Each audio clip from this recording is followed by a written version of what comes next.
Hello. For some reason, YouTube deleted the thumbnail, so I have to quickly fix that, which is a little obnoxious. YouTube is evil, I agree.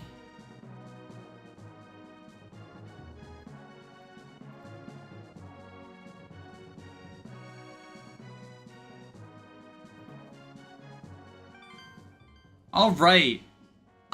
Goal for today, finish Gen 1. But yeah, I set the thumbnail. I think it has something to do with reusing a private stream or something. I don't know. As the curtain falls on Celeste's civil war, another rises as Granville's army awaits Sigurd on the other side. Upon Castle Zaxxon's capture, Sigurd and his allies are scarcely afforded even a moment's rest. Across the thawing plains, their eyes are met with Castle Lubeck, overrun by swarms of Granville soldiers. At the army's command is Lord Lombard of House Dozel, a longtime adversary of Sigurd's missing father. It was Lombard who framed Lord Byron for his own crimes against the kingdom. So, for Sigurd, a confrontation with him serves as an opportunity to find answers, if not closure. Further south, one of Arvis's most seasoned warriors garrisons the desert town Ethionulia, Vaha the Spellblade, and beyond the Aid Desert and Velthamer, General Ada, often regarded as the young lord's right arm, stands guard as the castle's defense. Finally, there is Granville's capital, Balhalla. In the palace, King Asmunder's days are numbered, now permanently bedridden, as Lord Arvis remains close by to provide relief through his condition. Meanwhile, Chancellor Reptor of House Frege takes to the masses and works diligently to maintain peace and order within the city. The journey to Balhalla will be a long one. A clash between Sigurd and the drove sent to subdue him is inevitable. Celeste has treated us with naught but kindness. I refuse to drag its people to this fight any further. Sigurd spurs on his allies, all determined to fight to the end. The year is 760, Grand Calendar, as winter turns to spring. From winding mountain to open plains, Celeste is left peacefully beneath a deep blanket of snow. Good evening, Jugdrill people. How much to substitute the Lex-Ayra pairing? You can't. They're already married. Unless you mean specifically kill off Ayra and get Larce and Ulster killed and replaced. Do you mean marry Ayra to someone else, or do you mean kill Ayra and get substitutes?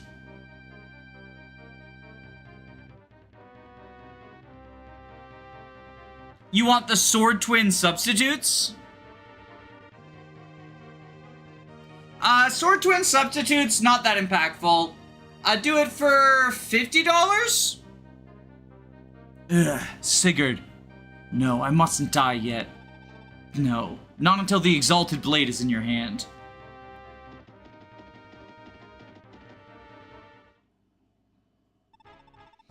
My lord, we've sighted the fugitive Duke Byron. We caught him resting, but he slipped away. Seems as if he plans to escape to Celeste. Unfortunately, I cannot do that. Would you like to make me a counteroffer? I'm open to negotiation. What, you simpleton? Get out there and hunt him down immediately.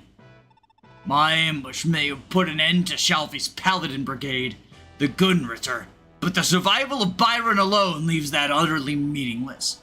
Yes, sir. But you see, my lord, Byron is still gravely wounded.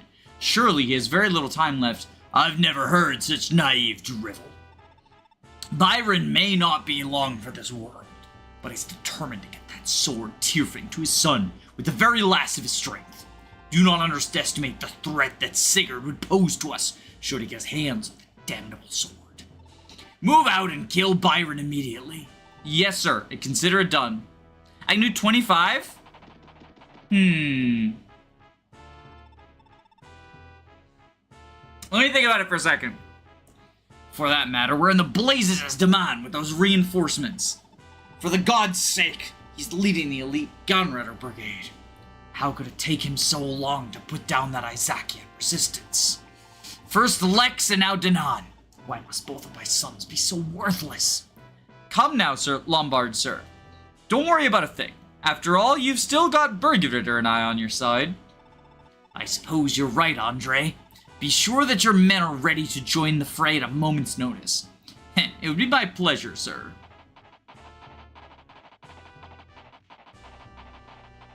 I mean, most recently I messed up and Byron died before I could get to him and I didn't want to go back. It's not that big a deal. You still get Tearfing in Gen 2, but it's broken, so you have to pay to repair it. Damn that insolent worm. To think he is even the slightest bit remorseful for slaying his own father. Duke Ling, may you be at peace.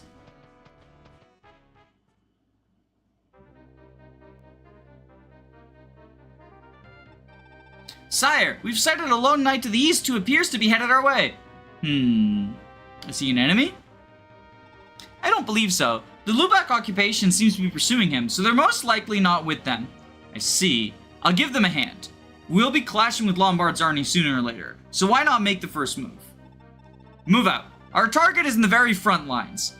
Today's victory hinges on the first strike. First strike, eh? So I should probably use Thalia, Guardian of Thraben. Is there going to be a series of polls for Gen 2 pairings? No, because Gen 2 pairings mostly don't matter. Yeah, you know what? Okay. Thomas Quack, you already gave $4 yesterday during the 4th of July stream. So with that in mind, I will do killing Ayra for $25 because of your previous kindness.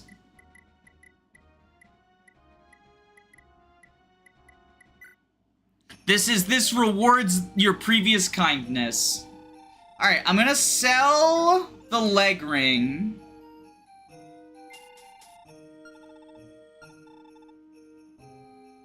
And I'll have Sigurd buy the leg ring.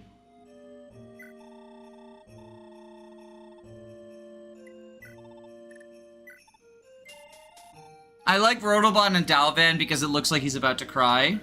I think this also means we get the secret event. Because we're gonna have Dermot's substitutes and we're gonna have Ulster's substitute. And the two substitutes have the combo with each other where one of them says, like, you're a little bitch baby, and then gets extra strength. How much money to kill Sigurd and make you play again? $1 million!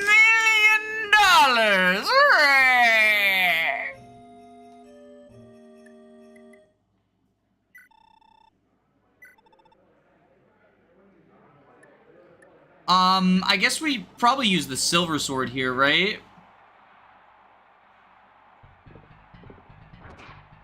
I don't think I've literally seen any of the substitutes. Here we go. RIP Ayra Incorporated. Has just tipped Long live the Rodobon Company. Long live Rod Levan Company. Thank you so much for the $25 bribe / donation. Ayra will die. So, I guess I should establish the stakes right here. At this point, all of the pairings have been decided. So, no longer can you pay for pairings, but I will be killing off the mothers that we're getting substitutes for. I'm gonna kill them when we get to the desert, right? So, there's like the wyverns and the meteor mages, and I think that is sort of the perfect time to kill people, because you can just set someone in range of the meteors and let them get pew, pew, pew, pew, pew, and they're dead. So if you want a particular set of substitutes, if you want a specific set of substitutes, you have basically until, like, I've taken care of the Midir mages. Best I can do is $600. I don't know if you're being serious or if you're trolling. If you pay me $600, I will absolutely do a second run after this. Like, I'll replay again. It's basically Chapter V of TMGC with Midir, Mages, and Women. What?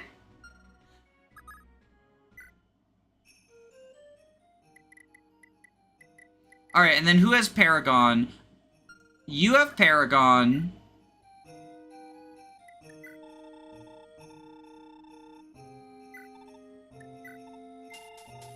We also want Paragon on Sigurd.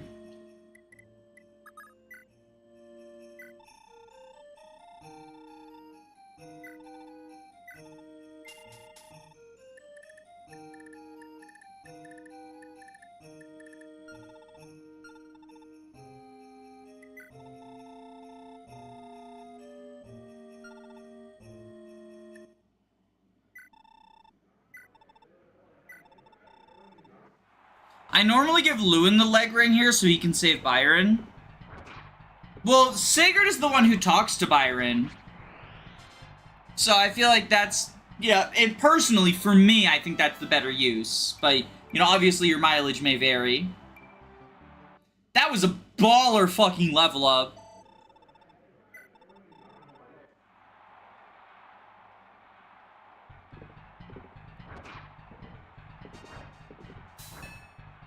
I love Great Shield, smiley face. Are the 6 Lexes going to be replaced when we get to Generation 2? Yes.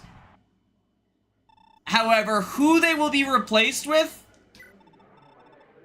I haven't decided yet. I have a couple of ideas I'm, like, considering.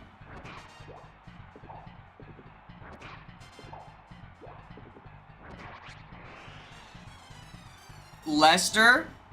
I genuinely, I considered Lester. Lester has, like, become a meme on the channel because of my hate for him. If it was up to me, I'd make him Lester. So, I think Lester is one of the worst units in Gen 2, and so, like, I hated him. And the more we meme him up, the more I like him. Like, last time we played FE4 on the channel, I got the final boss kill with Lester. It was the no swords allowed run. Now Lewyn Lester is, like, one of our favorite units in Embad. Oh, damn, the Swordmaster doubles Sigurd.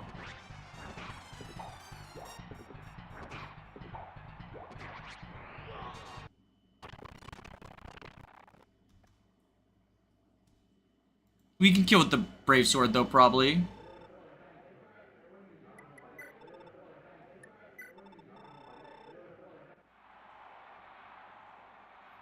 Navarre fucks Sigurd up. This is the Nazar archetype.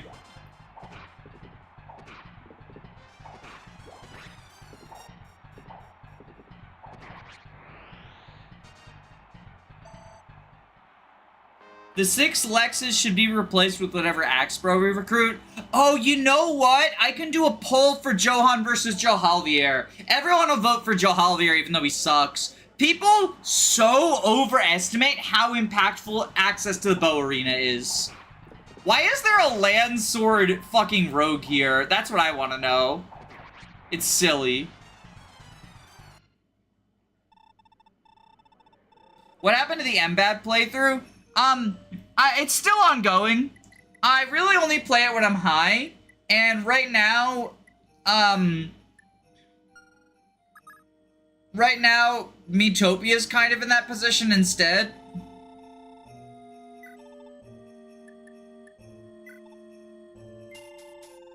So, you know, it's, it'll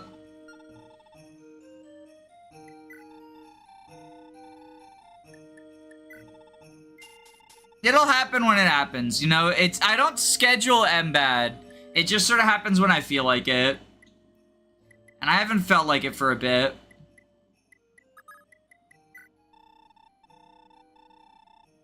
The other thing that it is like, so I'm on chapter 13 now. Chapter 13's really good. It's one of the better maps. But chapter 14 is not only a piece of shit garbage map that should die in hell, but also it's a map where, like, I don't want to play chapter 14 high, right? Like, I feel like I need to be sober for chapter 14.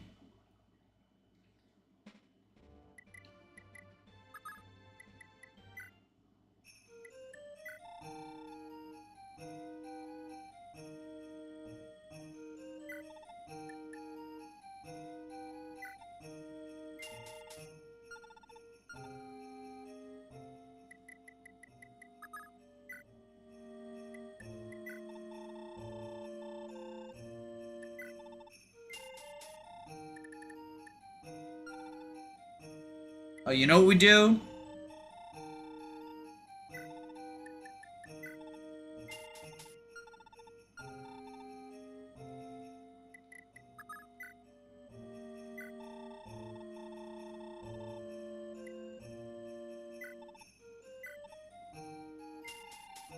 Yeah, we do that.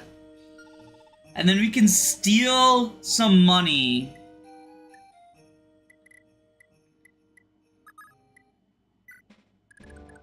Okay, so this square right here, below the check mark.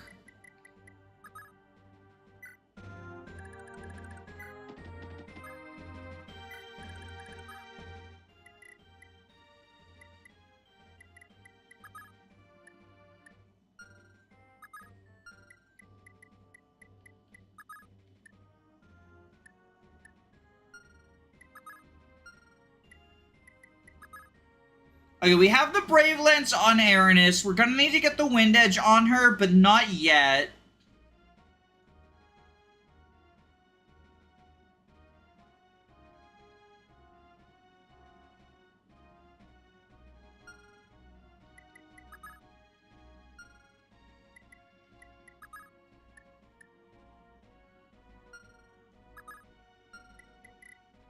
Alright. Midir, Killer Bone, Brave Bow, Heal Bracelet. Yeah, that's basically all he needs. We don't really need the Heal Bracelet on him, but I don't know what else we would get. Maybe the Speed Ring, but it's on Finn. I left it on Finn, right? I think the Speed Ring on Finn is still good, though. And you have the Jav, you have the crit Jav. Okay. Have we reached the threshold of Fire Emblem Fates? Threshold as in we have 7 or more cards in our graveyard? Smiley face?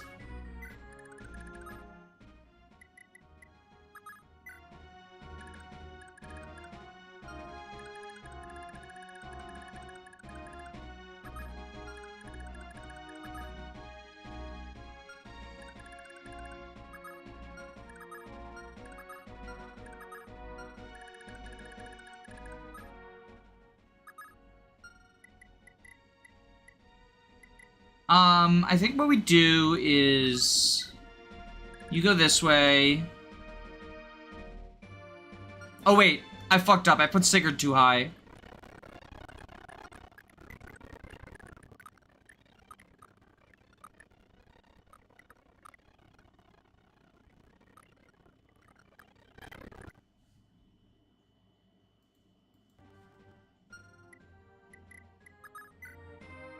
Yeah, Sigurd needs to be there. On the check mark.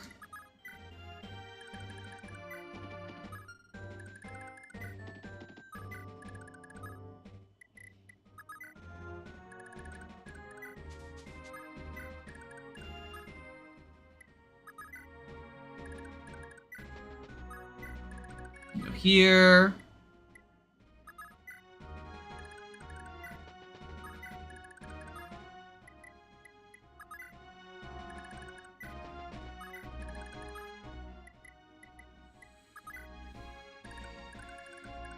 Armored movement. What's like 20 chapters tops? Finn is the best Effie dad, not clickbait. Remember, kids, if you say not clickbait, it's definitely not clickbait. Is something wrong, Brigid? Oh, Edain, you heard about what Andre's been up to lately, right? I did. I've heard of how he murdered our father, and, well, Anad and Celeste as well. I can barely imagine the evil which would have possessed him to do such monstrous things. I'm going to kill Andre. There's no other way. Whatever evil is, he has to be stopped. Right here, right now. You get what I'm saying, Edain? Brigid. Andre's crimes are Hell's Yingvi's crimes. There are crimes, too. They reflect badly on us, even though they really shouldn't. I know, I'll have his blood on my hands for the rest of my life, but... Edain, I want you to understand. Of course I do, Brigid.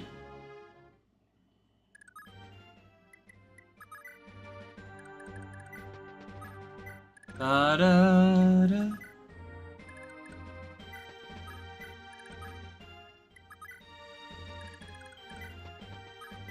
Sending the infantry left. Usually I like to have Brigid kill her brother, but I think this time around, because I'm trying to train both the Wind Edge and the Javelin, I think instead we do it like this. We send the cabs to the right and the infantry to the left. Don't worry, Brigid, you won't remember. Smiley face.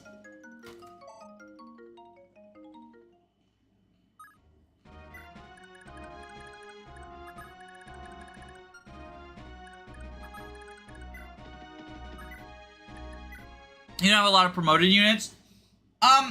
Yeah, so... I've been focusing on feeding kills to the Wind Edge and the Javelin and the Brave Sword, all.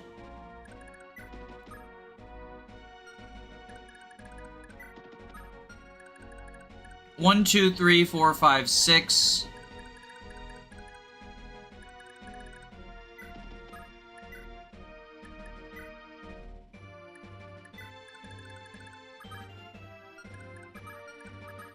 Perfect. Okay, and then you...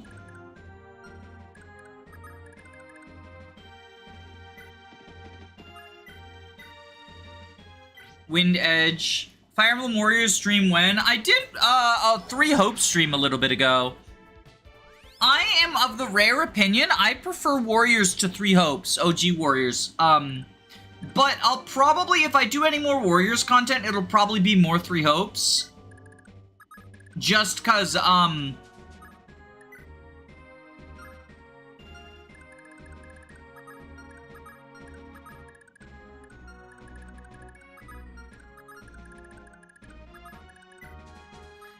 haven't finished it, and I, like, you know, started the playthrough. I am hoping to play some more 3 Hopes, actually. I thought I would play more of it than I did. Like, I bought it with my business card, thinking I would do, like, at least 1 full playthrough, and I just sort of haven't.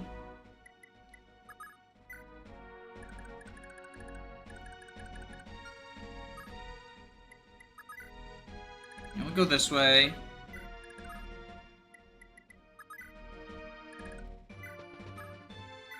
But this isn't a ranked run, so, like, rather than focusing on getting everyone experience, I've been funneling it into specific units so that they can more effectively put crit on weapons. So, for example, this Javelin has 59 kills. The Wind Edge has 24.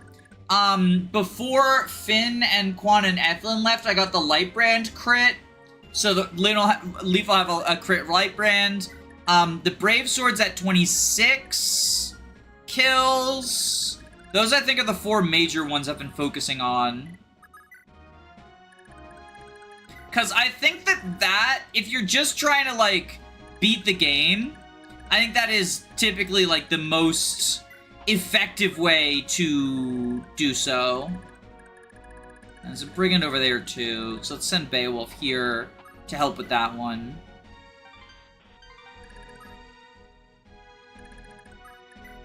But, like, you know, Lex, Erin, and Lachesis, I think, are, like, more than good enough to deal with most formations in Gen 1. Gen 1's pretty easy. I mean, the whole game is pretty easy, but Gen 1, I would say, is, like, significantly easier than Gen 2.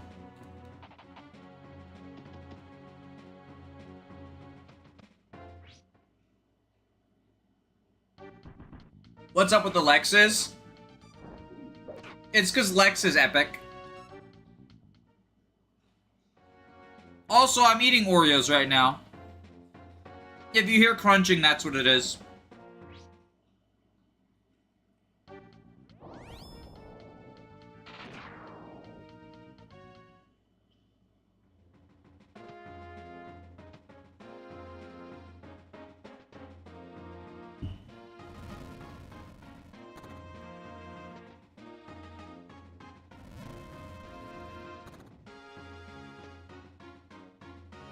Alright, I forgot to bring it up north, too.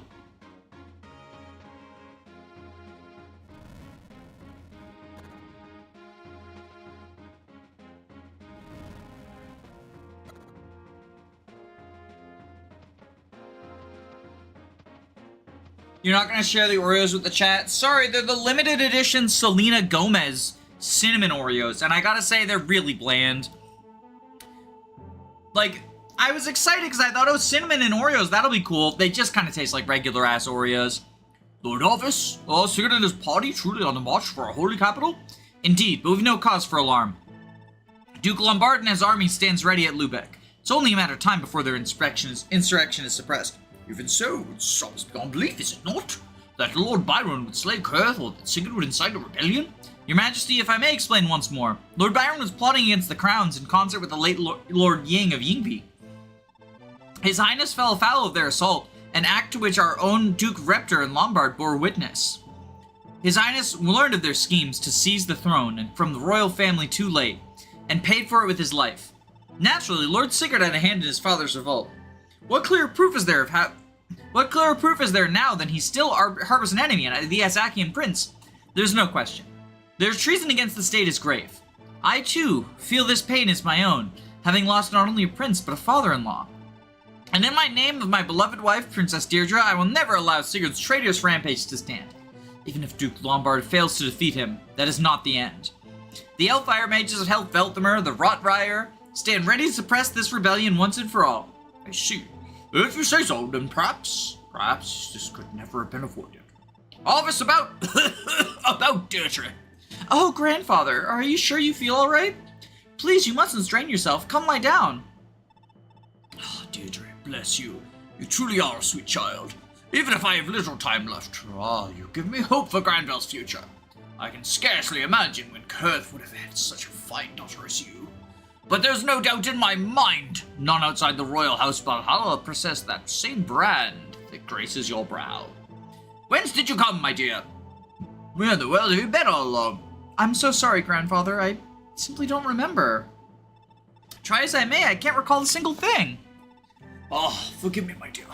I know you've suffered more and longer than any of us. From the moment I found her lost in the castle grounds, it was clear. She had no memory of her past. All she knew was her own name. The rest of her past is lost to her. At first I sought only to aid her out of sympathy, but as any decent man would do. But before long, love took root within me. With all due respect, Deirdre, not once did I suspect you could possibly be the daughter of our late Prince Kurth. I remember well the day you introduced her as the woman you wished to marry. I simply could not believe what I saw. At first sight, I knew, perhaps only his family can. Precisely as I thought, beneath your circlet lies the brand of Naga. Lord Arvis, I trust you understand. Only a full-blooded heir to St. Alm can rightfully wear the Book of Naga and release its true holy power. And the power of Naga is the only power able to oppose the Dark Lord Loptus. I'm well aware of the legend, sire. The holy lineage of our Lord Naga and St. Alm must never perish. Deirdre, you must bear a son with all due haste. And should your son be so fortunate as to inherit Naga's power, he shall be the Prince of Granville and claim the throne once I am no more. Lord Arvis, until your son has grown into a man, you shall be his regent. Guide him to adulthood. I trust you understand.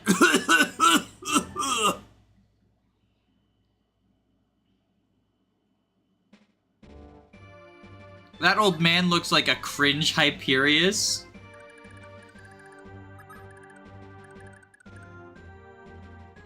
One, two, three, four, five, six, seven.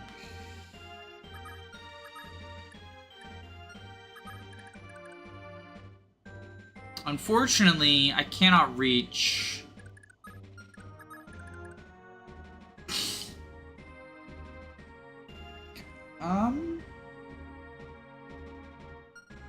Me do some figuring out. How many kills do we have on Brave Lance, by the way? 24, okay.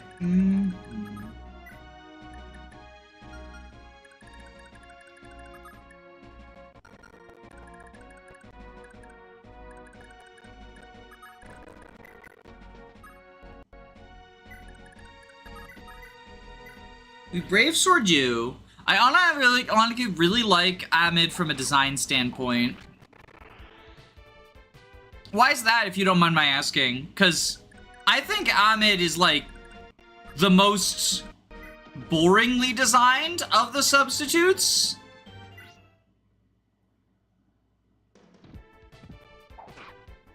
Like, I think it's kind of lame that they just made, like, the most undercooked fucking sauceless mage imaginable.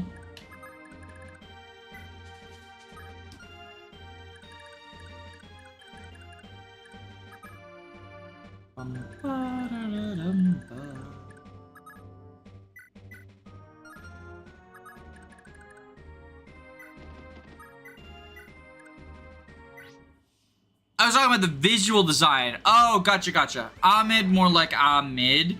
You know, people make that joke, but I disagree because Amid is, like, just that bad.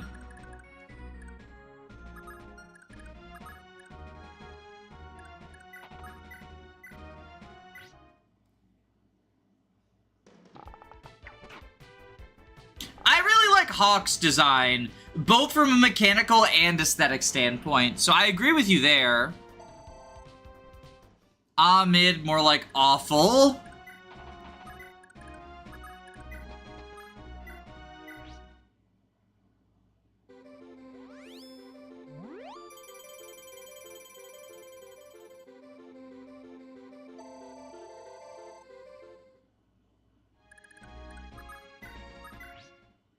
I wonder if it's due to my love for Linda. I think, so that's the thing that's, like, really sad, is that I think Linda is one of the, like, cooler substitutes just from, like, a gameplay design perspective.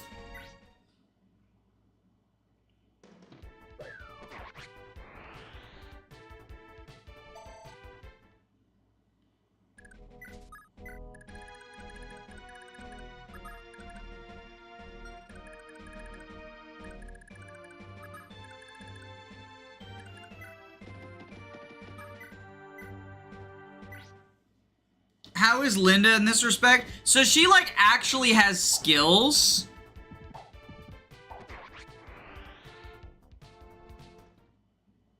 Oh yeah, she's absolutely just a trainee.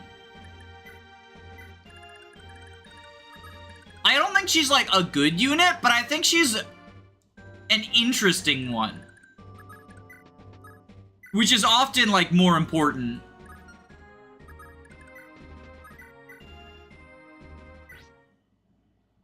How many more members till we get more emotes?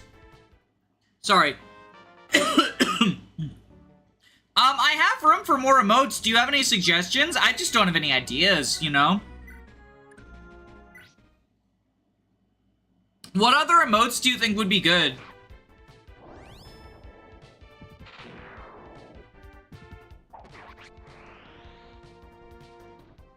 I have the Garfield one. I think the Garfield one is peak. Smiley face.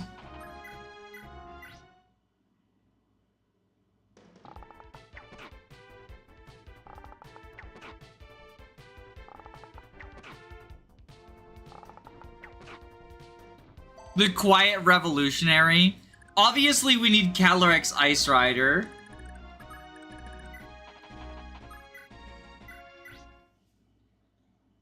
Look at Alec Gaming. He's still contributing.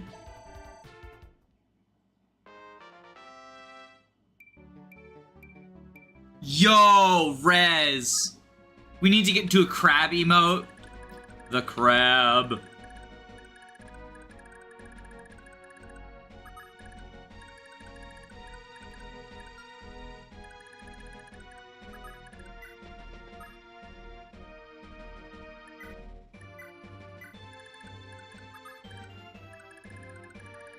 The thing is, now that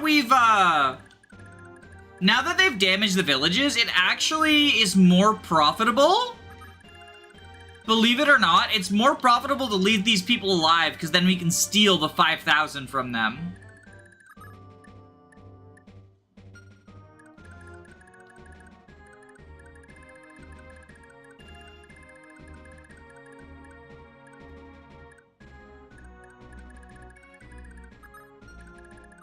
So I think we should end turn. To be fair, Gen 1 enemy quality is pretty bad. Wait until Gen 2 starts sending in level 22 Duke Knights with 9 move and 39 attack. It can't be. Father, thank the gods, you're alive. Sigurd, what a splendid young man you've become. Father, come on, you mustn't give in now. No, there's no hope left for me now. Listen well, my son. Lombard was Prince Kurth's true killer, and Reptor is the one holding his leash. Ooh, kinky. His Majesty must know the truth. Aye, death holds no fear for me, but I cannot die in peace, knowing if our honor shall be cleansed of these lies. It's just as I thought all along. Rest assured, Father, our good name will be cleared, I promise. Sigurd, I beg your forgiveness. 'Tis my negligence which condemned you to these torments. Sigurd, take this. It is a Tearfing, our exalted blade. Tearfing? But Father, surely you still need this. Take it, Sigurd. Use it to restore our honor. Father, hold on, please, Father. Sire. Why? Why in the world did he have to? Ugh. Rector! Lombard! Mark my words, you'll pay dearly for all you've done. So, the funny thing here is this happens on green unit phase. It force equips the Tearfing, which is a broken sword. So, Sigurd, if you're too close to these Axe Knights, Sigurd can just fucking die?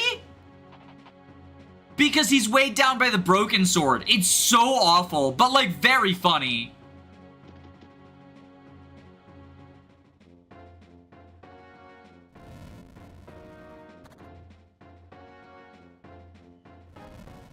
And like, it's evil, but it does actually make, like, tactical sense to leave these brigands alive until we steal their money. Azel and Lachesis make children that have good strength and magic for spell swords. I'd rather focus on strength, TBH. The hybrid unit stuff isn't all that good in this game. There's very few games where being a hybrid unit is an upside. I would say really the only one where it is like Fates. No. Awakening. It's good in Awakening too.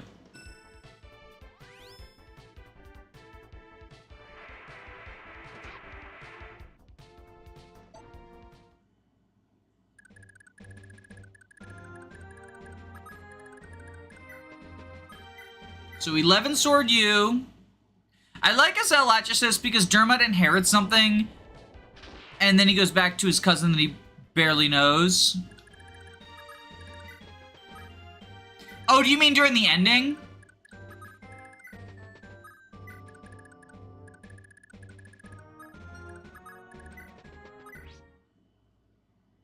Like the epilogue? I think we need the Crab Rave and Celebration over Tearfing.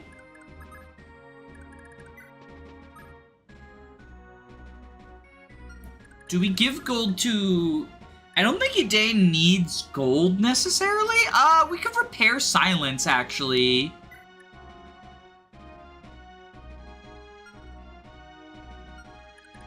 How much gold do you have? 2,000? Only 2,000? Wait, why only 2,000? Oh, you didn't hit. You need to land this 90 do.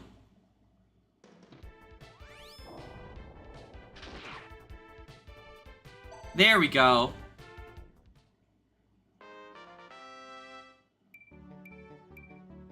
Crab Rave should be reserved for when Sigurd and his friends PK Fire in Smash.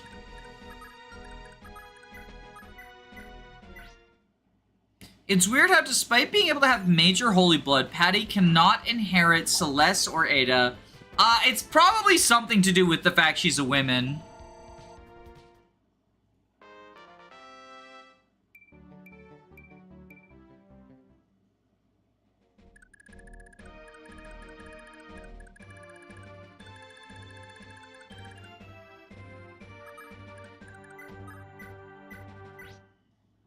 Double Luna.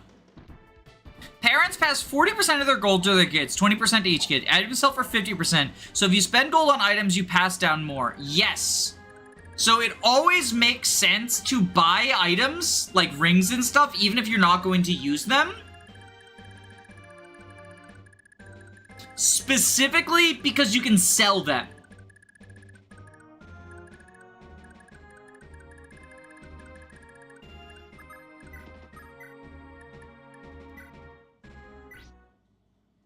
Misogyny in my Kaga emblem. I'm not surprised.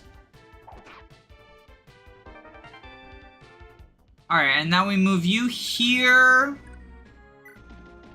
And equip the Brave Sword.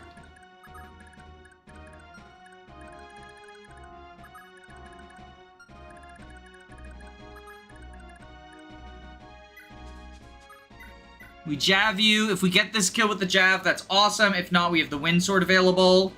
Crit, please. Okay, that's fine. Oh! Never mind. Okay.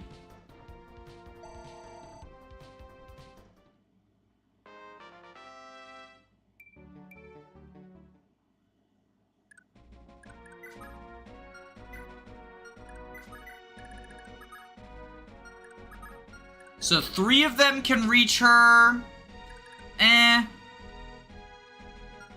That's like a little much for me. I'll just have I'll just have all of them fight Sigurd.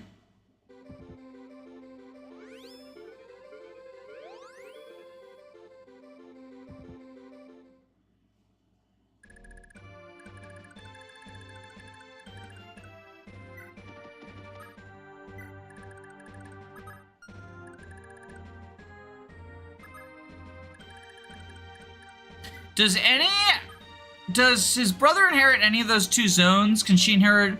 Who? Arden Dermot has the highest strength growth in the game. At around 90%.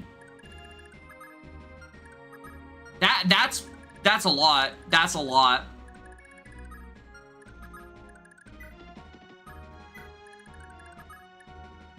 Okay, you got 43 right now. Sorry, I'm figuring this out. And I think we send y'all back now? Like, you helped with the initial squad, and now you go over here.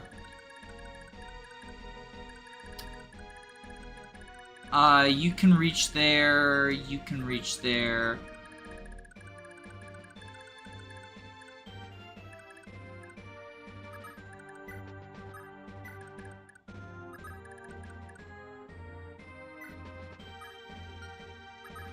Go like here.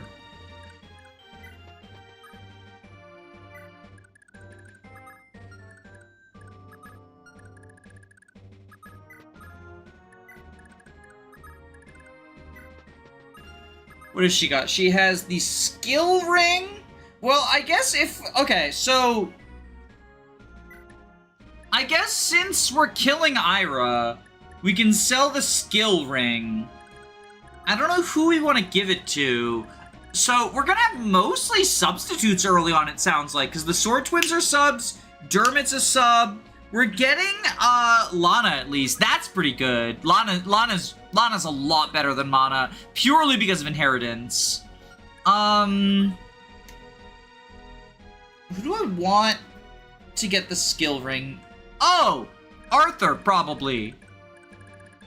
Because, like, critical. Yeah, so Ayra, go into the castle so you can sell that to Lewyn.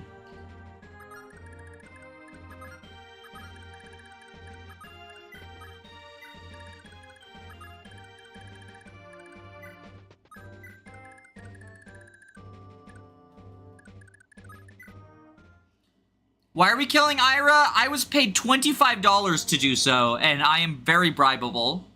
How does the lesser substitute compare to Lester? Arguably better. He is arguably better. I think that they are at least comparable to each other. And I think that he might be better than Lester. The reason for that is, so, he is one of the few substitutes that has pursuit. And he has a significantly higher strength base. However, because he doesn't have inheritance, Lester has the killer bow and brave bow, and his substitute cannot. If you want Ayra to live, pony up more money.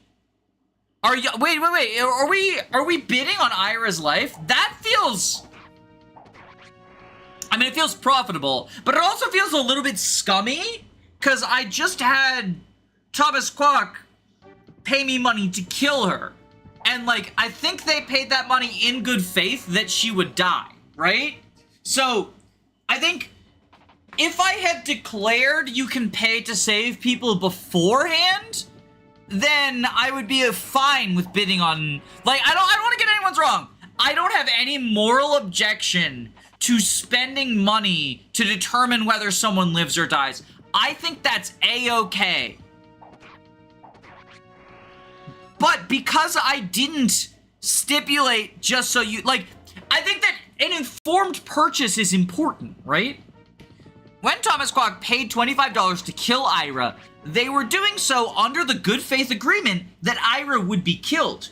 If they paid knowing it was possible that Ayra would be outbid, that life would be more valuable. Shut up, we're talking about life and death. I don't fucking care about this boss quote. Then I would say it's okay to pay to save Ayra's life. But as it stands, to be an honorable salesperson, I feel like it's only fair for me to honor the initial term of the agreement, which was that Ayra died. I paid money in good faith knowing that someone could outbid me, don't worry. Oh, okay. I mean, if they're okay with it,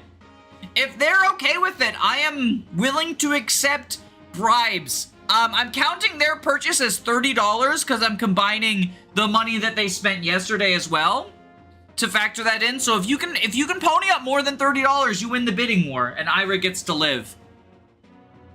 I suppose it's our turn. Move out. Carve the terror of the Bersian Ritter into the traitors' hearts.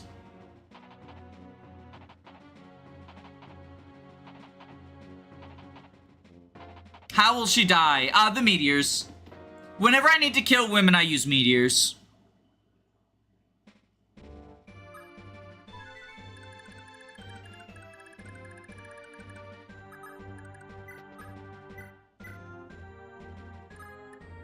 Ooh! Whoops. I was trying to test different weapons to see if I could get, like,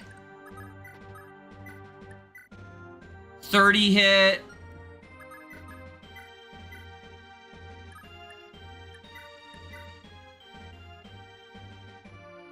Okay, can I get them to attack Lewyn?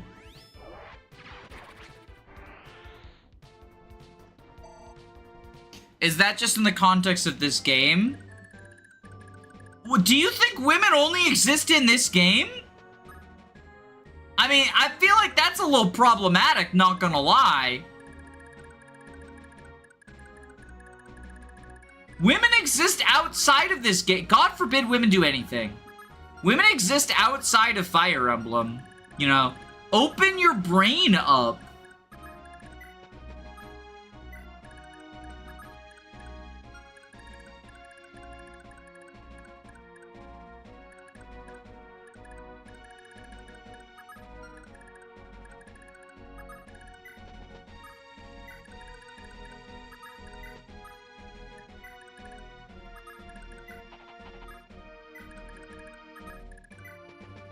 What are we talking about? Murdering women. You know, I'm a Dimitri archetype now. I don't actually kill people. Women in the real world, unreal. Who benefits the most from Paragon as a skill? Lex, because he always has it, smiley face.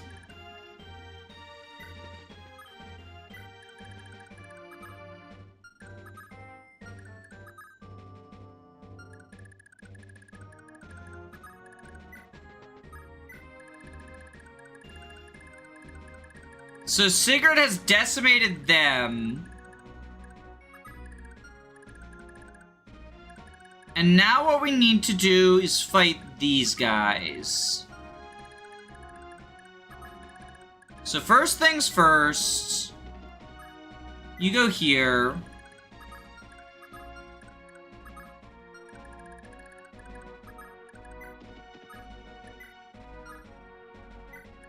Go there.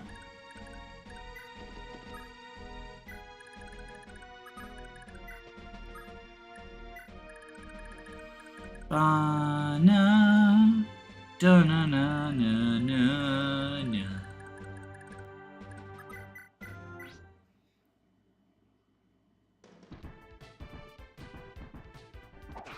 I'm scared to go outside because they might hit me with Thoron.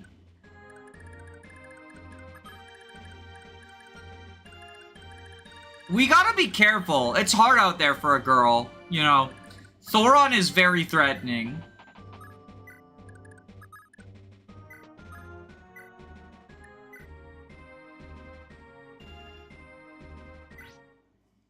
Dimitri kills everyone equally. He kills every last one of them. The Dimitri thing was a reference to the Twitter. Have you seen the Twitter thing? Where someone posted a picture of Dimitri and says, like, Dimitri protects trans rights. And then someone replied and said, like, this is serious. He doesn't just kill women. He murders them. He murders them! Because absolutely no one is capable of being normal about Fire Emblem Three Houses.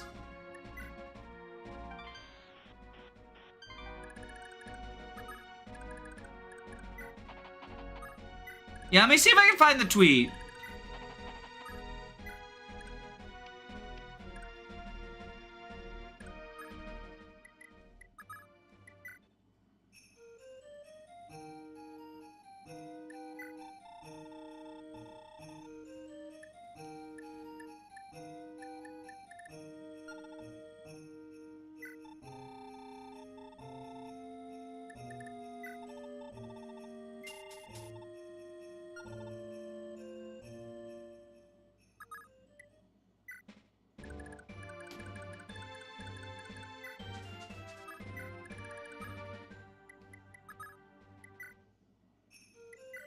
Alright, let's sell Prayer Sword, Skill Ring.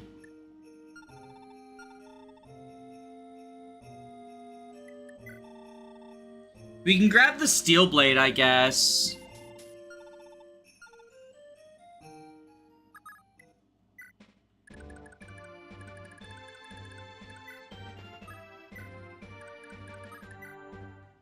Okay, while enemy phase is going on, I'll see if I can pull it up.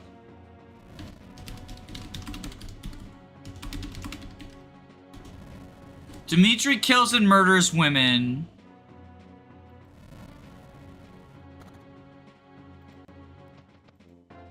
Save image as Dimitri. Alright. We're gonna take a quick break from Genealogy to do more Thraus's discourse.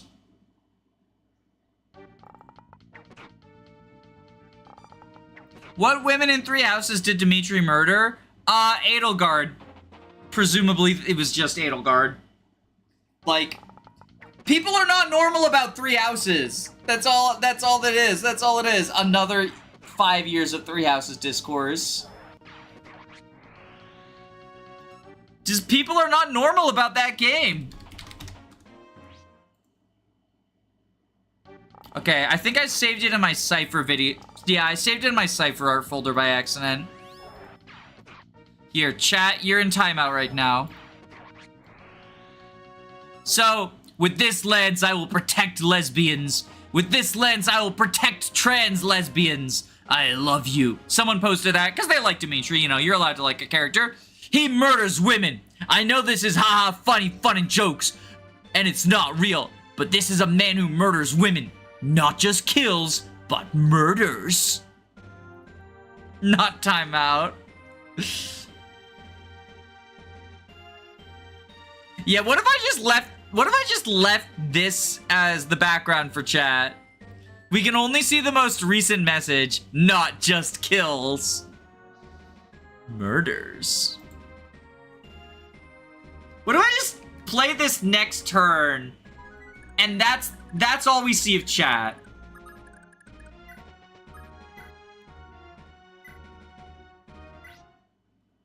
Things. That's the message I'm receiving, the word things.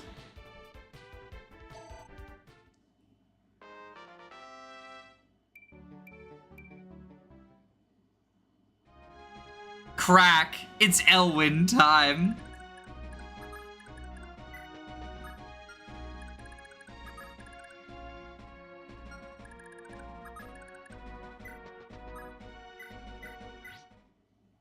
Is that Jay? Please stop. Okay, we're back. We're back. Ah, we missed the best opportunity for a message. It would have just been the word gender equality.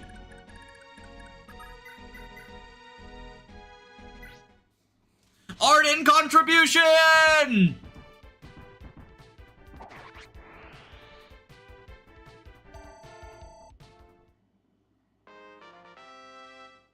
The fave character protecting gay people is a really common in Tumblr.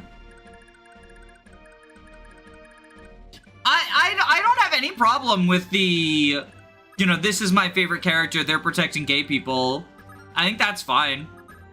The part where I say, like, they're incapable of being normal about Throuses is the whole thing where it's just, like,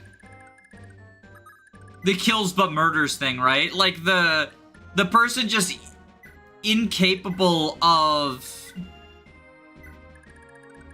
letting someone like a character that they don't like, right? Is just what it comes down to.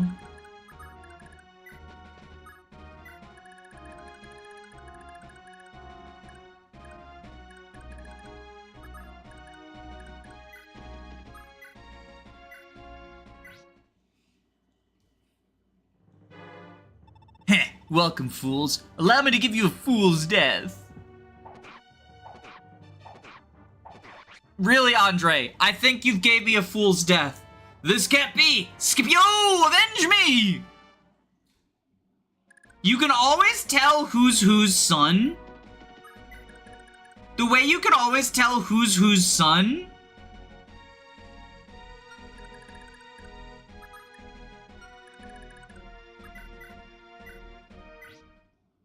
is, they always just, like, look exactly like their kid.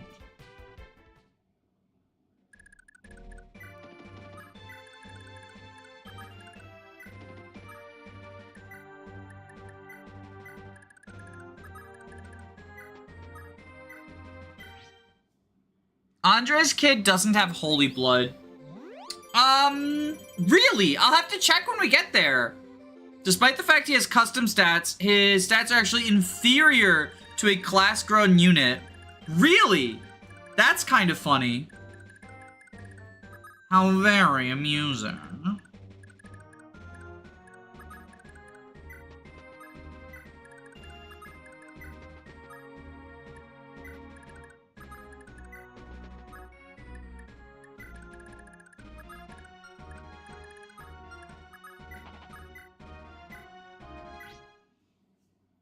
I think that Leaf was Sigurd's kid. Clearly, I forgot the rule of hair dye is hereditary.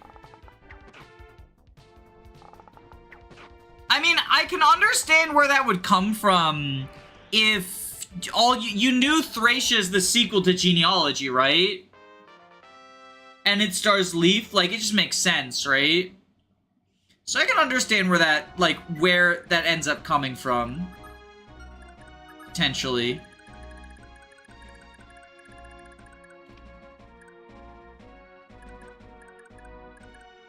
Alright, let's just end turn like this.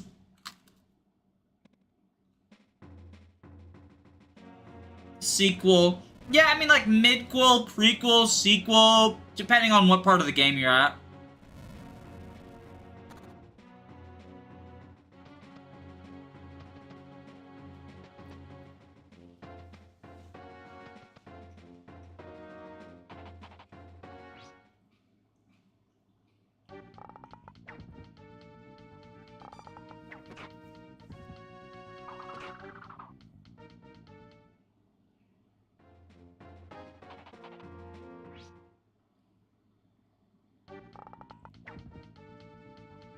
Gen 1 likes custom class growth.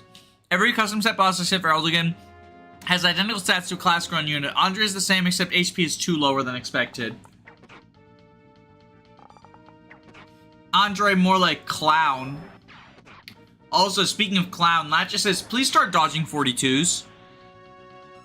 As 2 in a row you got hit by, so you statistically, you're supposed to dodge the next 2. What do you call a sequel that's in a different part of the same multiverse and has no connection? Like a side story, you know, like Gaiden.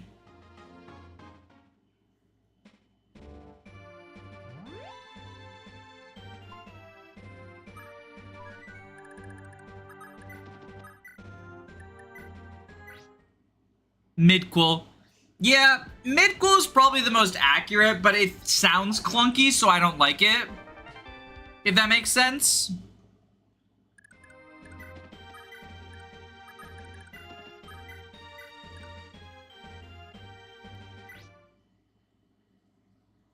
Master Knight is an unused class in Thracia. I didn't know that.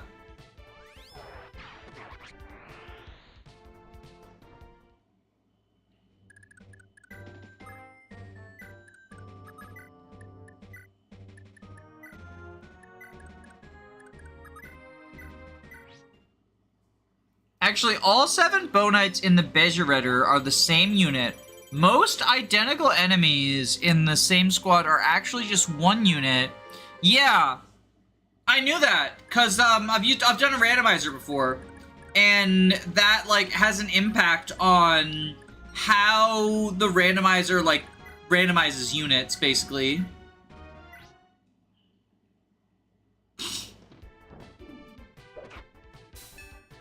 I love Great Shield! I love Great Shield! Also, I fucking did my calcs wrong. I thought she lived. She did not.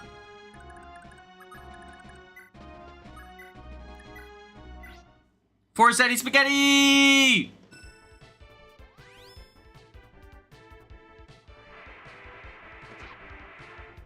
Great Shield is only fun when you get to use it. That's why Arden is peak.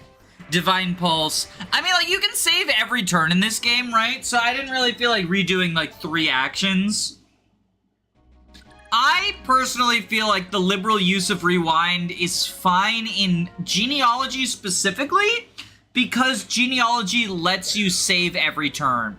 But when, after this, because we are doing Thracia after this, when I do a story-based Thracia playthrough, I will not be using liberal rewind. The liberals want you to rewind!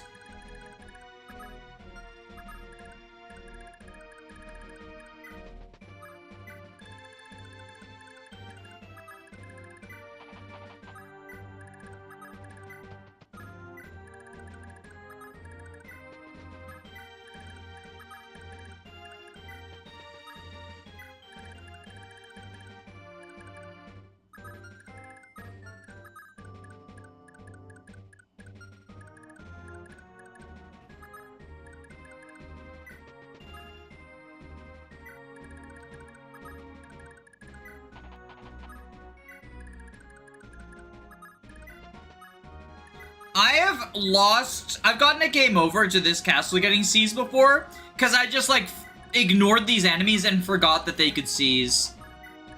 Which I think is gotta be the funniest way you can fucking lose the game, right?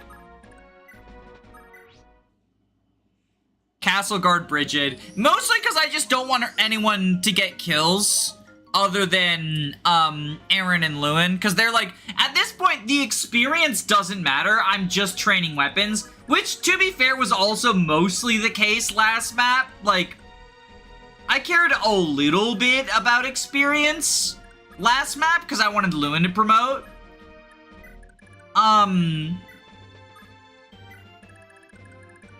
But it is really just, like, I'm just trying to get kills on the Javelin, kills on the Brave Lance, kills on the Brave Sword, kills on the Wind Sword.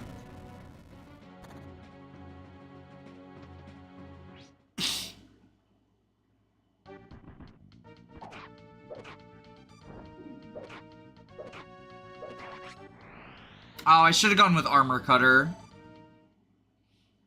And I forgot to physic her up. What's your plan for Rossetti in Gen 2? We're getting a couple of kills on it. I probably won't get crit on it, but I don't think you need it. Like, you know, because you already have crit just from Lewyn. Yeah, okay. Well, that's unfortunate.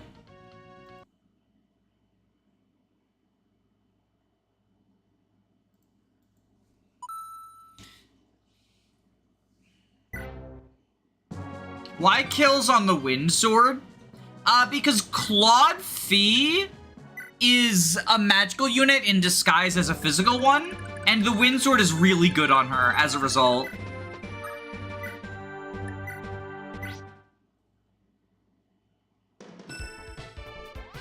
Is Robert better than Tanya because he has a horse? No, because Tanya, exists in some maps where, like, you actually care about bow units. Both Tanya and Ronan can do, like, early game chip.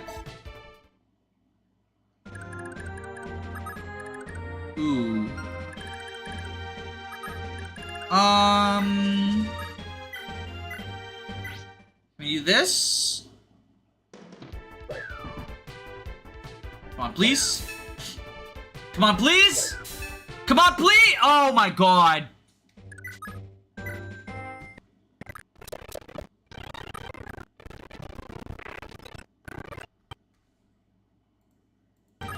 Just because that's faster than resetting the game.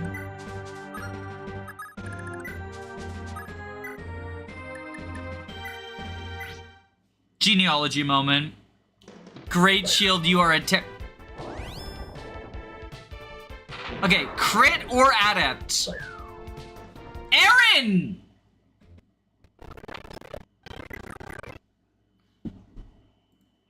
Alright, let's do Sigurd's side first, I guess. That's how we did it last time. I didn't think it was needed.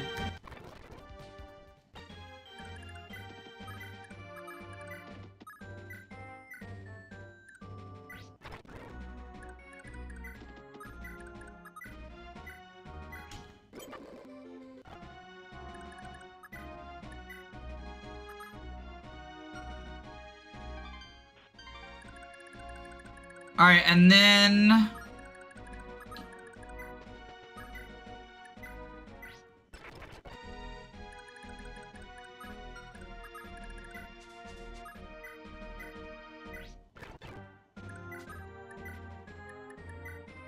And now, what we do is we physic her up.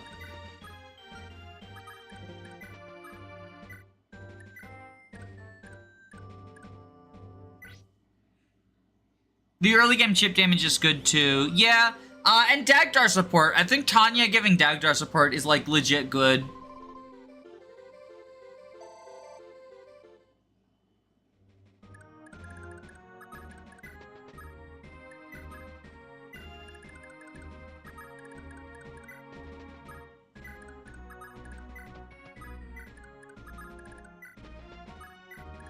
Do you think there should be a Fire Emblem set not in medieval Europe, something like the Industrial Revolution?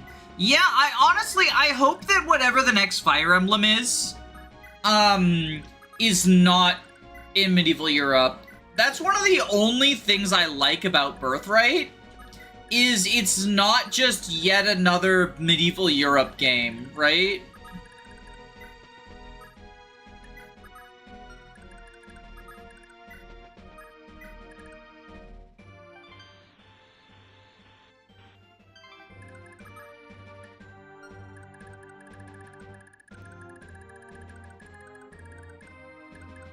Alright, this should be good. Birthright is not medieval Europe, but also not a great game. Unfortunately true. It's unfortunately, like, it's just a bunch of boring route maps. The thing is, like, I think that there's a sort of sentiment that people don't like Birthright because it's easy. And, like, you know, that's probably true for some people. There are some people who just, like, don't like it because it's easy. But I would say, like, the biggest flaw with Birthright isn't difficulty. There are easy games that I enjoy. The Sacred Stones is primary among them. But there's parts of Path of Radiance I like. Just, you know, overall I'm much more negative on it than I used to be. Music is just so slow, and that's the Birthright problem. It's slow, it's uninteresting, and it being easy adds on to those issues. Because if it was difficult and, like, slow and contemplative, then that could potentially be, like, I still would prefer it to be quick and snappy, but there is a value to, like, slow and contemplative. Like, I like Dark Souls. Dark Souls 1 is, like, really slow and contemplative combat, but that's different also because you're not making tactical choices, right? Like, it's an action game, so it being slow is, like, the pace of combat. Birthright being slow as an SRPG is just, you're just sitting there for a long time, right? Wave after wave of identical, uninteresting, unthreatening reinforcements. So many Birthright maps, I think, would be a lot more fun if they had objectives other than route. The primary amongst them is, the biggest one that comes to mind for me is when I did Birthright 0%, it's the one I had Fortnite for the thumbnail. I think it's chapter 9. You start boxed in, right?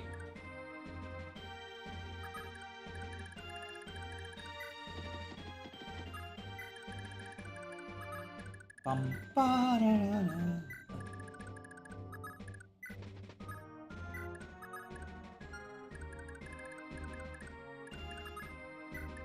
4 kills on Forsetti.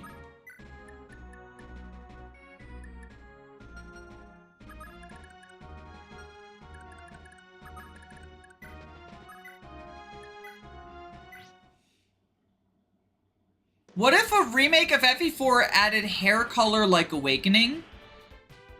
That could be interesting.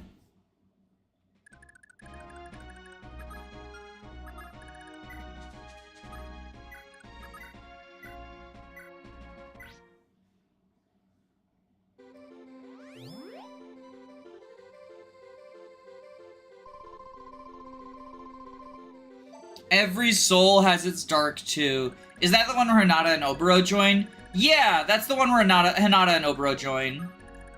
And I think, like, getting both treasure chests is a very interesting time-based objective. There's stationary armors there to block you.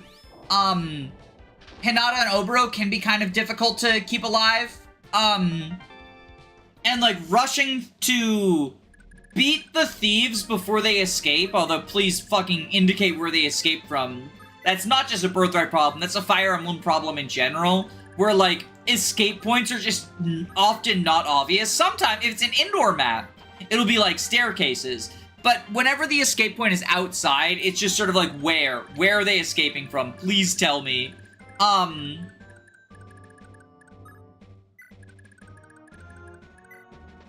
Which is, like, just unfortunate.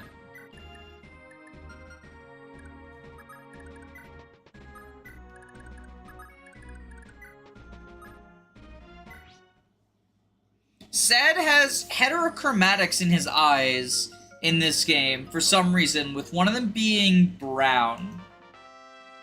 Or should I say homophobia in his eyes?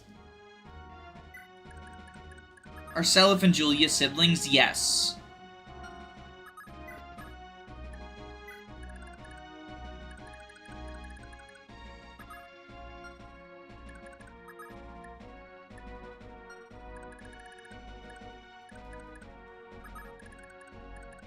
I goddamn homophobia eyes. Help!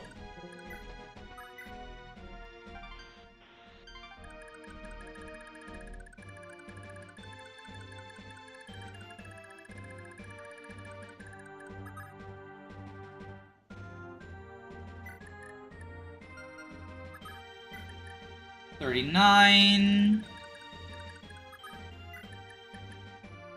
32.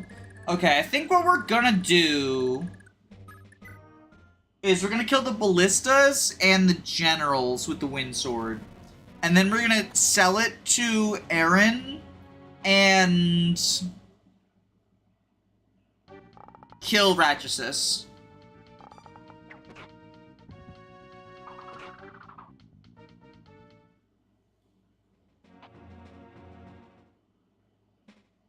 Only takes 2 turns to pair Self and Julia with the jealousy glitch. Yeah.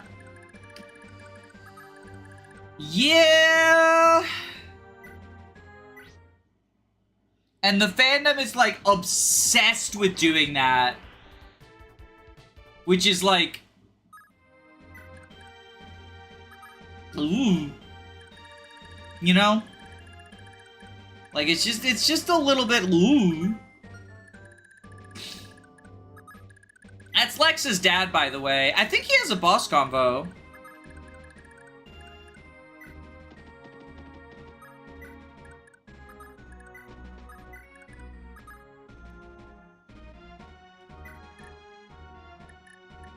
Jabs at 62.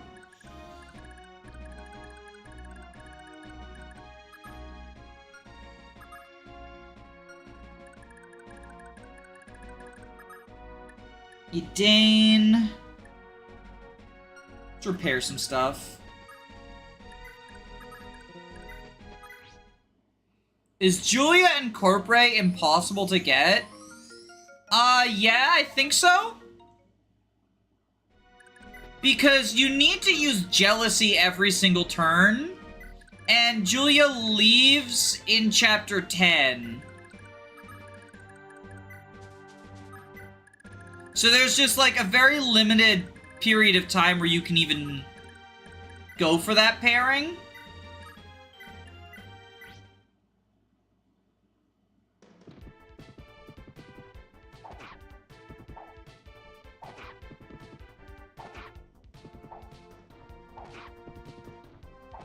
Damn, Beowulf just treated this brigand like it was a fucking arena fight.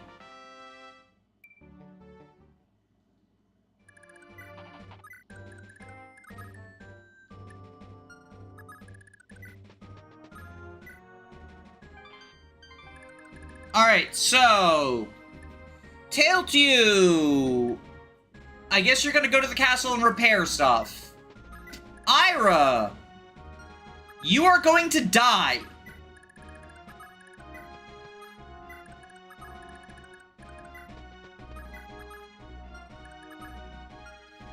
None of y'all matter, so you can just chill.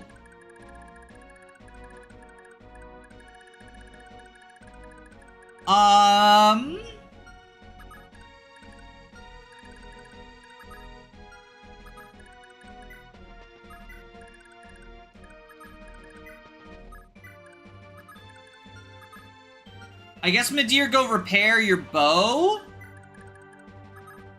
Like, we're in the home stretch now.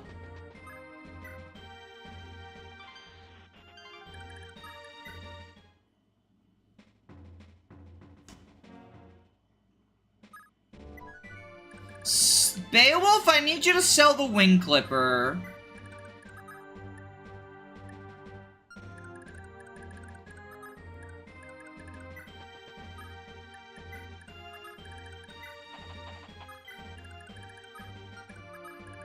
Ba, ba, ba, ba, da, ba. Ayra's getting ready to get murderized.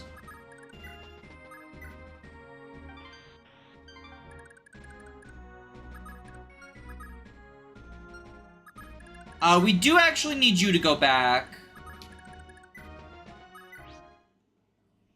I think it's funny that he ditches Hannibal with no care in the world if he inherits something. YouTube just informed me that you were streaming. Never would have guessed. Sorry to surprise you like that. Oh, Claude, you were awaiting me? Indeed I was, Ernest. I was worried for your safety, but it seems the gods have smiled upon us this day. I like those little, like, the lovers Oh, Edain, you're already here, are you? Indeed, I prayed for your safety in battle, and it seems the gods granted it. I like these little lovers things. Okay, let's repair physic. Repair silence.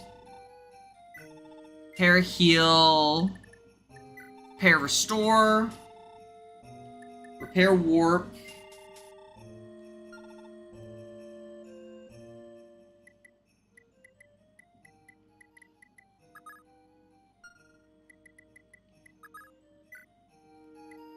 Grab the...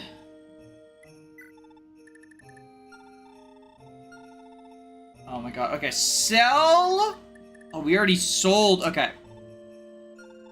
Where's Anna?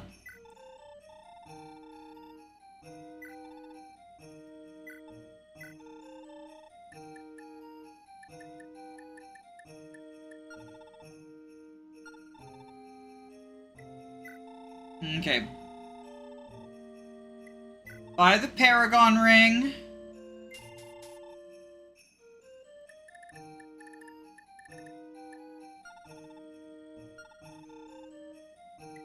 Blacksmith up.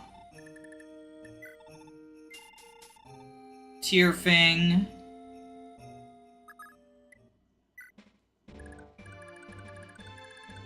You go here so Duke can give you some money.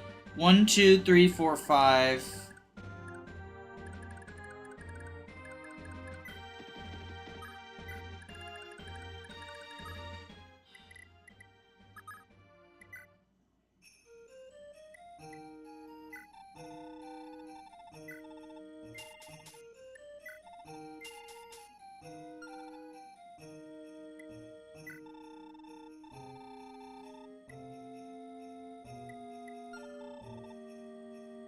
Let's go to the arena, get some money for the skill ring.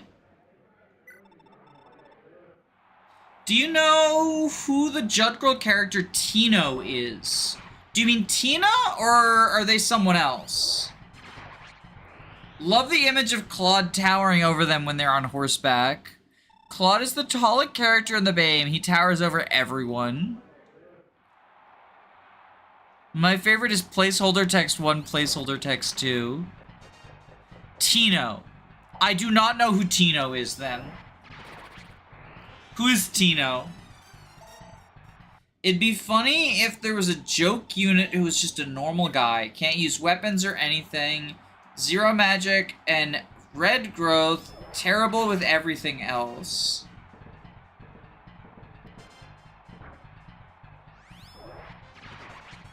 I mean, Shanam kind of is that.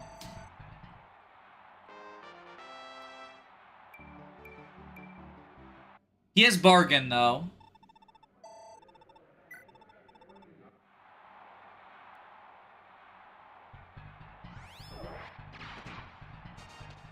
Playable villager, but he's not a trainee. Tino is one of the 4 Pegasus Knights in Erin's group. The Fujimori manga assigns names to all of the knights. Tino has a crush on Erin. Interesting. Interesting. Isn't that also the same manga that made Oifi, like, a crossdresser?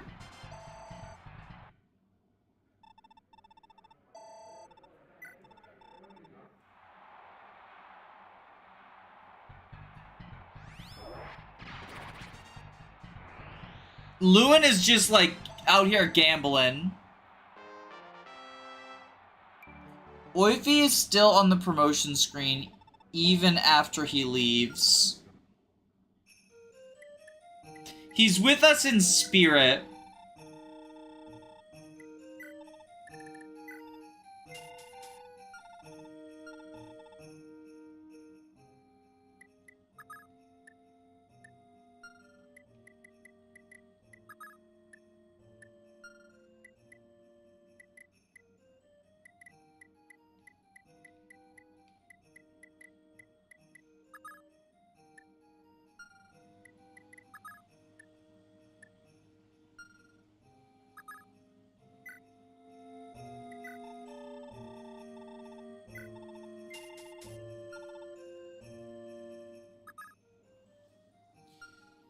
So Claude is going to be passing stuff down to Sed, so this is probably fine. Like, Fortify post Valkyrie is really all Sed needs, because he starts with lightning.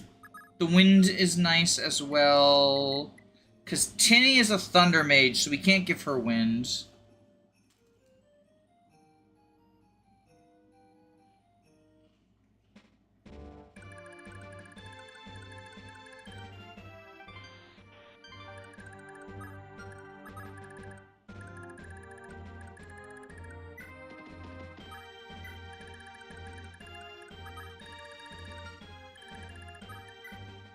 Can you give said Elwyn too? I'm giving Elwyn to Arthur.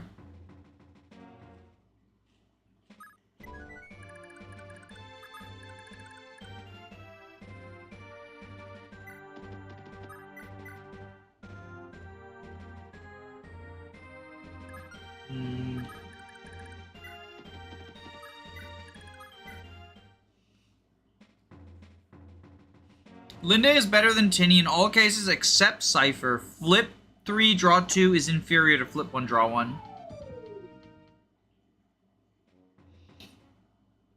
We're having Arthur inherit Forseti. Yeah, but I think Elwind is still good on him. Oh, right, did I get the pairing? I should probably sit them next to each other, shouldn't I?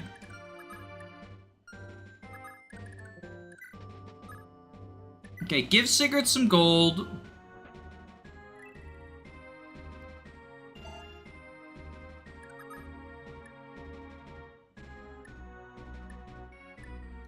What else did we want? Oh, repair the Brave Sword, right? To think Celeste remained such a peaceful place for generations and generations. Ugh, how did this world turn into such a savage place?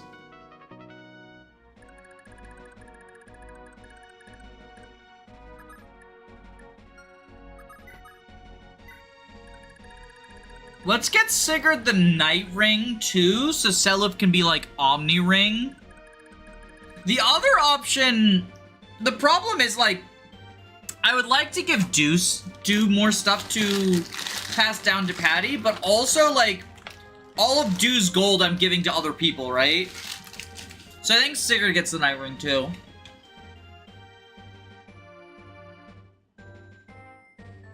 Because, like...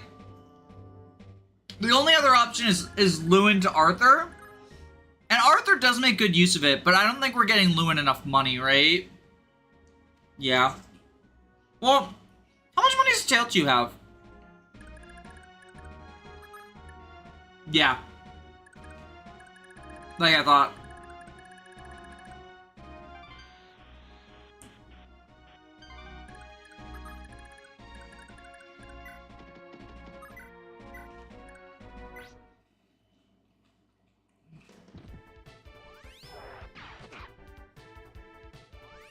Duke can control how much junk he gives by buying junk. Yep. And that's also why I'm passing Bargain down to Patty. Is Soul even good in this game? Not really. It's always gonna go to Deuce Kid.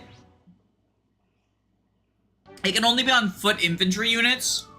So, like, the options are Patty, Ulster, and Larcy.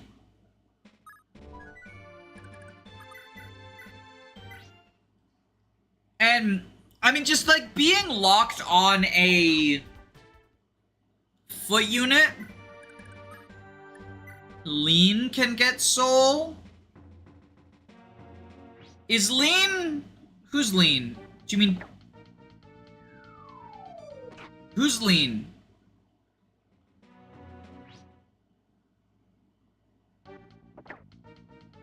Oh, the dancer, right. Combat dancer. My favorite meme.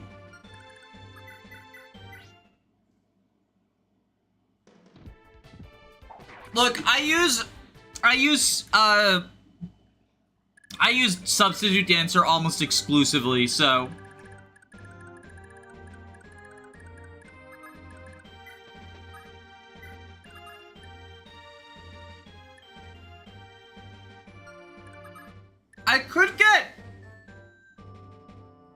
You know what? No. I think instead of Night Ring Patty,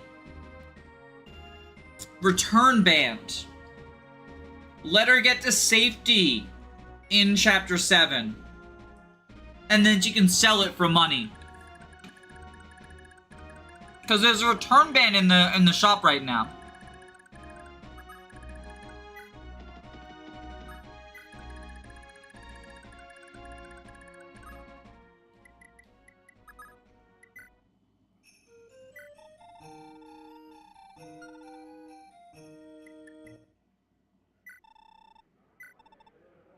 You're being forced to do Tristan and Jean, yes.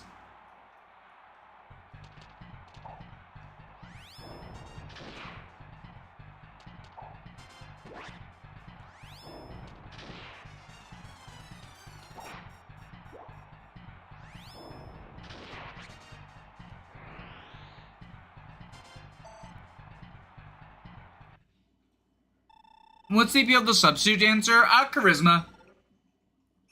Which, sorry.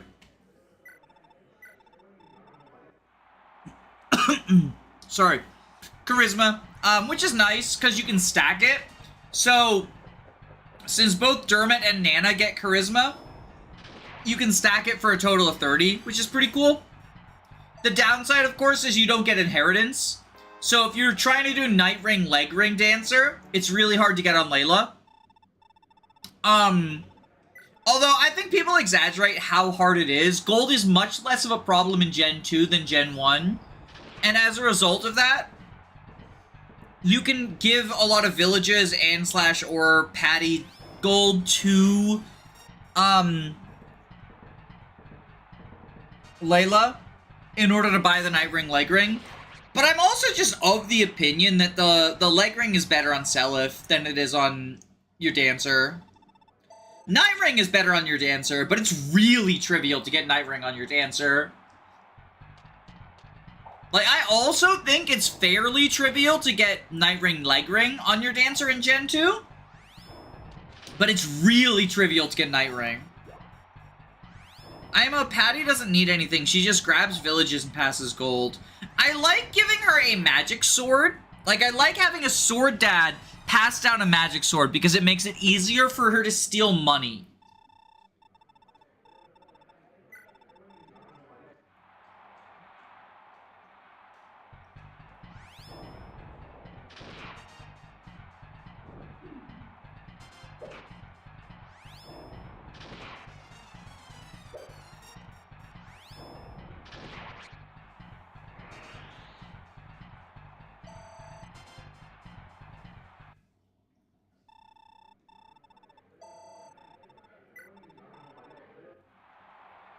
How the fuck is Thunder Edain doing this well in the arena?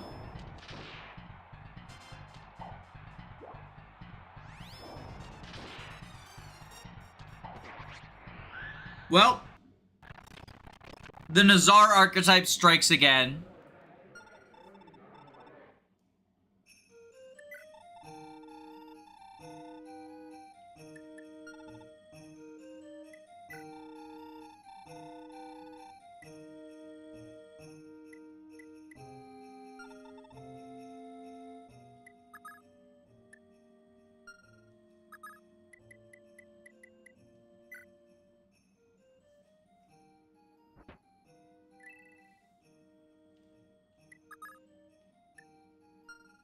Canonically, he has negative charisma.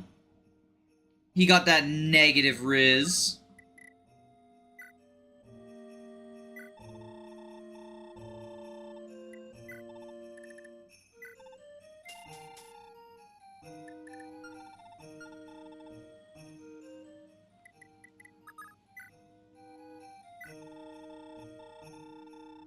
Alright, we buy the prayer sword. Land sword.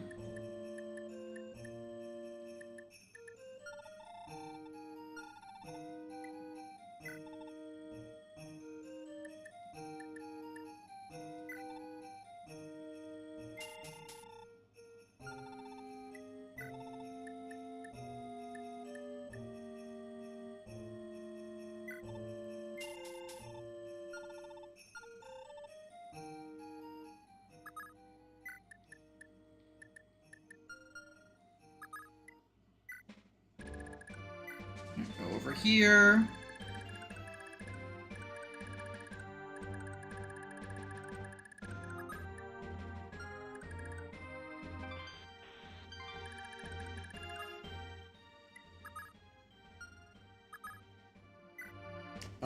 Ba, ba, ba, da, ba.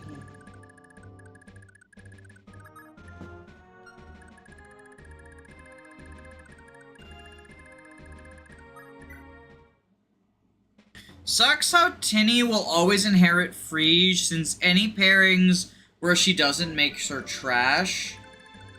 That is a little sad, yeah.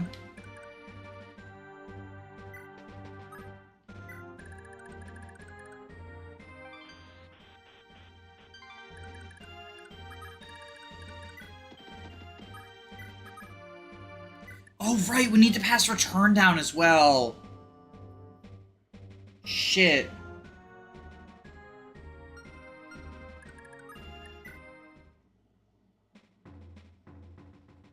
Thank God I didn't get substitutes for Lana and Lester. Because, like, Lana's gonna be so goddamn clutch now that I can't pass any stats down to Nana.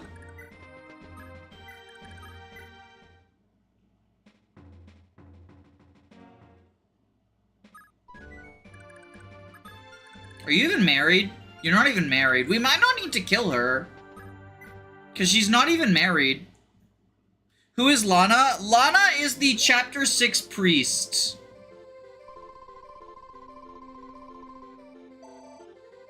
Who is passing down the safeguard? So our options for that, because we just lost the sword twins. We lose Dermot. It might just also go in Seliph storage. Like, Seliph might just have a bunch of swords in storage.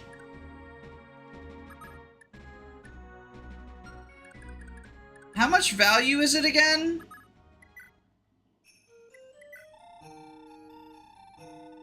It's 1,200.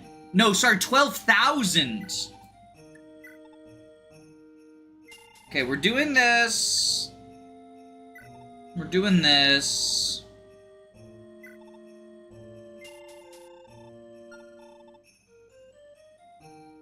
Use it in the arena. Oh, wait, that's smart. We can break it so it's easier to afford. Yo, that's so smart. Okay.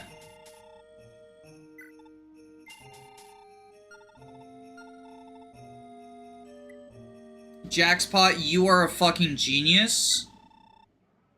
You made this so much easier. Because what that also means... That also means it's time.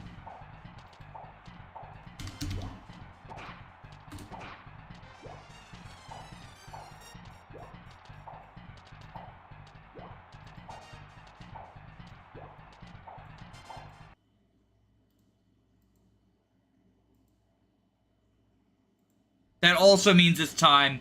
You know what time it is. Everybody get your emotes ready.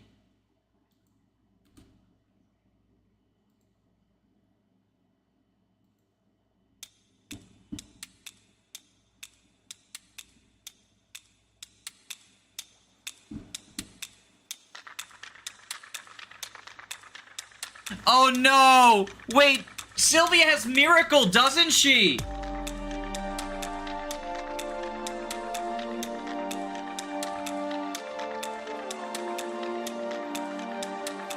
That's so funny. Hey, but no, wait, that means that's good though, because that means we're gonna break a ton. That means we're gonna break a ton of uses.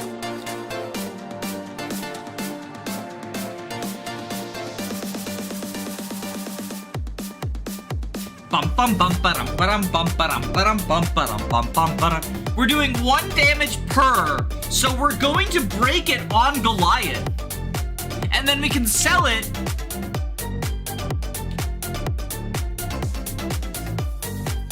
I guess do?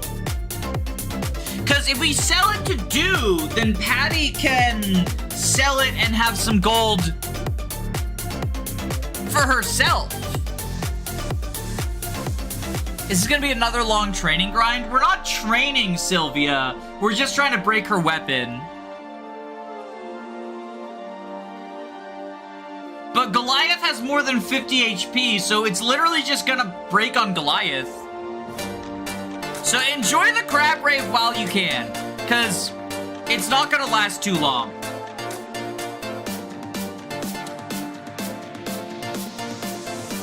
That's why I didn't whip out Ice Rider for this one. This is just a short sesh.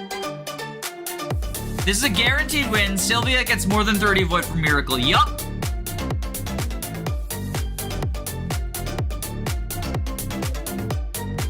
Chat, do we want to see how far she goes in the arena?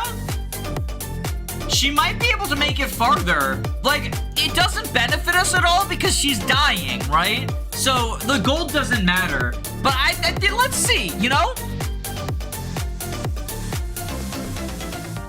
Yes, we do.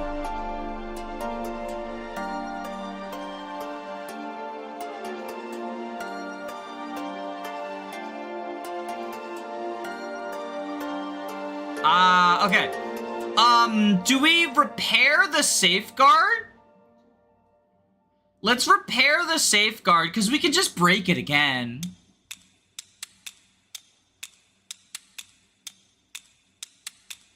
Like, the point of this fight was to break the safeguard? But we can just break it again, switch to the iron sword. We don't have our slim sword. We sold it.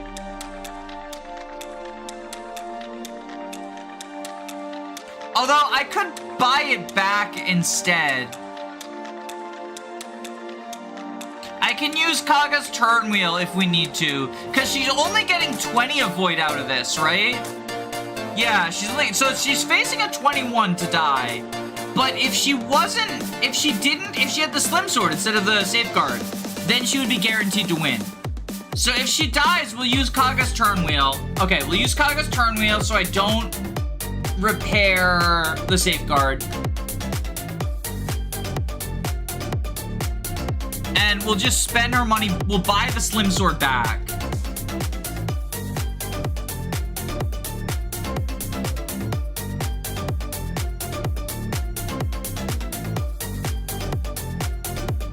And we'll send her through the arena.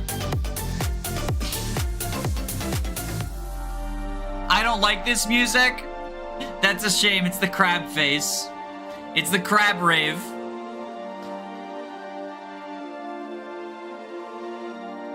We are crabbing. You didn't do the do strat wrong. You head south and get on a choke point where Edain heals the enemy out of damage and the commander... I didn't do it. That's exactly what I did. That's the safest way to handle Du's recruitment in Chapter 1.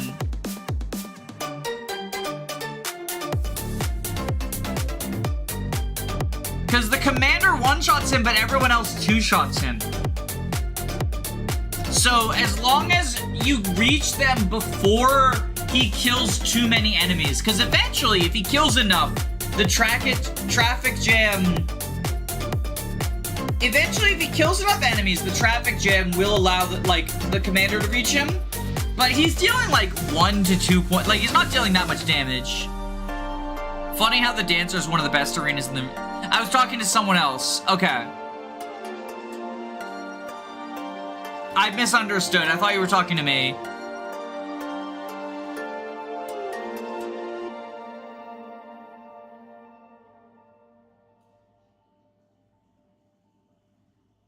Nisha is dancing to this from below.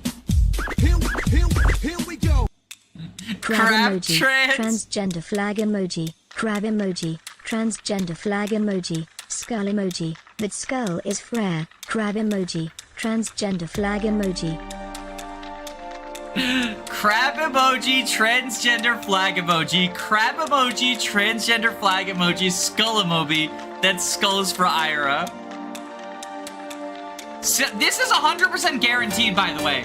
Sylvia cannot die to Grease. The monkey.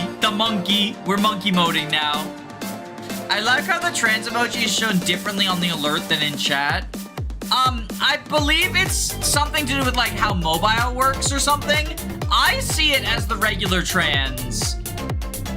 But I believe that, like, the Streamlabs chat only has a smaller number of emojis. Like, it's on an earlier version of, like, are these emojis? They're, like, Apple iOS. Or no, they wouldn't be. They'd be Android emojis, because YouTube is owned by Google. So yeah, this is on an earlier, the Streamlabs is going off of like an earlier version of Android or whatever. And so it uses the white flag plus the transgender symbol instead of just the trans flag. In the case of the remake, do you think they would keep the arena, the 1 damage minimum, and the wacky skills? Well, I think they would definitely keep the damage minimum of 1, because they did that in SOV. And I think the skills, I think Pursuit and Critical should be kept. I think Pursuit and Critical are good skills. I think it's a good system. I think it makes FE4 unique amongst the other FEs. But especially in modern times, they've shown they're back to being willing to make things unique. Like, the Three Houses class system is different from anything we've ever gotten. It's very different from anything we've ever got.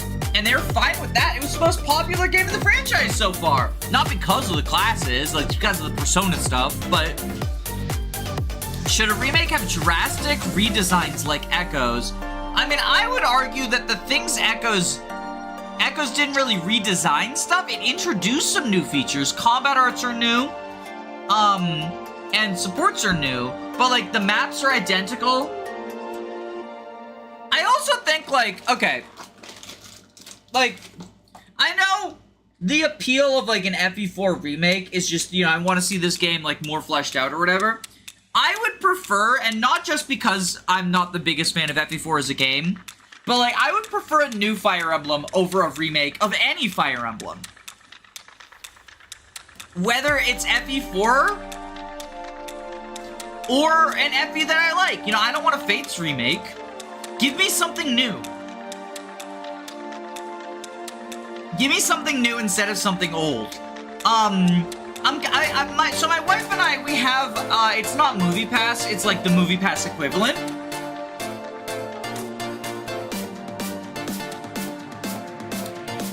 But like for only one, oh, we're safe now, right? Yeah, we're safe, we're 100% safe now. But for only one movie theater. So, we can go to movies pretty regularly now. And I do. I'm gonna turn the music down a little bit because it looks like it's a little too loud. Because we're just paying a monthly subscription, so I can just go to movies even though I only have vague interest in them. And the thing that really pisses me off about this summer's movies, like the big summer is movie season. Almost every single new movie this summer is either a remake, a reboot, or a sequel. The only movie I can think of this year... No, there's two I can think of that don't fall into those categories this whole year. Sinners, which is the best movie of the year, and there's a Wes Anderson movie, The Phoenician Tale, The Phoenician Plane. Everything else was either a sequel, a remake, or a reboot. There are a few that are sequels of recent movies.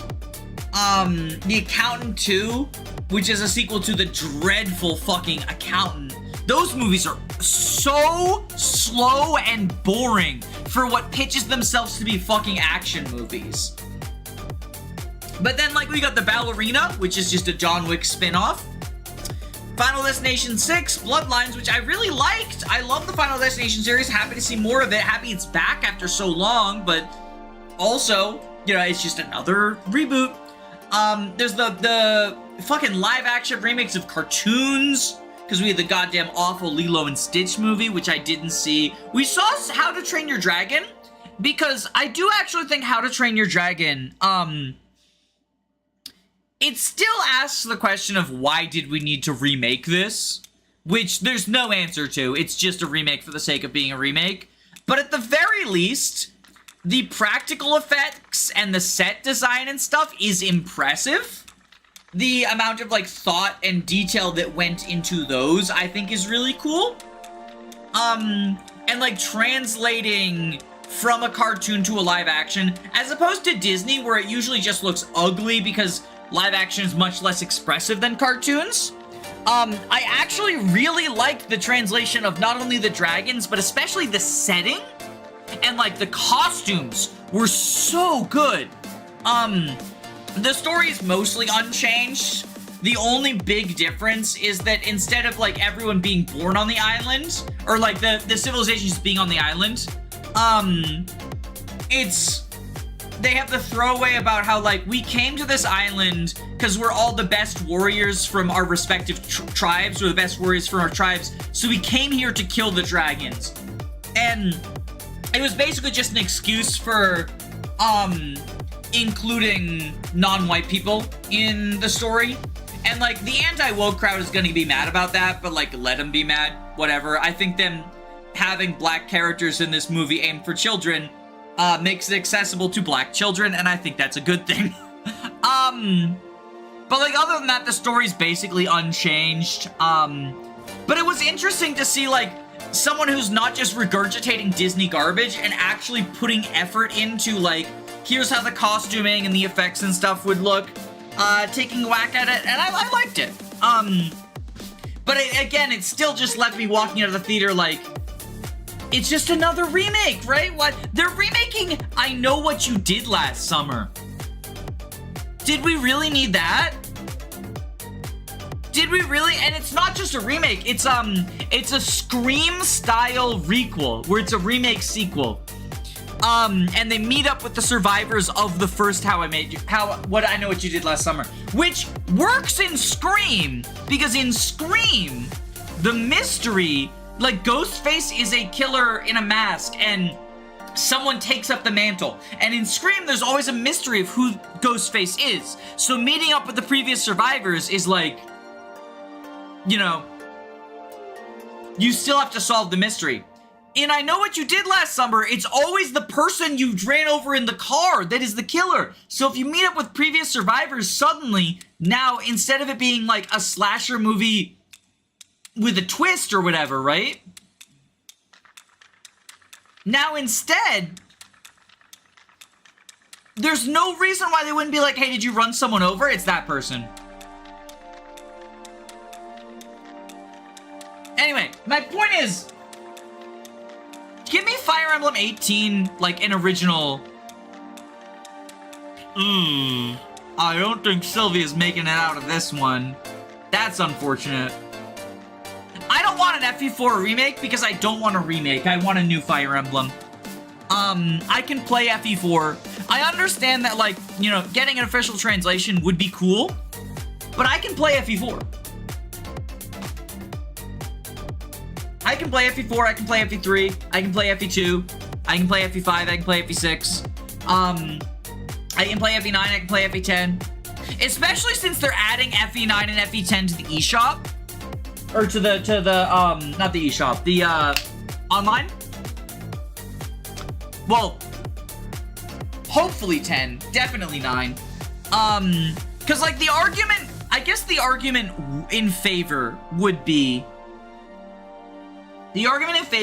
well, you know, not everyone who's super entrenched is able to play these games, and it would be cool. FE10 added the expansion pass. Did they not confirm Wii games? They didn't. I was just sort of like anticipating, like, I mean, FE9's also not confirmed. It's just like almost certainly going to happen. Like, it was one of the examples they gave in the like, and also some more, with the asterisks of like, none of these are guaranteed on screen or whatever. So it's like probably gonna happen. But like the argument, the only argument that I do actually buy is, sure, you're an entrenched fan, you know translation patches, you know how to boot them up on the SNES and stuff. So like you can play it, but casuals can't. And I do think that that is a good argument. However, instead of remaking something from the ground up, just like release them to be played on the NSO or the eShop or whatever, you know, instead of a complete remake, just give like, you know, I mean, the NSO is stupid, but like if you just, you know, sold the translated version for $20, like that is mechanically unchanged, I think that's a much better choice. Because then you dedicate your resources to something original.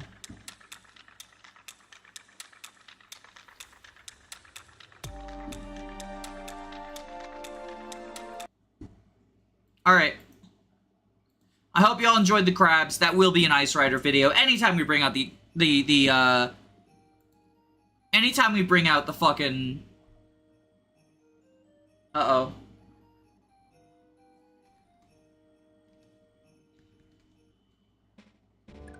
Ah, okay. It's quiet in the castle. I thought the crab rave had been so loud that I blew out my hearing.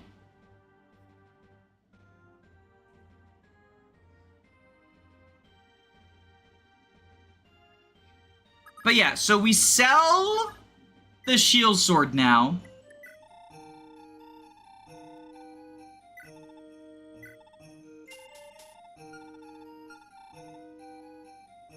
O7 for FE7 NSO, no 3 times effectiveness. Unfortunately, that doesn't save Will and Rebecca. They're still stinky.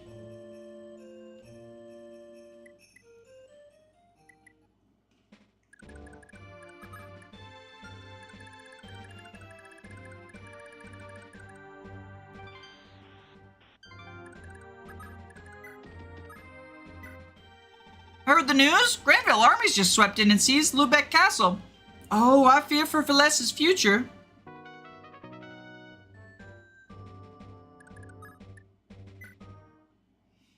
Even in 3x effective, Rebecca would still be screwed as a unit. Yeah, she still fails some one-shot thresholds, which is really sad.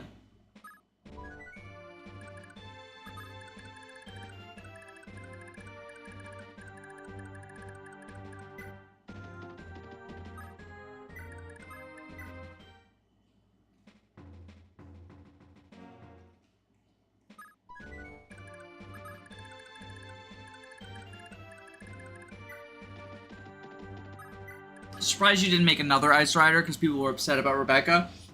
There's Rebecca bait in an upcoming thumbnail. The Donald video.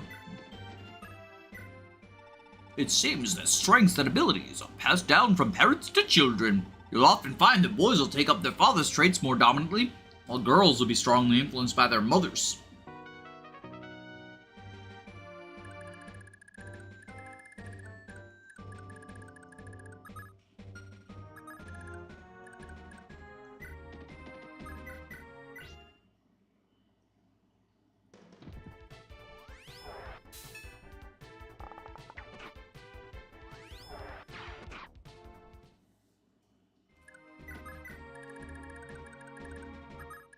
Was Donald from the training conversation or Mario Kart?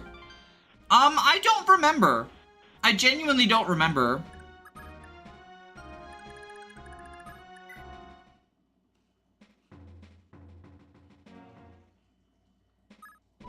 Why are we told about this in Chapter 5? Just in case you haven't done your pairings yet. In fairness, they also, like, start talking about a lot, some amount of it in Chapter 4. Like, they talk about the Holy Bloods and stuff.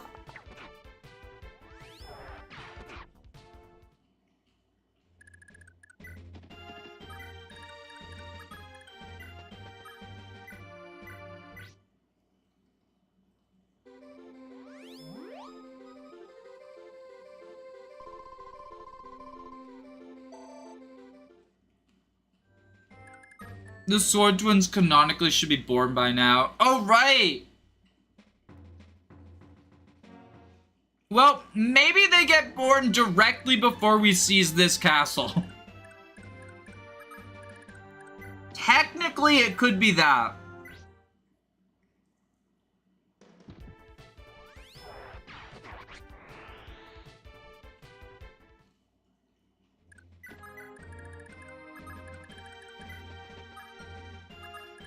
I'm pretty sure the Rebecca thing is, like, just an oversight. Her dying.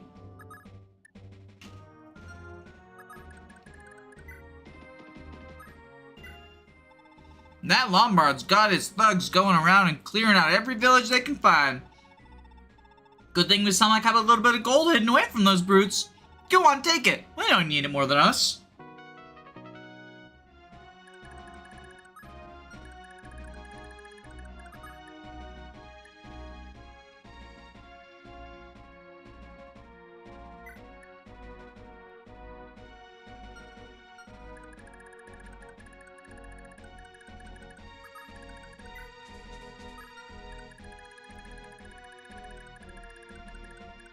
Just these last couple of houses.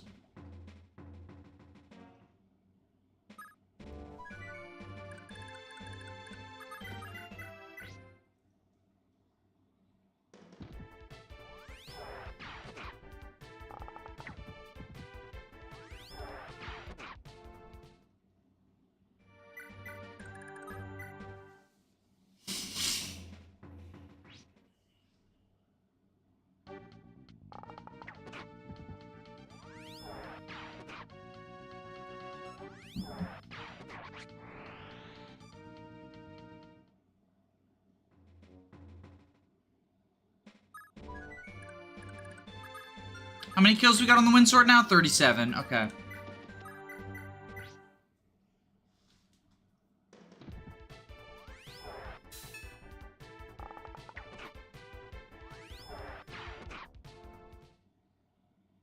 Go back here. Recover. Miltoast is the most irrelevant country in this game. Is that the merchant state?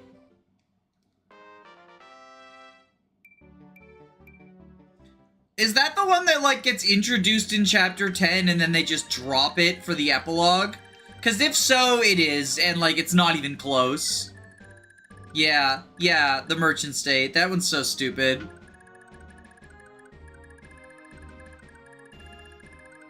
Are you married yet? They are. Okay, awesome. Give Duke gold.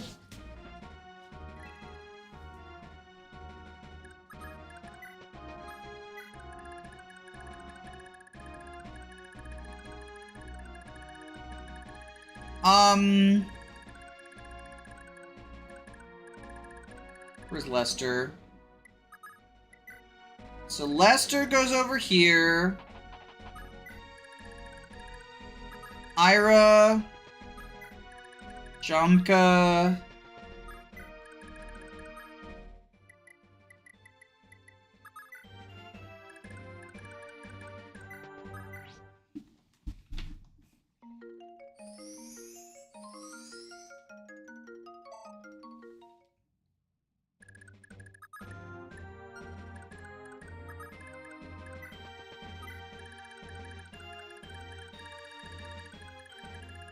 Oh, did I sell the wing? I didn't sell the wing clipper yet.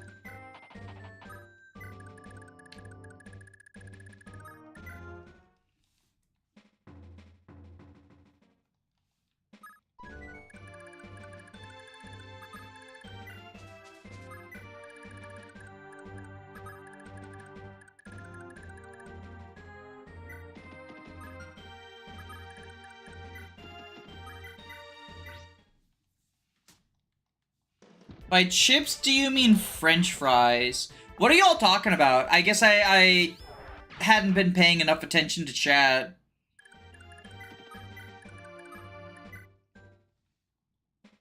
Azel Lester is funny because he'd have a son who looks exactly like his best friend. It's a real, like, sitcom moment of, like, wait a minute! Lex! Did you sleep with my wife? Oh, you silly goober. I love Great Shield! I love Great Shield! Best skill ever!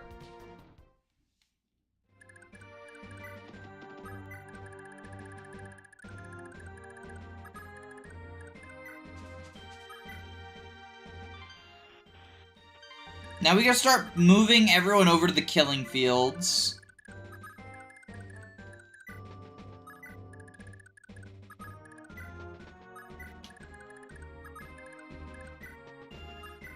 The getting killed and murdered fields.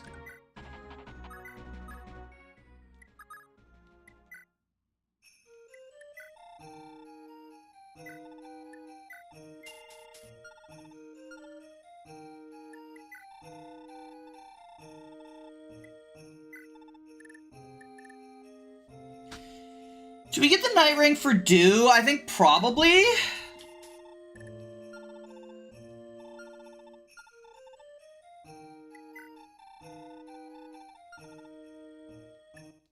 Can we make it through the arena?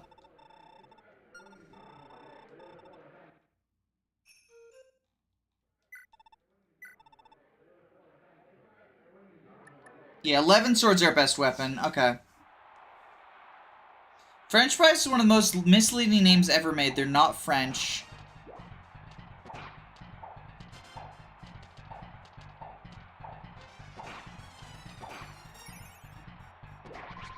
Hey! Soul actually did something! Okay, we killed Jakal.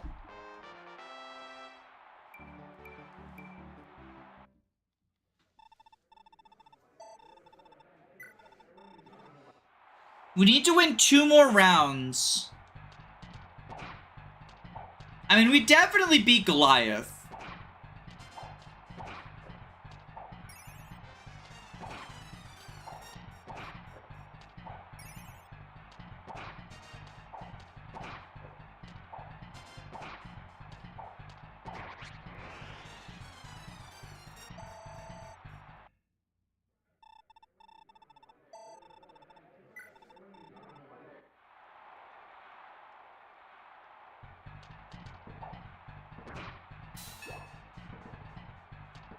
We just need to dodge tank Grease. Oh my god, great shield! Well, okay, well that was unfortunate.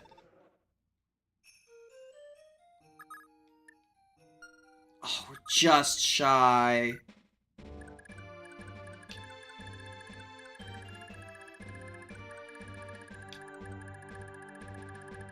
I guess I can have him go to that last village. The arena enemies have really odd names. Yeah, they're kind of funky like that. Kind of Funky Kong.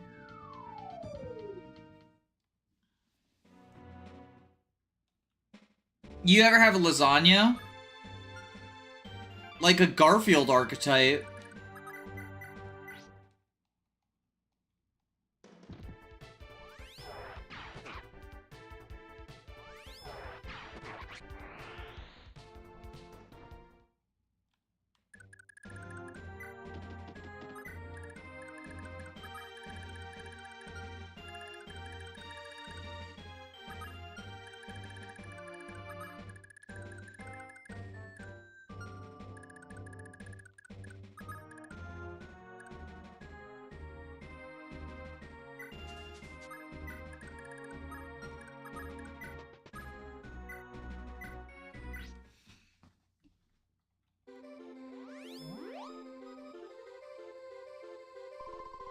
The actual bullets that come out of the gun.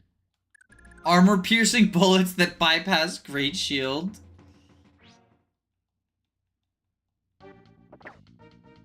Longanese. It's a Filipino sausage. Oh! I misread that. Sorry.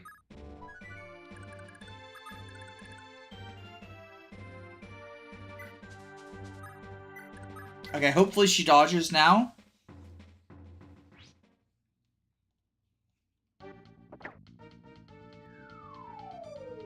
There we go. Okay.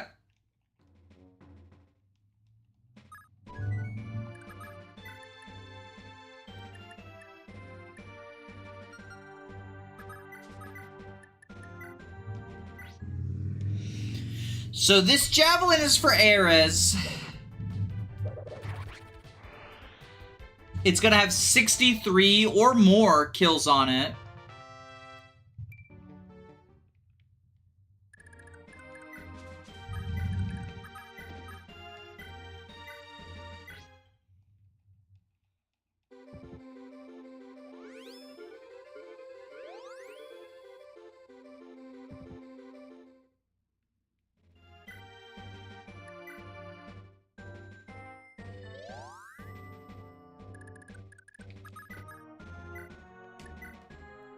Alright, Forsetti is the easiest way to kill Kelswath. It matters not how many of you worms confront me, so long as I wield the great axe Healthswath, the same fate awaits every last one of you. Stay clear if you still value your lives. He doesn't one-shot us, but he's still like, he hits so hard if he hits us. But we just fucking spaghetti him.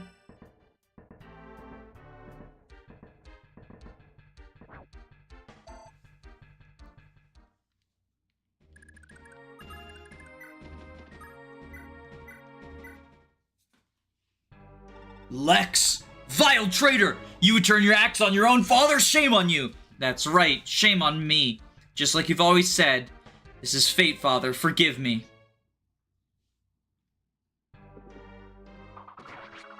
Yo! We had Lex kill his dad. Impossible! How could I fall like this? Donanon, don't fail me.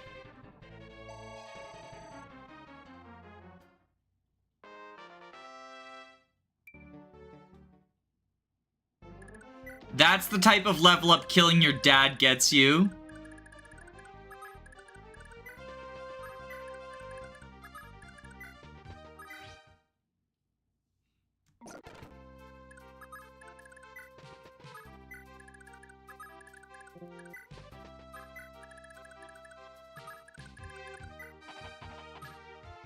Gotta go. Thanks for hanging out.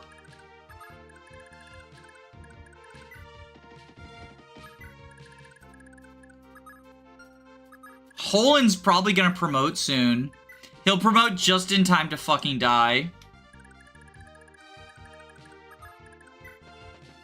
Bringing the archers out.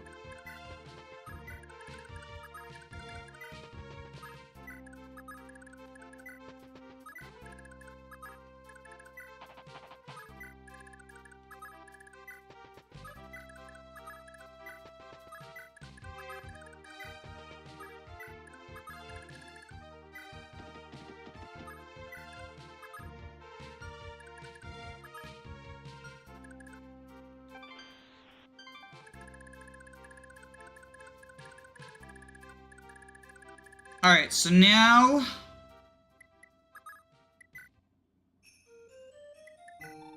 sell the wind sword. Return... yeah, heal, why not? Return ring, return staff...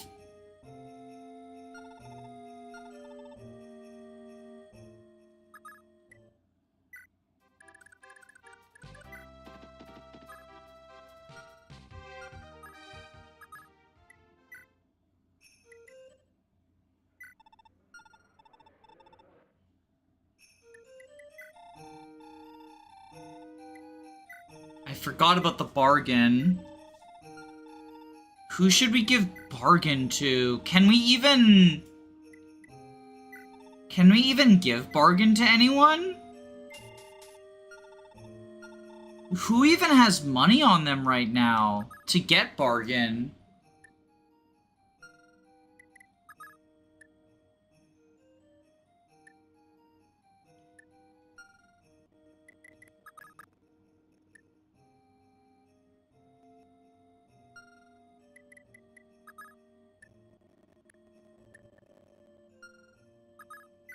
I forgot we had bargain.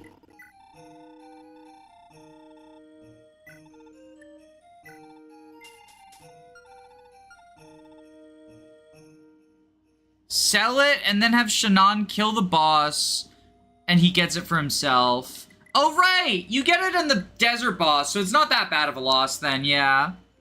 It served us really well, I think, having it on Lachesis. I think that was the right choice. It feels bad now to have it not on Lewyn, because it would be cool to have it on Arthur, right? Since Lewyn Arthur does rely a bit more on Forsetti than I would like.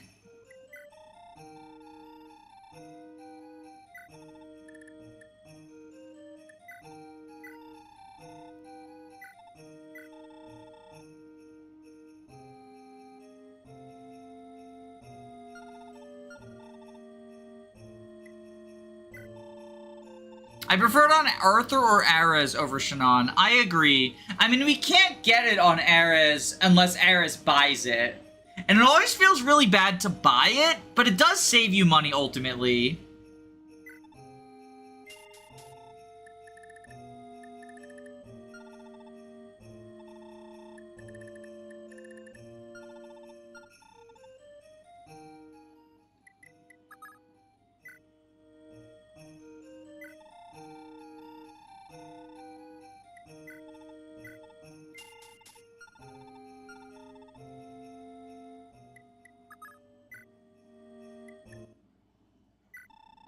You can give Tinny Tornado.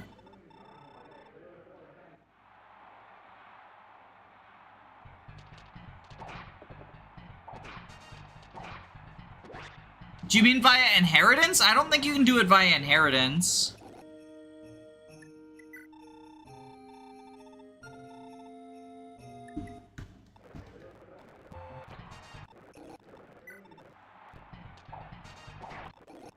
I just gotta land a single hut. What's the matter, farm boy? Afraid you won't land a single hit?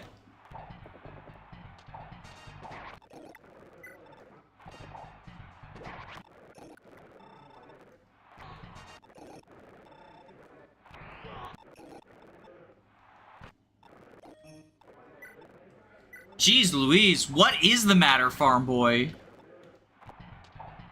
Fucking Beowulf, how many coin flips have you failed? Thank you.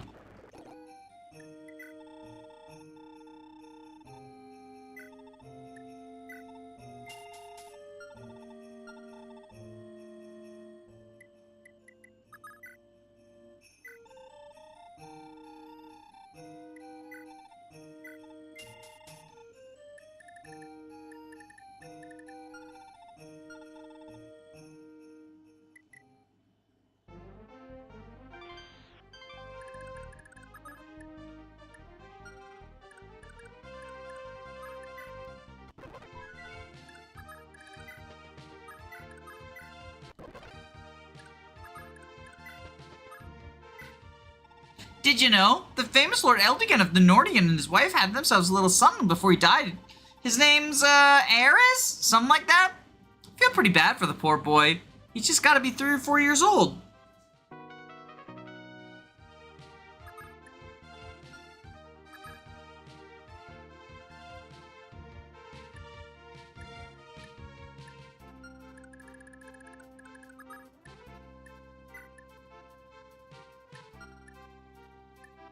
How much does heal sell for?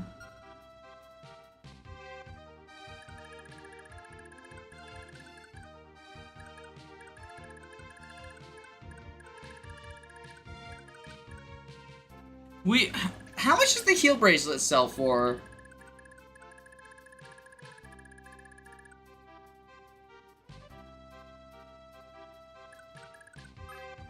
Cause we sell Thunder, we can sell the heal staff because we're getting one for free.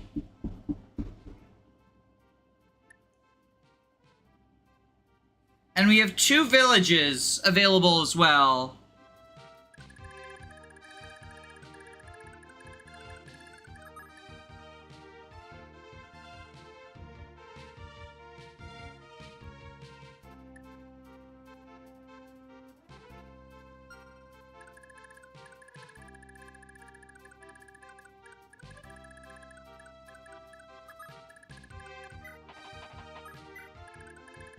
Sorry to be, like, just moving people back and forth while trying to do preps.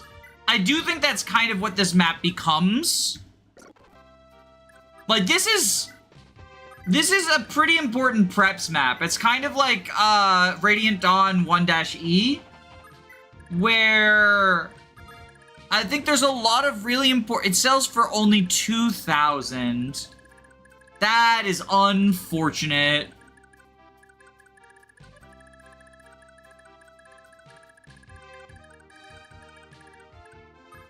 20,000! Oh! That is a significantly higher amount. Okay. So, Lester, or not, sorry, not Lester. Midir is gonna sell the heal bracelet, give the money to Edain, and Edain will get bargain. And I think that's actually a pretty good use of bargain.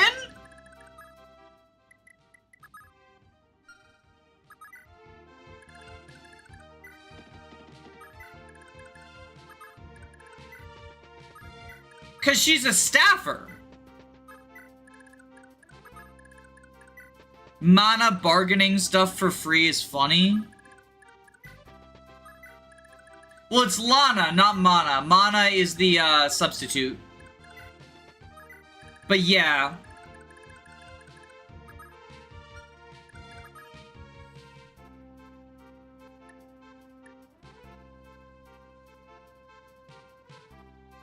Why are their names so similar? I don't know.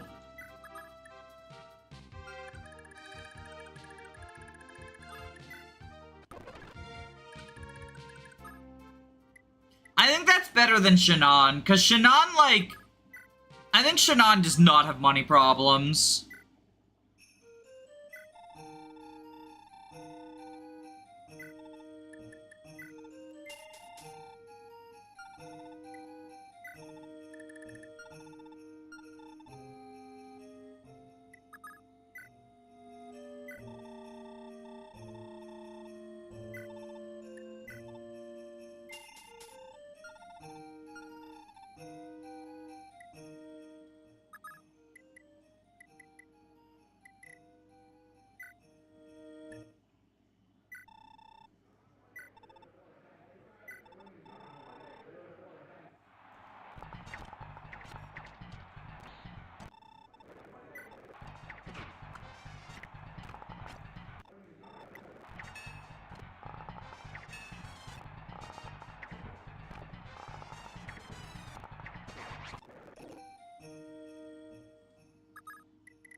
So then we buy the bargain.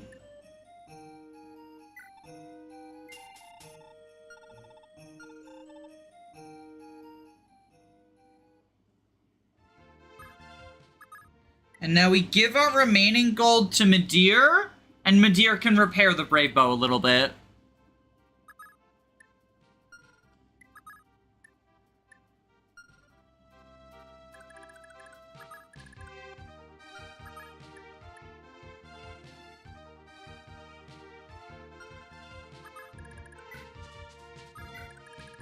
And Duke gets the Night Ring.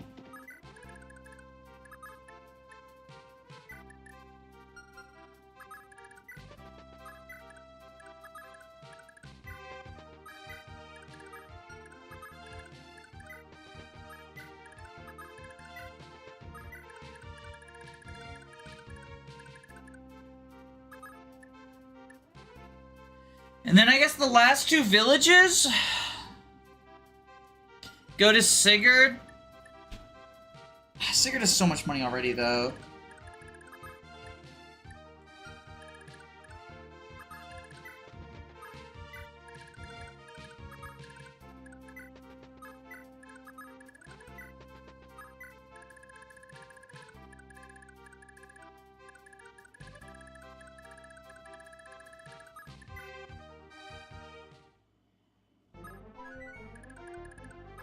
I love this preps kind of shit. I made a spreadsheet for my D&D. On a complete with all the optionals and stuff on a whim. It's definitely like, it can be fun sometimes. I think FE4 sort of making almost every chapter feel like a spreadsheet problem is more annoying than anything to me personally. But I know there are people for whom it's like the bee's knees, right?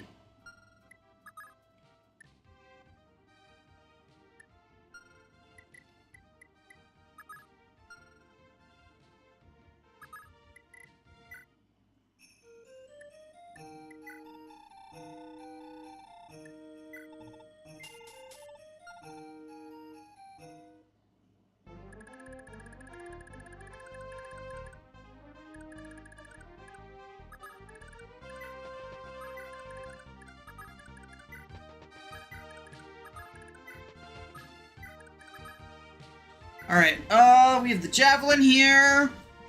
We have the wind sword.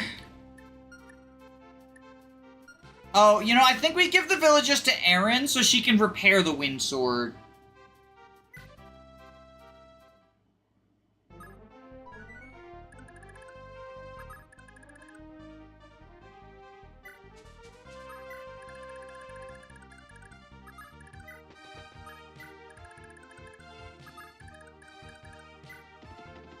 Who did you marry? She fucking married Jamka?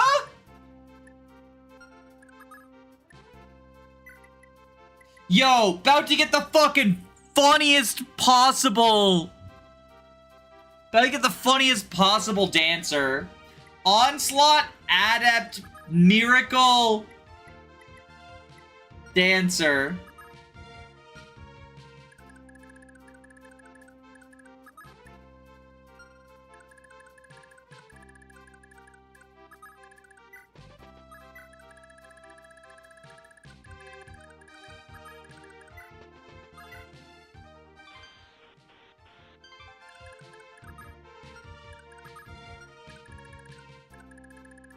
Jamka is dead. No, we just killed Sylvia. It literally, we just killed Sylvia.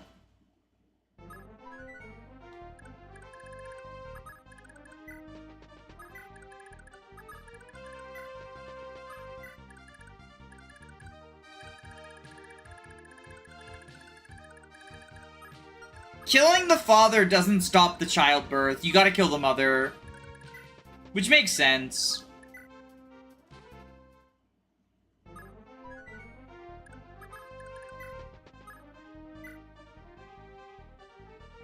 Jamka kills Corporal's magic. Who fucking cares? It's Corpore. Corpore is irrelevant.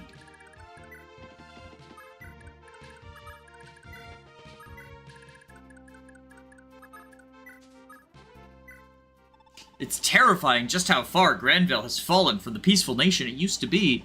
All they ever do these days is set their army on every country they can get their hands on.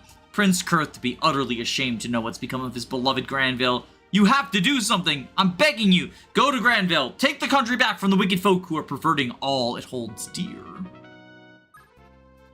I mean, corporate cares, but that's besides the point. Yeah, it kind of is.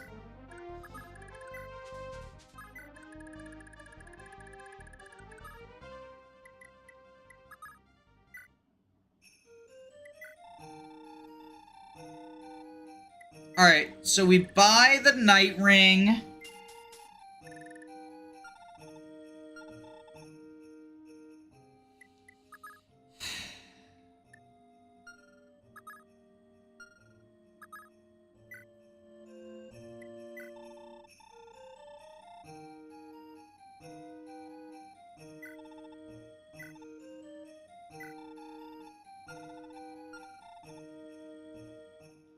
I believe the depositories are shared.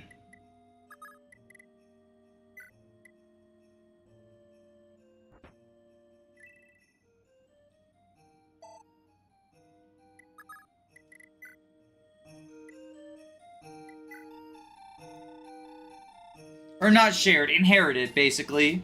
Because I've had Seliph get some stuff in depository.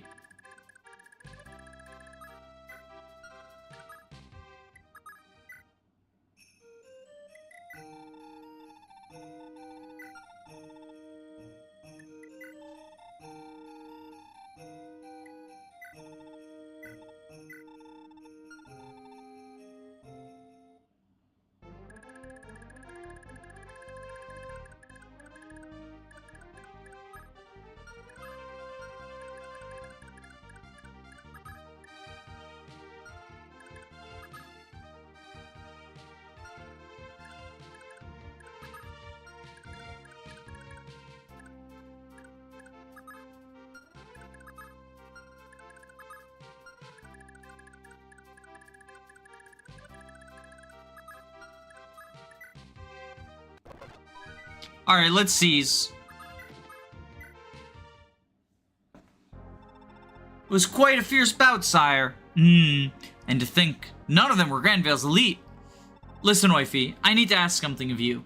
I have something to ask of you. Of course, sire, what is it? I recall the territory of Isaac should be very close to the northeast of Lumbeck. From what I've heard, ever since Granvale won the war, Isaac has been governed by Edain, Lombard's eldest son. But I'd wager his influence has yet to reach much of the country's span, so... I beg your pardon, sire? Are you seriously asking for me to abandon you for safety now of all times? No, I refuse. I will not leave you, sire. No matter what, I will be here till I draw my last breath. Wifey, listen. I know this is a huge imposition, but please just hear me out. I don't want to lose Seliph. He isn't even 2 years old yet. I can hardly fight with an infant in tow. Please, wifey, take care of Seliph. Take care of him and find refuge from this blasted war. I know I can trust you, wifey. You're my only hope. Sire, very well. I'll take Lord Seliph. I'll protect him no matter what happens. That said, you have to promise me. Promise me you'll come for us as soon as the war is over. I won't leave you if you can't promise that. Of course, I swear I'll come for the two of you. Thank you. Hold it! I promised Deirdre that I'd look after Seliph no matter what. I won't hand him over to anyone, not even Oify, until Deirdre says I can. Calm down, Shannon. I know you're still hurt about losing Deirdre, but this isn't helping. It's okay. He'll be fine with Oify. No! I need to protect Seliph! And you're forgetting what the people of Isaac won't be exactly happy to see more Granvalians. Oify alone won't last a minute there, but if I'm there, it'll be okay. Who better to protect Seliph and Isaac than the Prince of Isaac? Please, I promised her. Now that he mentions it, sire, it would be a tad more at ease if Shannon was there as well.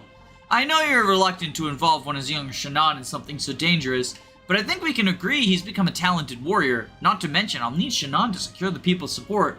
I'm sorry to burden you more, Shannon, but please, take care of Seliph for me. Okay, leave it to me. I'm gonna keep getting stronger. Nobody will ever hurt Seliph. I'll teach him all about Deirdre, but I wonder how he'll take what happened. I suppose we should get going then. Farewell, sire. Take care of yourself. I pray victory and clemency will find you as soon as possible. Thank you, wifey. Be careful out there. Yes, sir.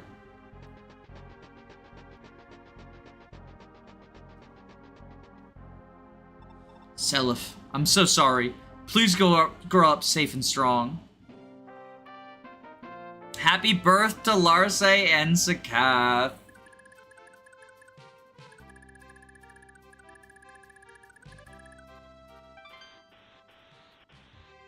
All right.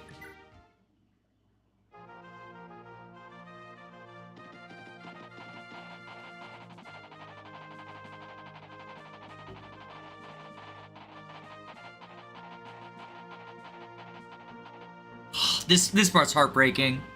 Gentlemen, we've not much further to go. Keep giving it your best. Rumor has it that Sigurd's army should be moving south through the Aid Desert. If we keep this pace north, we should be able to rendezvous with them sooner or later. Quan, I'm sorry I dragged you into this. You and your father were too generous sparing so many soldiers to help my brother, even though your father is presently so ill. But you're sure you're willing to risk both crossing a nation as all-powerful as Granville? The very thought is terrifying. Ethlyn, you know as well as I that the Monster, a nation built on the legacy of the Crusader Nordion, is stronger than its size suggests. No matter what happens, I could never regret giving my all for a cause as just as Sigurd's. My father feels precisely the same way. There's nothing to worry about, Ethlyn. After all, I'm wielding none other than Gabolg. I'll never fail with it at my side. Sigurd could certainly stand to have my aid. I suppose you're right. He'll appreciate any help at this point. Ethlyn will be entering hostile territory very shortly. The enemy could ambush us any moment, so... Actually, Quan, I've been thinking this over a bit, and I'm coming with you after all. I'd like to see my brother again, and I simply can't abandon you now. I can't allow it. I let you come with me solely because you promised to return home part way. To say nothing of Altana's presence, look at her, a mere babe of 3 years curled up a slumber in her mother's lap. Should we be attacked, what then? Why, I'd fight my hardest to protect her. Nobody could possibly seize her from me.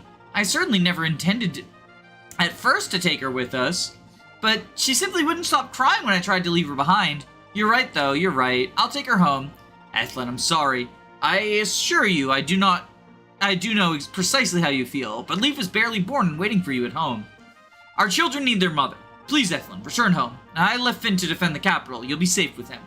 Very well, but... I'd like just a little more time. I want to stay by your side a little longer. Please, Quan. Ethlyn. Very well. We have a little bit more time to spare.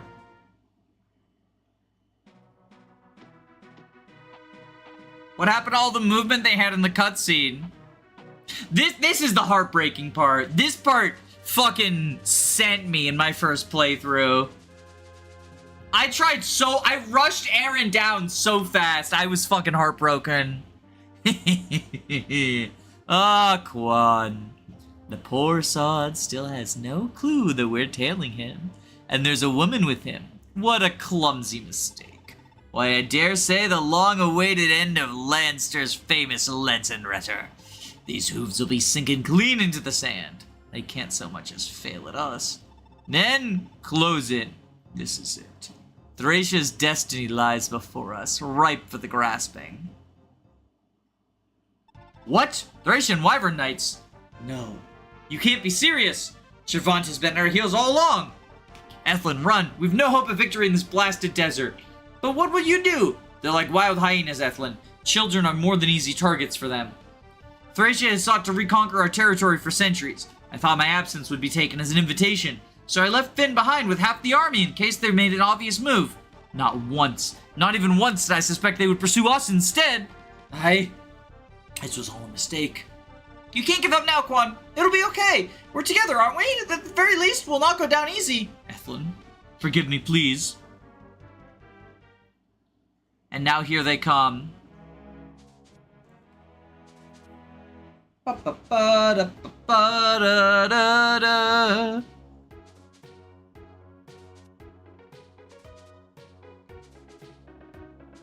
Move isn't all they're lacking. Quan didn't train his units. Oh boy. Oh, and then here comes the Velthamer part. I see Duke Lombard fell in battle. Arvis, what are we supposed to do now? It was you who had insisted that even if we left the bulk of our armies on conquest with our sons, Sigurd would pose no threat to me at all. The situation before us is not the outcome you promised me.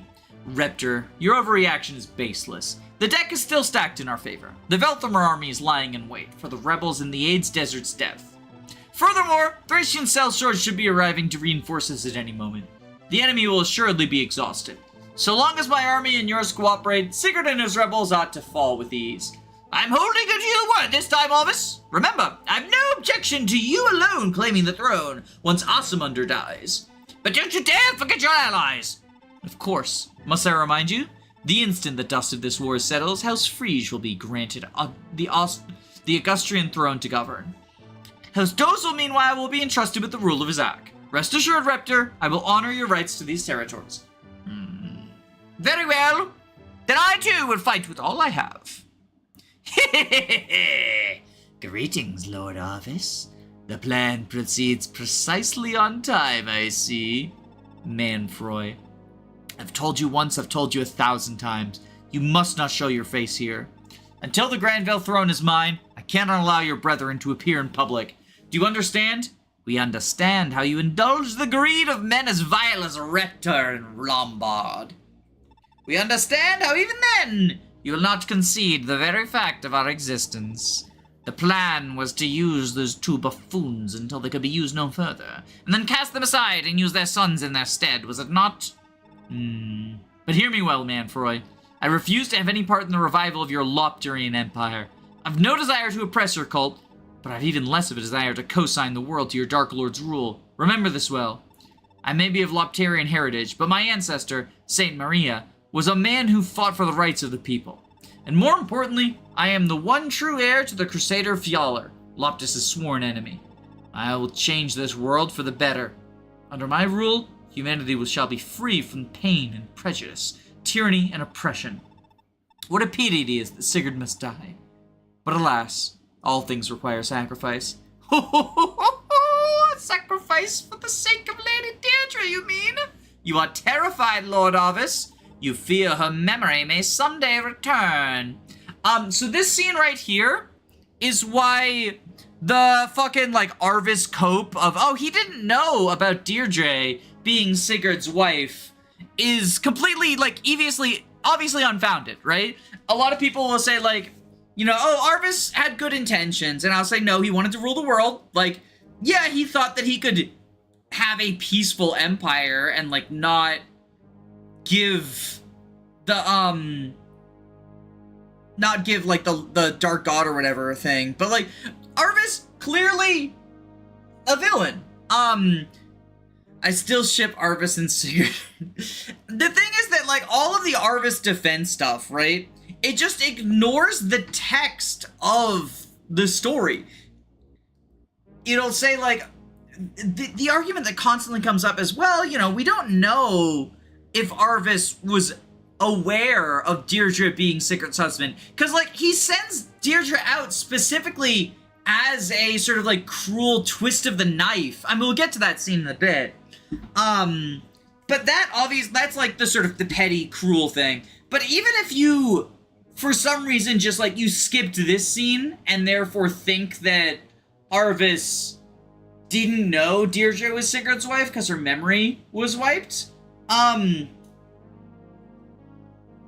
to rule the entire world is not, like, good, actually. I don't care if your excuse is like, oh, I'm gonna get rid of oppression by being the emperor of the whole world. It's one of those, like, you know, the saying, like, you know, no good person wants to be the president or whatever.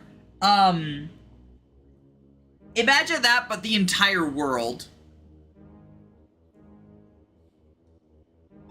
Don't you dare bring her into this. Need I remind you, we are in love. Nothing will ever come between us. I suppose you do need to hasten and make proof of this love of yours. Proof that will one day grow up and rise to be a most magnificent king.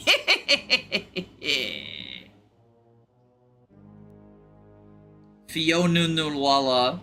The rebels are finally headed this way? Ha! Excellent.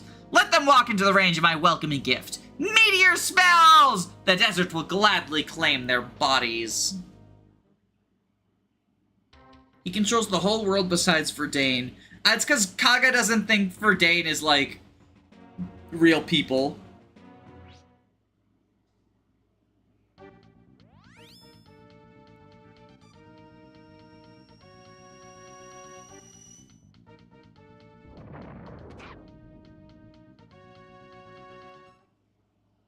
Arvis is just the Griffith debate? What's the Griffith debate?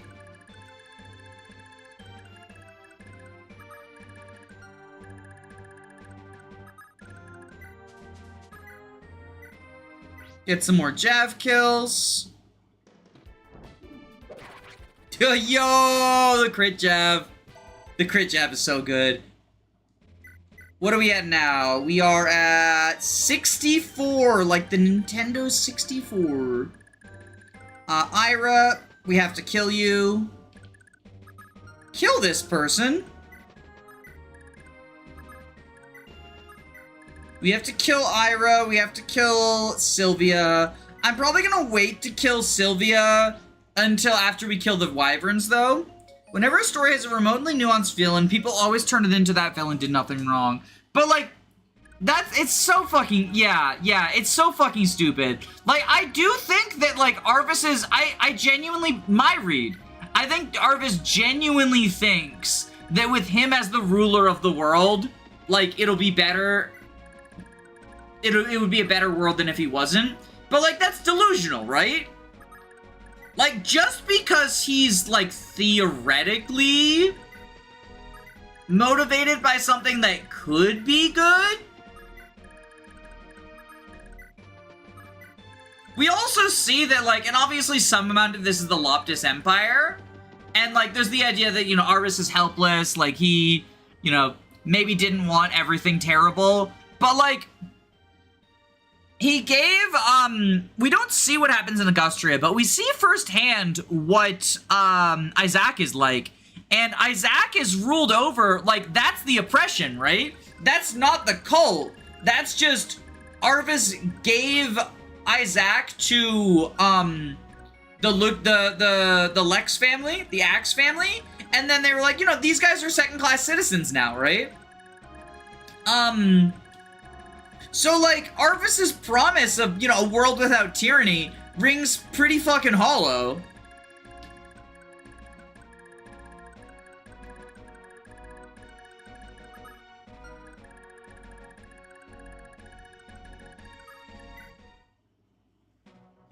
Why doesn't Arvis Valflame Manfroy? Is he stupid? You can't beat Garnef. Arvis versus Orson is like Arvis X Orson. I think Orson is also a pretty, like... Obviously, Orson, like, his chapter is named Ruled by Madness for a reason, right? He's fucking insane because of his grief. But I do think he's a well-developed villain, or, like, at least nuanced villain. Similar to Arvis, like, he does horrible things and it's not justifiable. But you can understand, like, I like when a villain has a human motivation. And his motivation is like, I mean, they even say, you know, he loved his wife more than anyone else. Sir Orson loved his wife so much. And then she died, and he's willing to do anything to bring her back. You know, it's the Stephen King Pet Cemetery thing, right? I think I'm gonna make a hack set in Augustria, following militia leader leading her people away from Sigurd's army, and her daughter fighting the Lopter and surviving the nobles. I do think if there were, like, I do think it would be a cool to have, like, an Augustria set. Like, what's going on in Augustria and Gen 2. Because, like, we do fight against the Threege family, right? The Lightning family. But we fight against them in Thracia, right? And in the finale. Like, they're in the Thracia Peninsula. Most of Gen 2 takes place in the Thracian Peninsula. Only the first chapter is Isaac. And then we have 3 Thracia maps, 7, 8, and 9. 7's only partially. Like, 7's sort of split between the desert and the peninsula. But then 8 and 9 are fully. And chapter 10 is just the merchant state that never gets brought up again. And obviously, the reason why we don't go back to Celeste or Augustria is those maps are already... We already did those maps, right?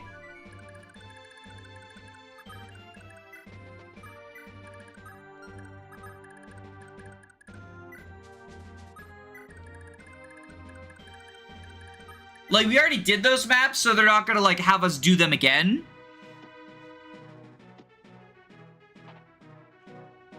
But it would be kind of cool, like, in a Thracia-esque midquel thing, to see what happens in Augustria under Granvale's rule. Because, like, Frege is probably the most evil of the houses. Maybe I'm just saying that because we see their shit the most, right? Like, we see all of their cruelty. And, like, the co-signing of child hunts. Oh, I can't wait to talk about Gen 2, the Ishtar stuff. I think people are a bit too, like, willing to be sympathetic to her because she's down bad for Demon Dick. Which is an oversimplification. Like, I say that because it's fun to say. It's not, like... I think she does legitimately... Because, if I remember it correctly, she fell in love with Julius before the possession, right? So there's the sort of Orson-esque thing. Like, she's kind of like Orson, and that, like... Yeah, I wouldn't say that, you know, Julius before possession, we don't know anything about him. He's said to be kind, but, like, who fucking knows? Because, you know, he's Arvis's kid, right? Like, he still wants to be emperor of the world. So, like... There is some Orson-esque stuff, though, right? Where... Once the possession happens, it's hard to let go of that person. Because you don't see him as the demon, you still see him as the person you love. I don't know. She's an interesting character, though. Hold tight, Altena. I'll protect you no matter what. I think that she, like, I think, Ayra's his dad, Eldigan, is the best Camus in the mainline series. Just from a character perspective. Yo, the crit! But I think she's a pretty good job as well. Away, Thracian beasts, so long as I hold Gay Bolg, only one of us will live this day. Are you sure about that, Quan?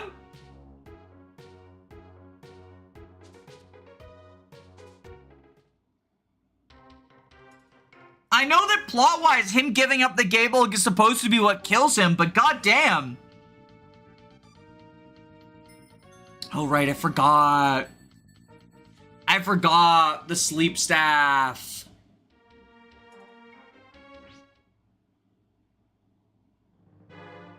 Take this! Feel the fiery wrath of the heavens. She's not the Camus archetype, she's the Istar archetype. No, the TV tropes! TV tropes has invaded.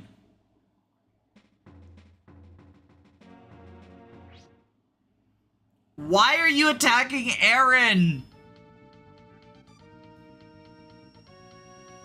Does Erin have high enough res that she cannot be put to sleep? Is that what's going on right now? 15 res. The protagonists come back from the villages Macbeth sacked. Yeah, okay, so she can't be slept. That's good. We got our 64 crit jab. What's the wing sword at? 39. I think we just keep building... Actually... I'd like to get wind sword, because that's going to be the weapon of choice for Fee.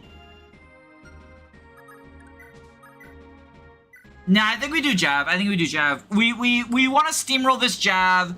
The jab's going to get handed to Oifi and then eventually Ares.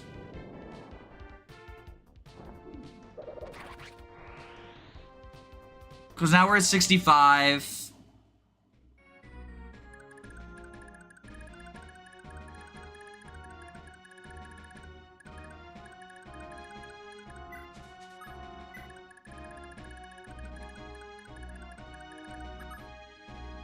Alright, I forgot. Sigurd's gonna be repairing stuff.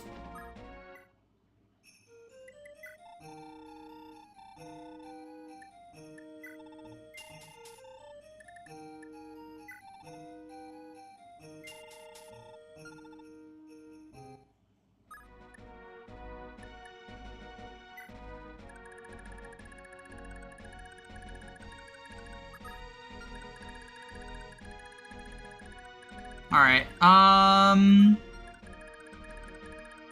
before they die, let's check out Quan and Ethlin.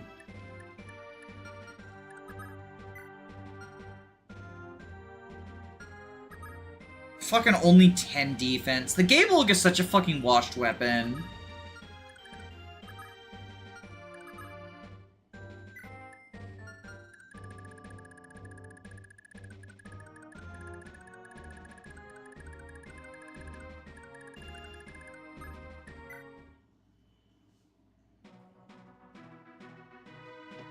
Would the Protags be fighting the Gen 2 cast as well as Lobtir? Well, I feel like the Gen 2 cast is... I feel like the Gen 2 cast, you wouldn't really have like a reason to oppose if you were the Augustria of Resistance. Ah! Altena! Quan, I'm so sorry! What's this? A woman is fool enough to have a child with her? I see. Quan's daughter. Interesting. You there. Tell Quan this. He doesn't surrender the Gablug, his daughter will meet an untimely end. Hehehe. Your move, Quan. Your move. No. Altena. Ethlin. So this is where it ends. Travant. You can have Gablug, but don't you dare so much as scratch Altena.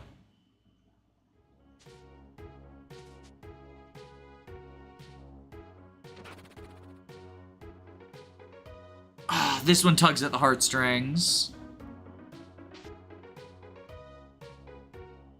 If there's an FE4 remake, we need to have 3 Pegasus Knights. I don't think that's necessary. I really don't. I don't think that would give it, like... There's already so little flyer utility. I think the triangle attack being an enemy thing is cool. Not every single Fire Emblem game needs to follow the exact same pattern. Quan, the dodge tank king! I had to say something.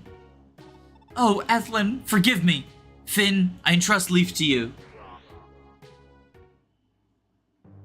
And so it ends, Quan. Magon, you're in charge now. Head north and give Sigurd's army a fair share of grief. Let none of them escape. There's a fine bounty on each traitor's head after all. Yes, sir. That said, what are we supposed to do with this child? She's just crying and crying. We don't know how to handle this. Shall I put her out of her misery, sir? Certainly not. Hand her over to me. She and Gabolg are coming back to Thracia. You can't say I expected that, sir. If I may, why exactly are you taking home with you? Moron. You've no need to know. Keep that mouth of yours out of business that isn't it. Yes, sir. I beg your forgiveness, sir. By your leave, we will pursue Sigurd's rebels. Good. Don't fail me. Debathra, Misha's mother, and Anad could be easily recruited. Why not? Why, though? Like, genuinely, why? What does that add? To just make this game the same as every other games cast in the series?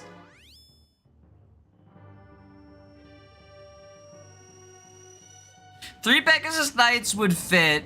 Most FE4 units have a class line to themselves, and it makes them feel more unique. There's not really any need for additional flyers. I already think, like, Altena showing up as late as she does, feels pretty unnecessary as a unit.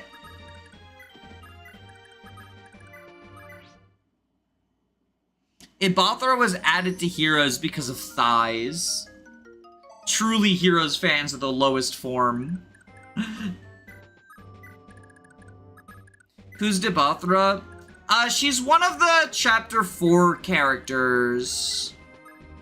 I believe she's the boss you face. Okay, so we have to kill Sylvia, Lachesis, and Ayra still needs to die for the substitutes that people have paid for.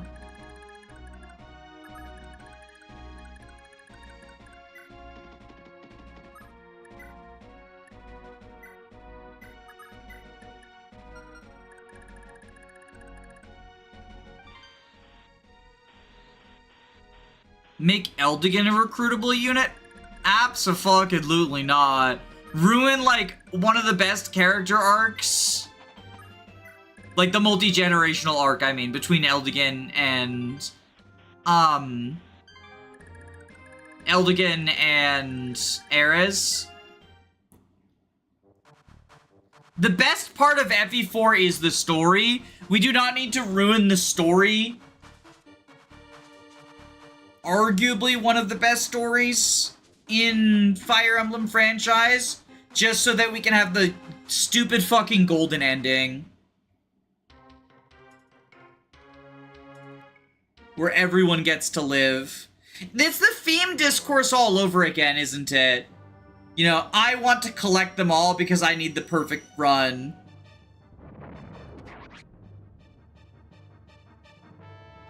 Shannon, grow up well. Lex, we'll meet again in the next life. Alright, so there go the Sword Twins. We have substitutes for them now. $25 well spent, question mark?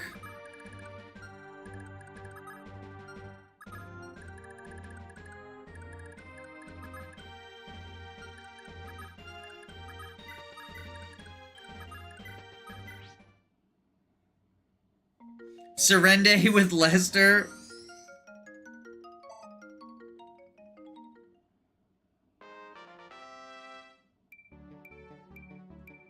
History is a joke. Deaths are a joke.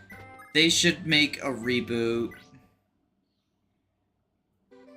I feel like the reluctance of the Fire Emblem fanbase in general to accept a character I like died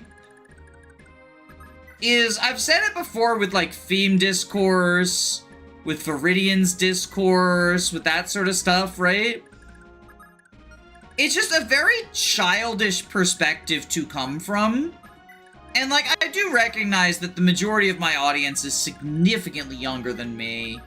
So like, to some extent, like, you know, people who are like, I'm mad that this story had a likable character die in it, saying, well, that's kind of a childish perspective. Well, a lot of people are probably actually, like, quite literally children. But I think that a story, like, that makes you feel something, that, like, actually fucking makes you feel something, is much better than the sort of, like, you know, not to be, like, overly derivative or whatever, but, like, cartoon happy hour stuff, right? The golden endings. It's why I really don't like that, like, triangle strategy. For everything I love about triangle strategy over Three Houses, I respect the shit out of Three Houses not letting you save everyone, no matter what route you go. Someone has to die. You know, either Edelgard and Hubert die, or Dimitri dies, and Dudu dies. And then, like, they forgot that there's a third faction. So, like, they forgot that there's a third faction because they love forgetting about Claude. How old are you? 34. I'll be turning 35 in a week. Trying to figure out what my, like, birthday stream's gonna be. Do children not read or watch or play stories with death in them?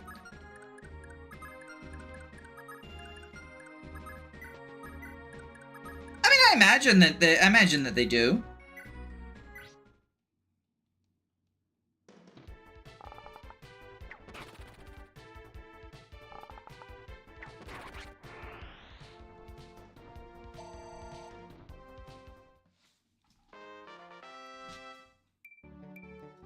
But there is sort of the, like, the like, gut reaction of, like, this made me feel a way that I don't like feeling, therefore it's bad writing, right?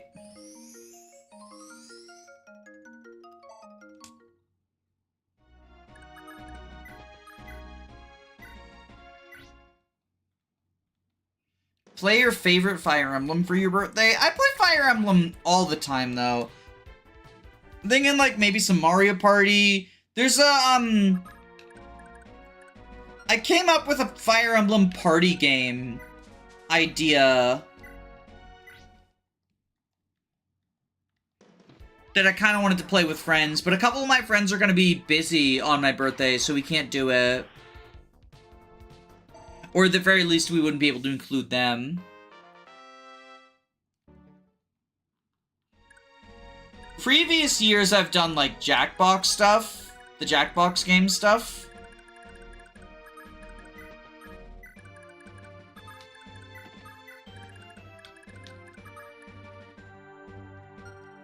Yo, we get the Azel talk, because his wife is dead. I miss my wife, Azel. I miss her a lot.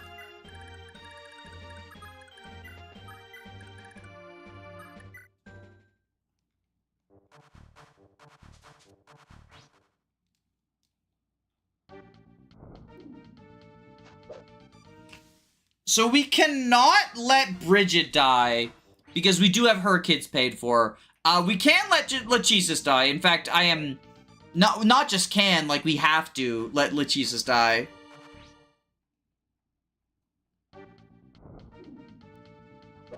Blank level up. Point and laugh.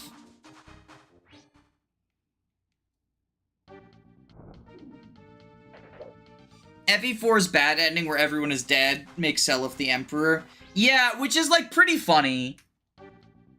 I've seen some people, like, I mean, I'm on record as being, like, a, you know, Kaga's a racist, sexist old man, person. But I've seen some people say, like, you know, the fact that Seliph can become an emperor shows that, like, it's actually not bad to be an emperor. You just have to be the right emperor, therefore Kaga evil. And I'm like, that's the bad ending. Like, I don't think that's supposed to, like, that's not endorsement of Emperor Seliph. It's the bad ending. You get the bad ending, and a bad thing happens. Seliph becomes the emperor. The cycle just continues. Don't take this personally. We all gotta make a living somehow. Yo, okay, she dodged. Fucking dodge tank. Like, yeah, I just don't think that's like a valid criticism, right?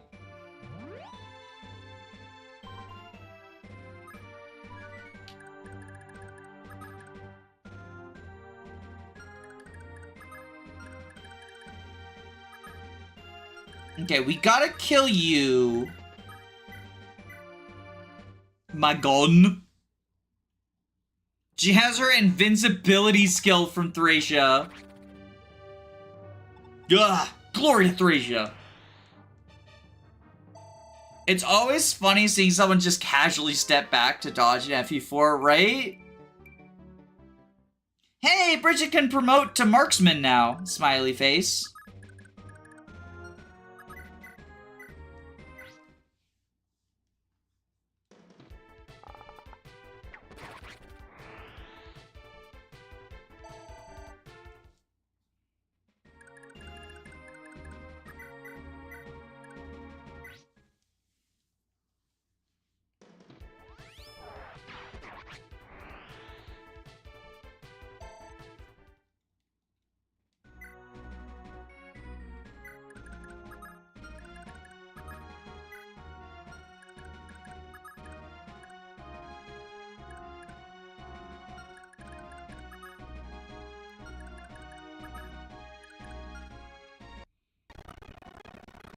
Kaga's turn wheel. We go down. Down. Damn, Jacob predicted! Also, welcome, Jacob.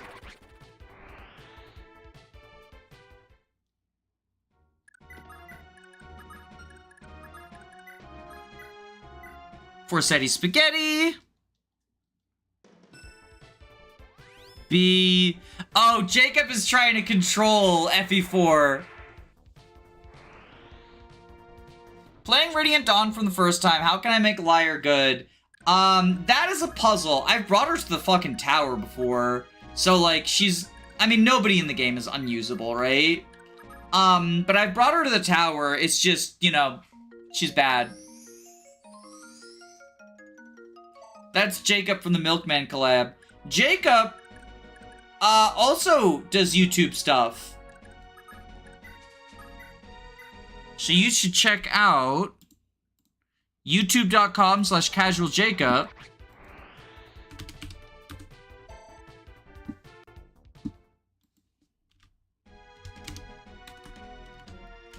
Let me just put this in chat. Right now... what Jacob's got going on is a engage PMU, a iron. Okay, the engage PMU on Saturday. Or engage PMU is on Thursdays. On Sundays is just like random fucking like GameCube games like The Incredibles and shit. And then what I think is like the coolest one, and I am the most excited to watch despite the fact I fell asleep before the first death, an FE11 hardest difficulty Iron Man on Tuesdays.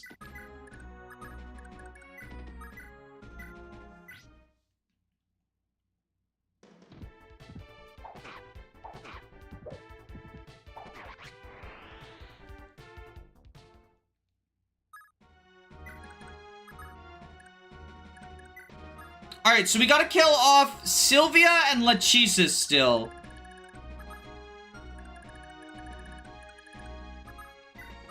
I want to show off the Lex talk, because I feel like most people don't get this.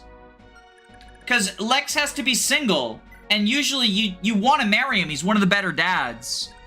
Usually to Ayra, but Erinus, potentially, like, it screws over Sed, but it helps out Fee, like, if you're into that.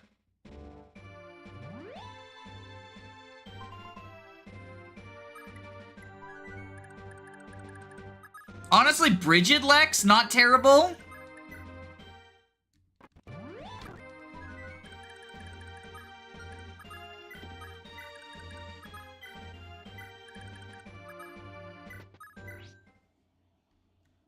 Lex Fee is funny until the ballistas show up. Yeah. Jesus, Elle, you look awful. What's going on? Oh, Lex, why are you looking so happy? Huh? Oh, right. My dad. Yeah, I'm gonna be honest, Azelle. It's not that I feel nothing about what happened. It can't be helped, right? But after all the pain and suffering Dad caused, well, he deserved to go down. Oh, you know, I've always admired you for your resilience, Lex. Just thinking about my brother is enough to make me tremble. Yeah, Arvis always has struck me as quite the odd one, but he's always been a decent fellow. You still can't see him as our enemy. I know. Arvis always has been like a father to me, and I never knew my real father. Problem is, sometimes he just changes.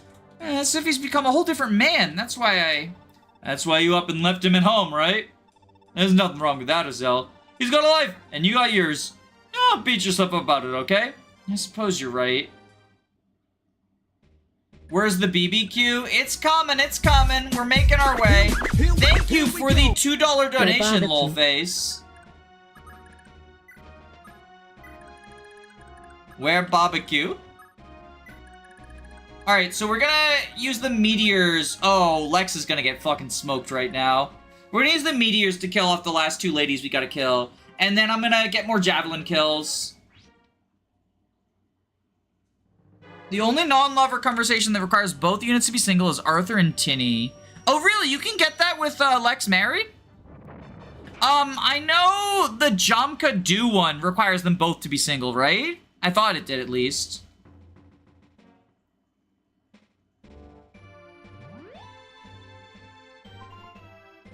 Some parts of the barbecue require more cooking than others. I forget, do I have a staff on you? No, I sold it. Okay. Bum ba ba ba da ba.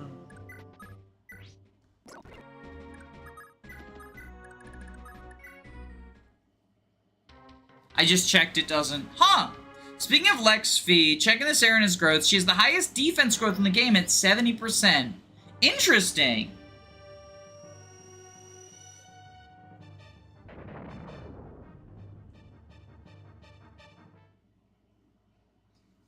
I will say, even, like, just the defense growth probably doesn't make her, like, as bulky as you would want for a tank, just because she starts at, like, eventually she'll get there.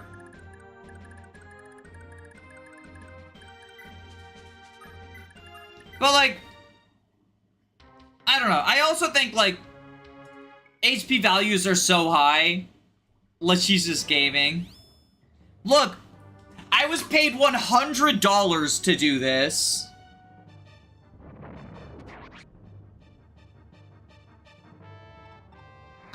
LD.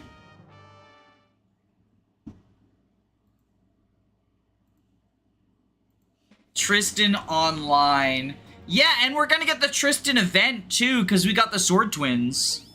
Last minute purchase by Thomas Kwok.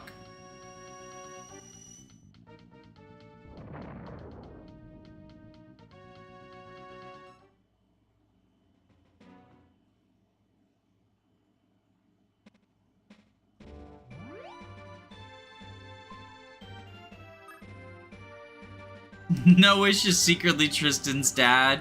It do feel that way sometimes. It do feel that way sometimes. Alright, let's get Jav kills.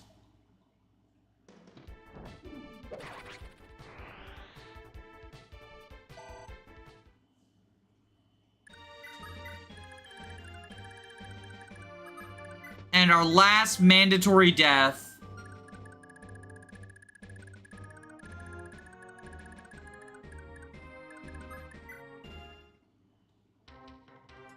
What time is it for me? It's 1 in the morning. The crit animation on the Pegasus Night Lance is so funny. Meteor Sylvia doesn't even one-shot her. .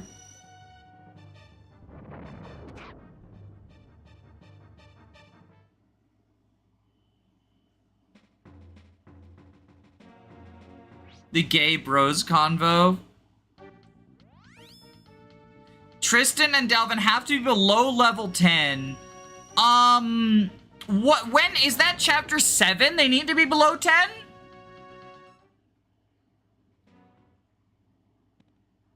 I'm gonna have to look into what all the sub-events are. Chapter 7. Okay, yeah.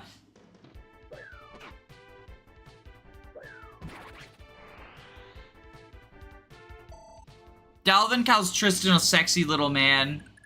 I wonder if that'll be changed in this translation, or if it'll be based.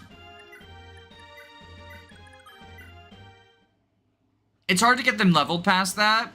I mean, I could do there's some degenerate grinding strats you can do in chapter 6. Which would be funny.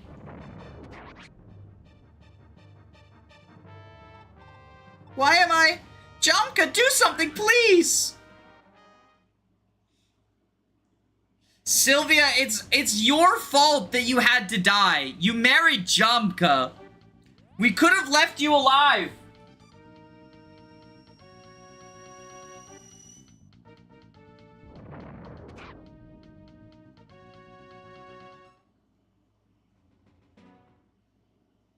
Jamka can't help you now.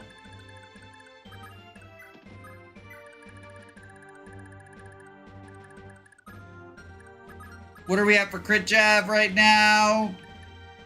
67.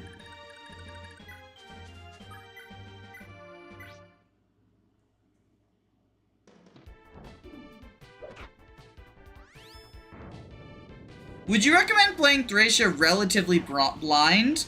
I think it's like an interesting experience relatively blind.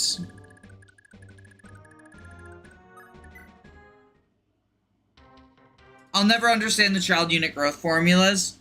I know that, like, they inherit from both parents, and they, like, it averages something. I also don't know the exact way it works.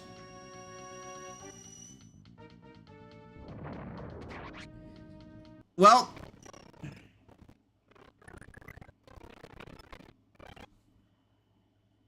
it would appear we need to use Kaga's turn wheel.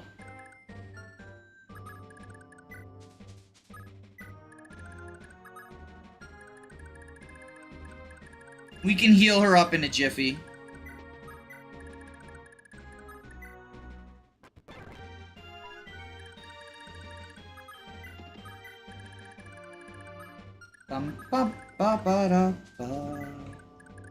I do kind of hate the desert, like just walking across it all the way.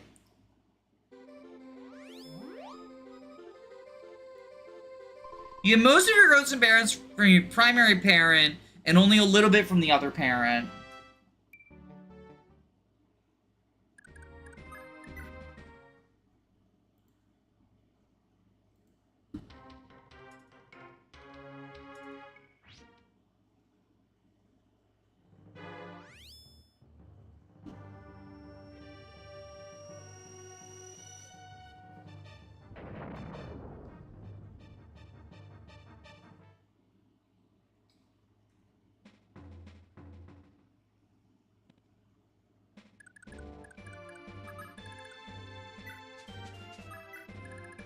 Alright, and then you go forward. We have Tearfing equipped, right? Yeah. Fucking plus 25 resistance. Because Tearfing plus Barrier Ring equals Ponage Incarnate. Apparently Streamlabs hates the word balls. Balls of steel.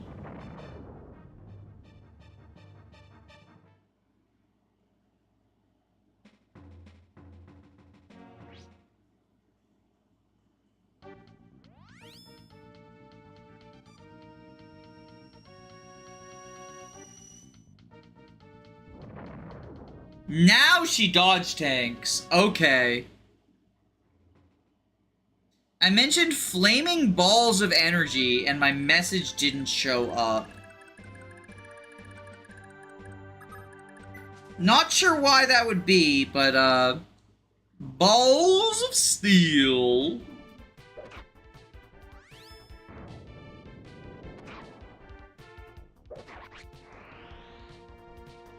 I remember in a really old ROM hack, Tailtu is the Lord and it's hard as hell.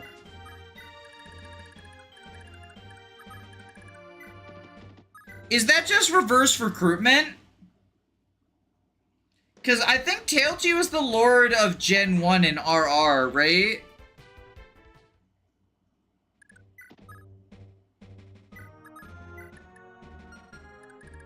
We've sacrificed crit Brave Sword for crit Jav, and it was fucking worth it.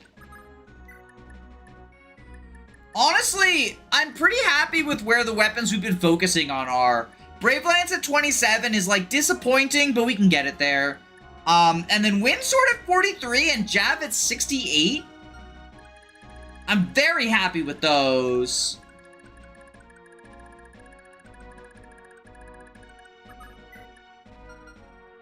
What's the Elwind at? 22. That's also pretty good.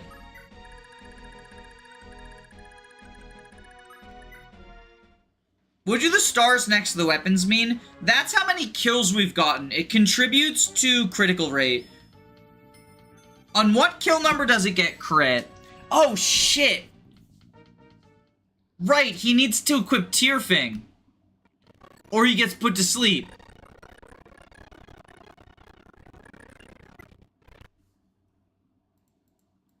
Don't tell Kaga.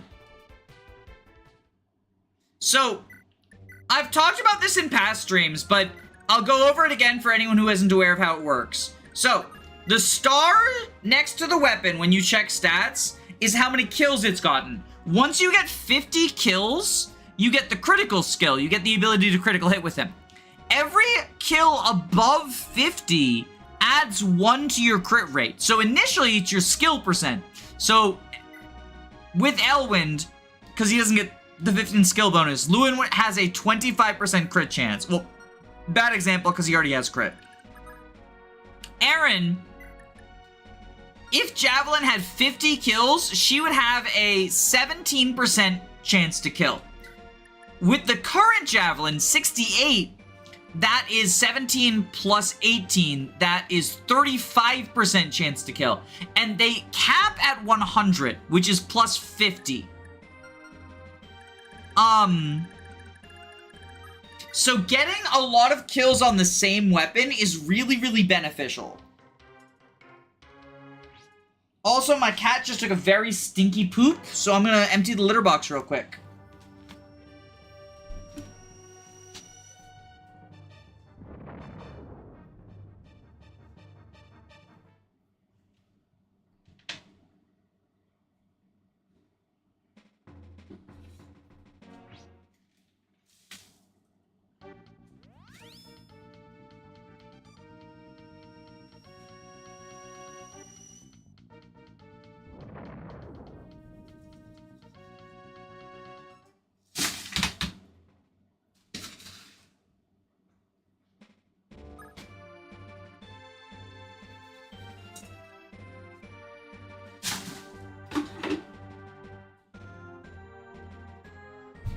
It's especially good to get kills on brave weapons because you have 2 chances to critical hit, and eventually it gets to the point where it's like basically guaranteed.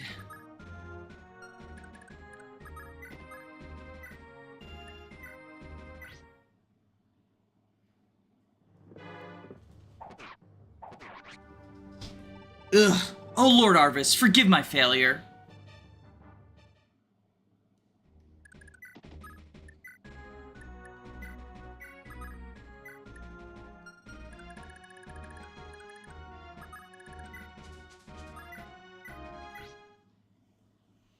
I like crit on Jav as well because it's 1-2 range. And I'm getting crit on the Wind Sword as a magical sword with crit for feet.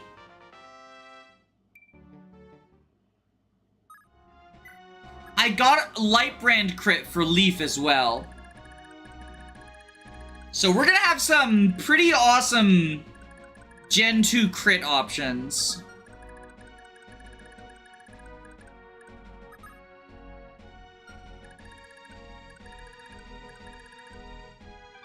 So we've killed all the Midir mages. I'm gonna go get 2 more Jav kills. I've heard of some very silly strats you can do with a crit slim sword. Ooh, pray tell.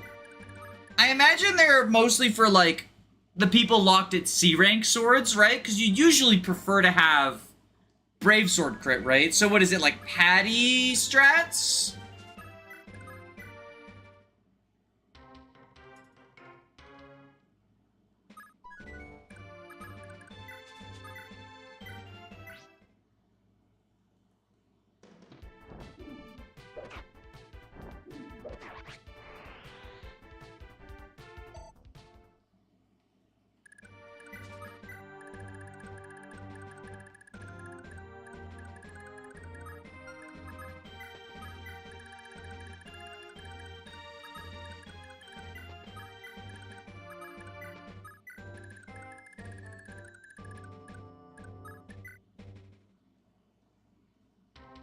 Or is it dance or strats, actually?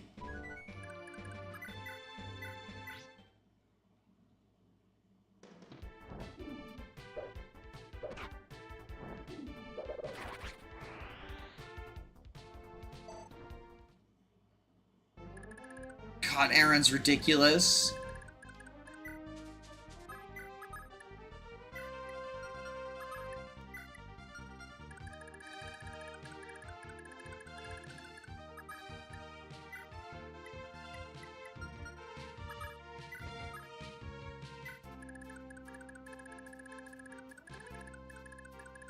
Oh, right! On the calves, because you don't have the Brave Sword yet.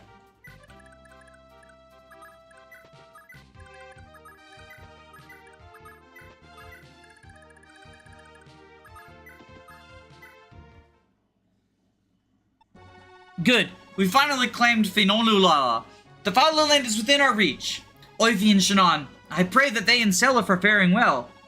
Lord Sigurd, I presume? Welcome to Finolula. Ah, you must be the local elder.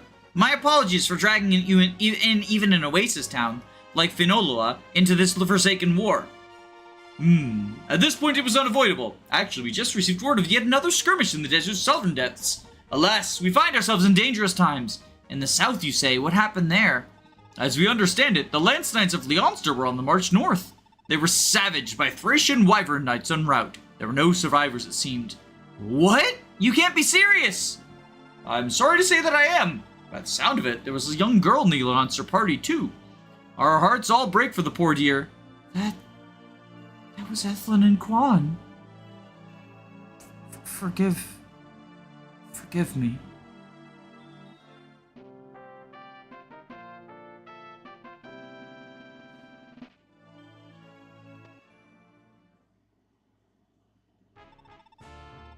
Lord Raptor, we're depending on you.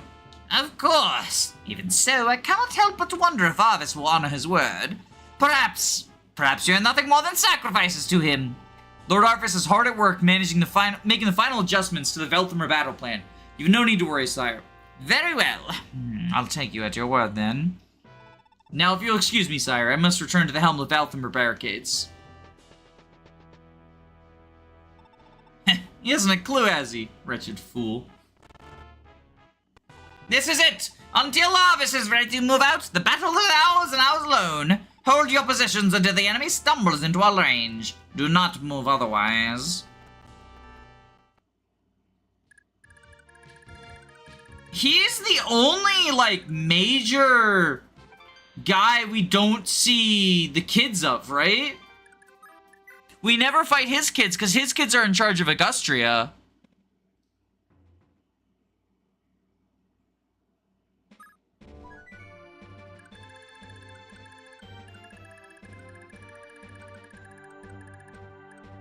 Raptor, yeah.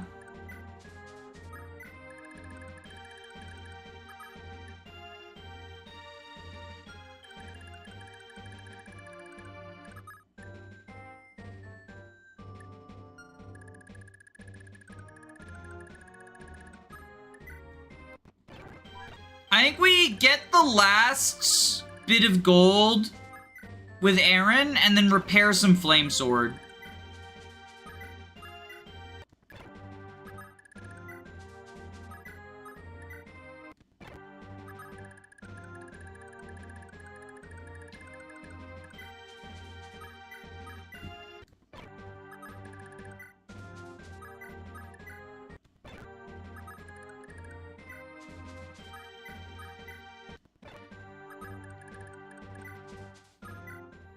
It's been a while since Granville beat Isaac in the war, but they're struggling to put down the resistance in Forest's corners. But the people of Isaac ain't giving up hope. Prince Shannon's still out there, and they know someday he'll lead them to freedom. Bloom and Tail. Oh, right! Reptor is. Right! Reptor is a, Reptor is the lightning. For some reason, I thought Reptor was the, Yeah, no, you're right. Bloom and Tailtu. Yeah. Because his family was supposed to be in charge of Augustria from the cutscene, but apparently Arvis lied.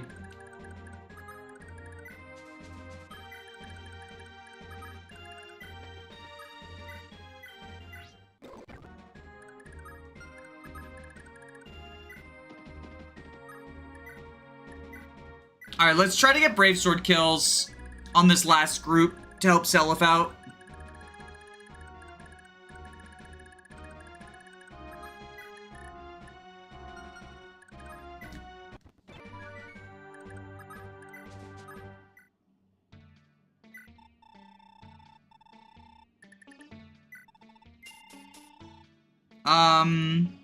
I guess Prayer Sword, probably.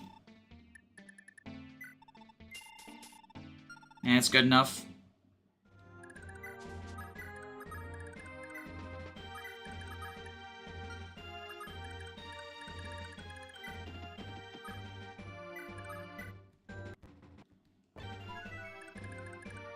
The 3-person army. I just, like, moving everyone through the desert is so obnoxious.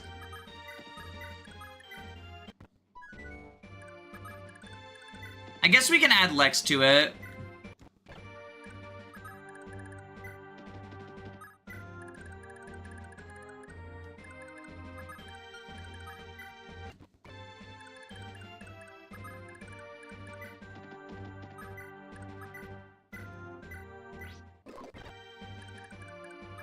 It's weird to think of Bloom as Tailtu's siblings, since you see Tailtu as a young adult, but Bloom is an older guy. Yeah. I mean, Tailtu is like basically a child, right?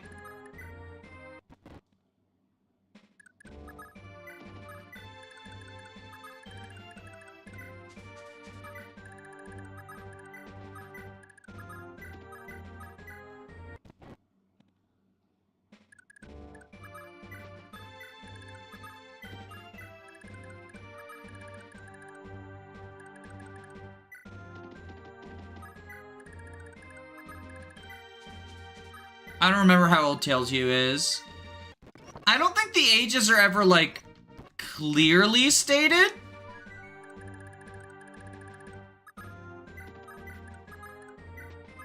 She's definitely supposed to at least be child-ish. Whether she's a child or not. This is it. The time to strike is upon us. With the fire mages of Velthaman at our side, we shall crush the rebels in one fell swoop. Here they come!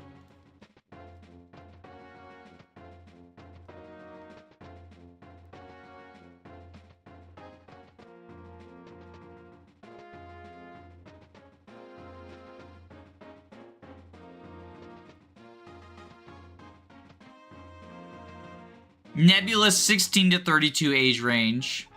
Execute the plan. Concentrate all of your fire on Reptor and his army. There'll be no survivors under any circumstance. Am I clear? Ah, shit. I was hoping to kill one Meteor Mage. Oh, well.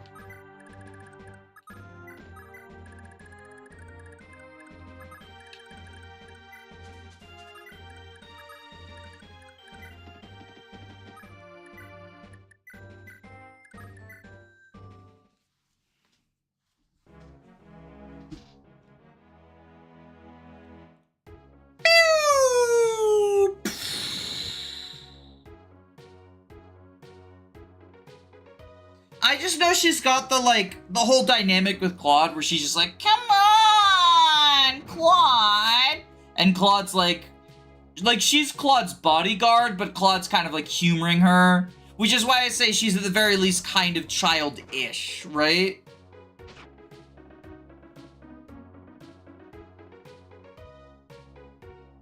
I don't think I'd ever play FE4 again. I don't know how I loved the gameplay when I played it like 8 years ago. I feel a similar way about FE4 and FE9, where like, I used to like the gameplay a lot, and I feel like as I've played more Fire Emblem... What? Veltham has turned on us? Ugh, so this is what Arvis planned all along.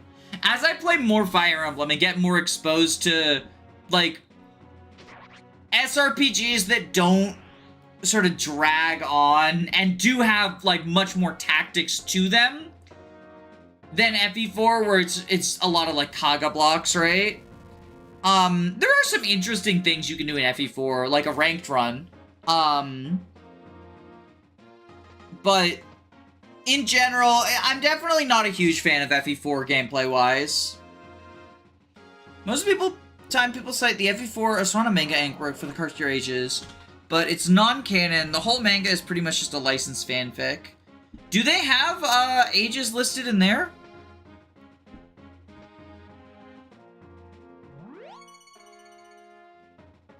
Ranked brain activated. I think if you start looking at it through like a ranked run perspective, the game does get a lot more enjoyable.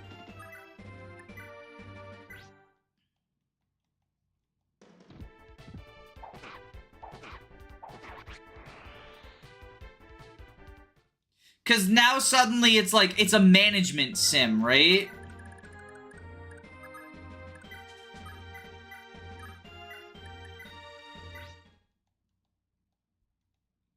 It's more and less enjoyable at the same time. Oh, shit! I didn't realize this guy had a bow. Great Shield, my favorite skill.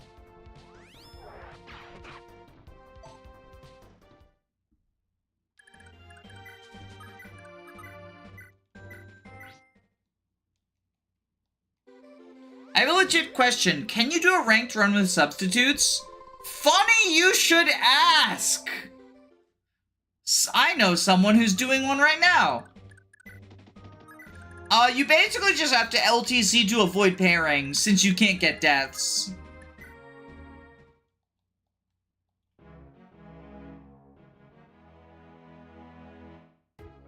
Maybe that person in chat could speak up. Who's doing it? I know he's here. Smiley face, :3.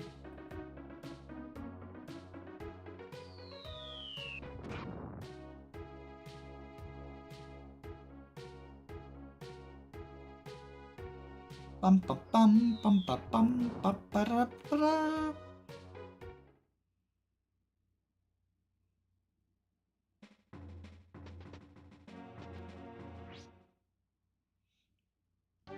I started a Let's Play, but I got busy with IRL stuff, so I'm gonna stream it one day. I didn't know if you were still, like, you know, playing it just off LP or whatever, and maybe gonna do, like, a post-commentary thing. I didn't know what your plans were.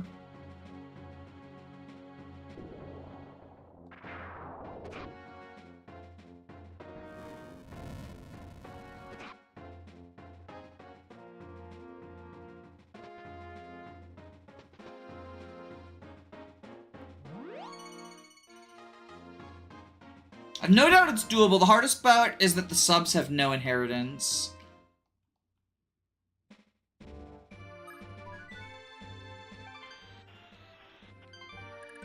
Yeah, that definitely seems like a bit of an obstacle. Is that Reptor? That is Reptor. I should probably equip Tearfing if Reptor's, like, coming down here. Just for the res.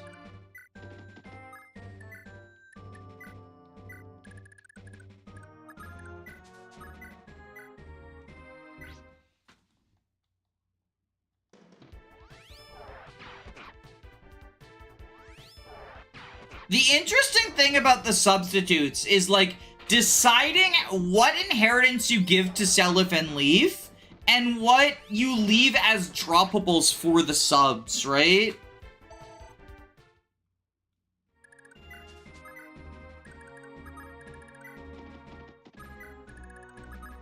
Wind Sword's at 44. I don't think we're gonna get it crit, but we can pretty easily do that, like, pretty quickly. Droppables, I didn't know that was a thing. Yeah, so anything that doesn't get inherited gets... Well, not anything. Like the Night Ring, for example, doesn't. But most things get dropped in Gen 2, but if you inherit them, they're not. So you'll see, because we gave the Bargain Band to Edain, right? So, Lana will have the Bargain Band. She'll inherit it.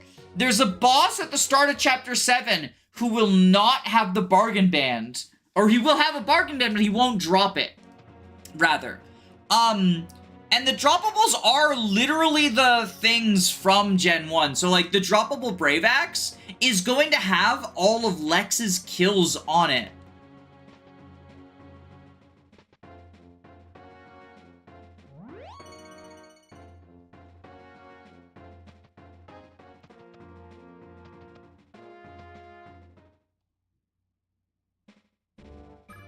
Which is pretty cool. So this Brave Axe is going to be dropped by the final boss of Chapter 6.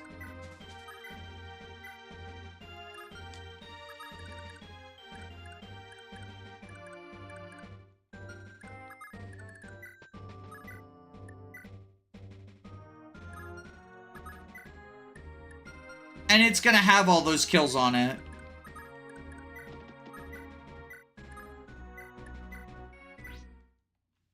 You get some silly stuff like the Chapter 6 Baron has a Thief Sword he's never going to use because he's holding it to drop it. Yeah.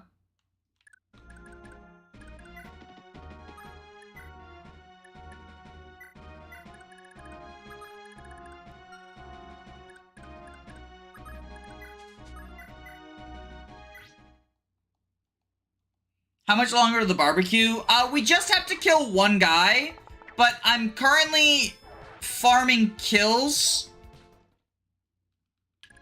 on other weapons.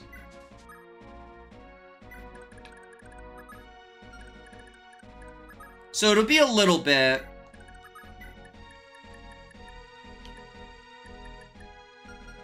$71 kills on that Jav. God, I love the crit Jav strat so much. Bruh. I mean, look, like, I think farming these kills is important. Are you gonna play Chapter 6? No. Not today.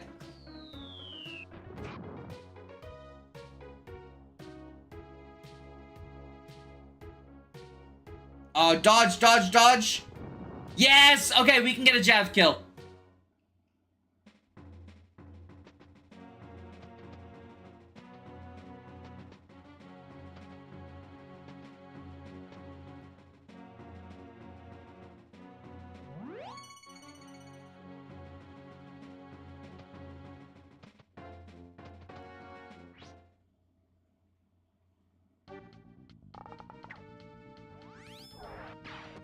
Ooh. Weakening yourself, I see, I see. Sigurd, so you've come to spread your evil ways in your fatherland, traitorous scum. You're the only traitor here, Reptor. For your fiendish crimes, both my father and the late Prince Girth, I've come to exact justice on you. Ha! Don't make me laugh, you naive twit. Consider this a lesson in politics and power. Your father had more power, and therefore he's dead. Even a common knight such as yourself can surely appreciate the fundamental truth. A knight appreciates honor and justice. I see neither of those in your actions. For too long you've soiled Granville's honor. I've come to set the fatherland to rights. Such a pity all your hard work is for naught. Byron died a sad, pitiful traitor, and you will meet his very same end at my hands. In the face of supreme power of thunder, Mjolnir, you're but a candle to be snuffed. Sigurd, your dying thoughts will lament your complete and utter lack of power. Ha ha ha ha ha!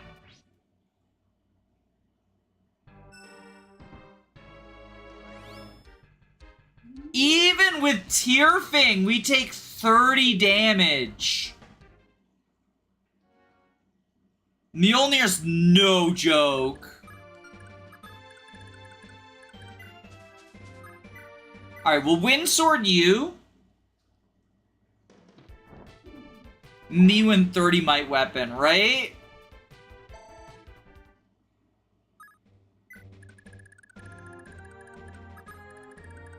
So you go up here, get some healing.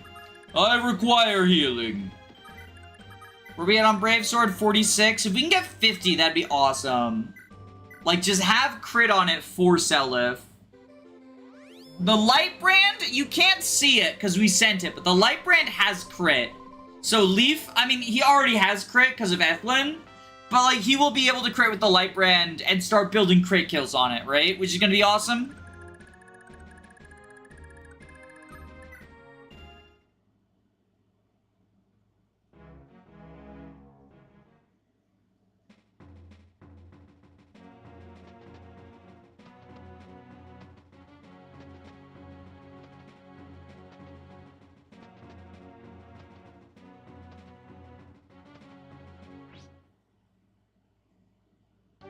What chapter does Leaf join on?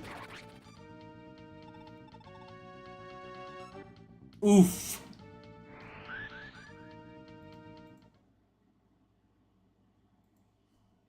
It's 7.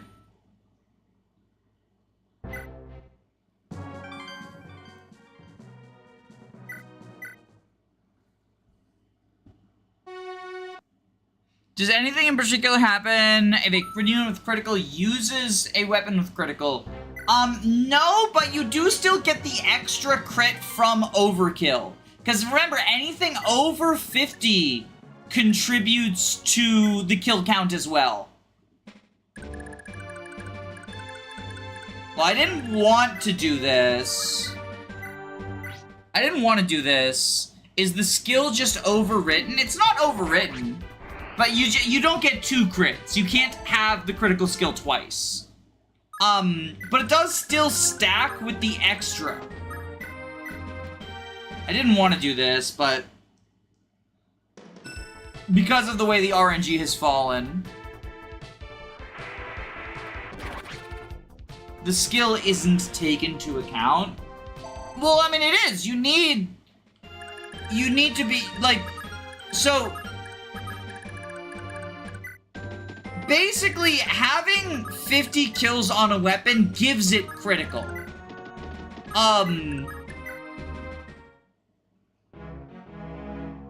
Since it uses the weapon's critical skill. I don't know what you... It doesn't change anything. A unit with critical does not get bonus crit when using a... like, over what someone else would.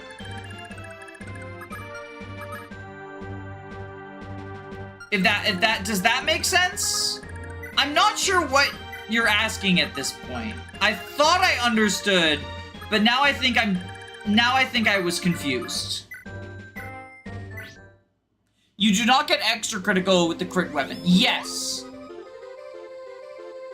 But there is still reason to give a crit weapon to someone with the critical skill because they will get extra from anything over 50. Like, that still applies.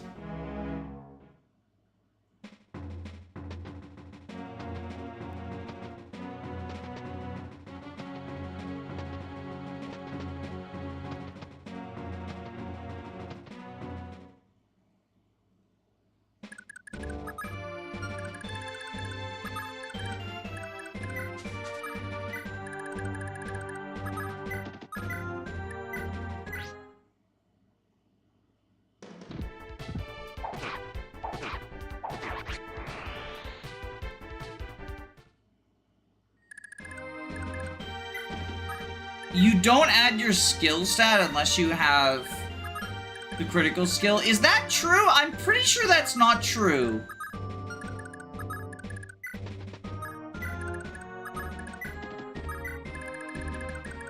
I might be incorrect, but I'm pretty sure you add your skill. The way critical is handled in this game is fascinating. It rocks because it means almost no enemies have crit on you. I think it's a really cool system. personally.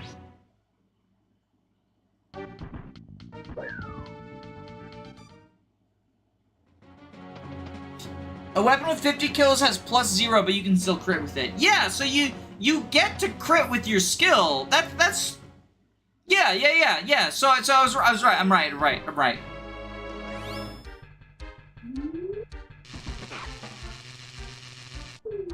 We might need to kill Raptor before I can get as many kills as I would like to. Just because of how fucking threatening he is.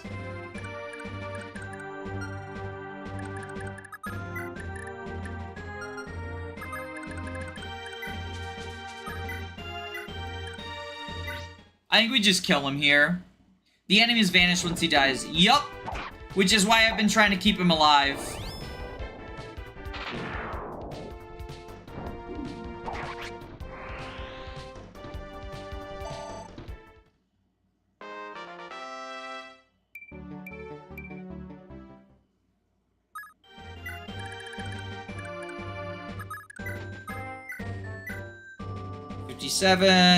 Okay, let's get one last Brave Sword kill. God forbid Wydn get 70 million kills. I mean, we've farmed a good number of kills on the Javelin. We've got a good number of kills on the Wind Sword. Like, I am satisfied with the current outcome.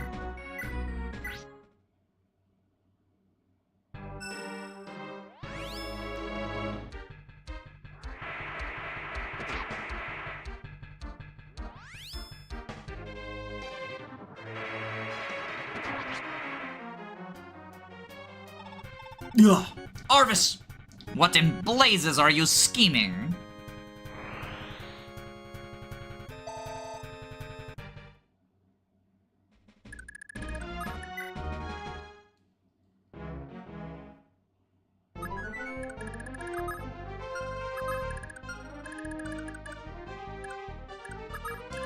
Let's get Lewyn his last level up.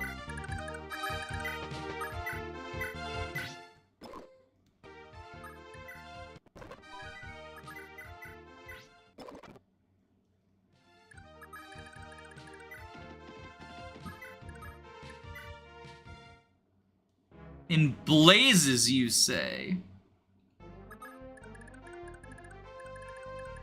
To shreds, you say? To shreds?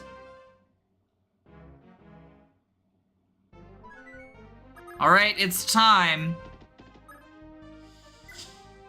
I personally think the Quan and Eflin scene is the saddest part, but this is also pretty sad.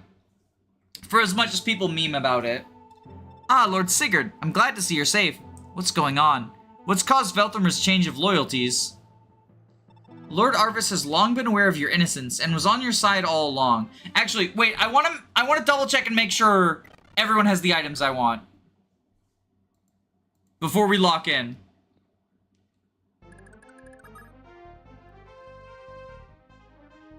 Yes.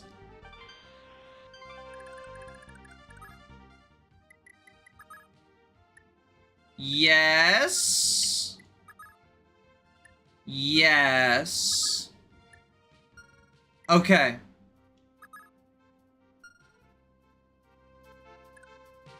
Okay. Just making sure. Ah, Lord Sigurd, I'm glad to see you're safe. What's going on? What's caused Velthamir's change of loyalties? Lord Arvis has long been aware of your innocence, and was on your side all along. This affair in its entirety was dictated by the whims of Reptard and Lobard, architects of the conspiracy against you. Lord Arvis was unable to act until now, as the Duke's control of the royal court was simply too powerful to contravene. Is that so? All's well that ends well, then. I can restore my father's good name in court, and that'll be the end of it. Indeed. Lord Arvis and His Majesty await your return in Balhalla, Lord Sigurd. Please make your way to the royal city as soon as possible. Really? Very well, I'll be going then. I hear that Lord Arvis arranged a ceremonial reception for you with the entirety of Balhalla of Royal Guard. Quite the magnificent celebration of your glorious return in order today, it seems. Thank you. After all that's happened the past few years, this ought to be a fitting conclusion. Once we're done, I should get to looking into my allies, getting my allies some compensation for their help. They certainly deserve it after all this. Indeed, sir. Everyone will be justly rewarded.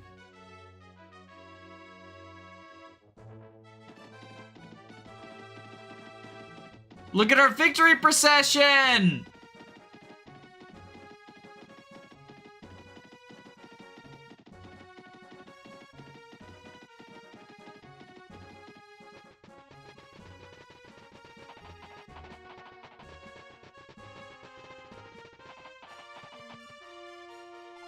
Ah, Lord Sigurd. Truly, this is quite the auspicious day. Congratulations on your triumphant return to the fatherland. It's good to see you too, Lord Arvis. And thank you for such a lavish greeting. If I may ask, where is His Majesty? Alas, His Majesty has taken severely ill and become permanently bedridden. As such, I am administering all affairs of the state on his behalf for the time being. Is that so? I'm sorry to hear that. I bet my misadventures didn't exactly help His Majesty feel any better. Once we're finished, I should visit the palace and give him my sincerest apologies. I think not. Sigurd of Chalthy, I hereby sentence you to death for your crimes of treason. His Majesty will not be seeing you today or ever. What? What are you talking about, Lord Arvis? Heh, you're only realizing now? You're far too naive, Sigurd. Need I remind you that you and your father still sought to usurp the throne and plotted against the crown? Nothing has changed. It is my duty to exact justice upon you in the name of my wife, Princess Deirdre. I trust you understand, Sigurd. Princess Deirdre? No, it can't be. Of course, you've never met, correct? Well, I suppose an introduction would be a fair parting gift before your demise. Come, Deirdre, greet our guests.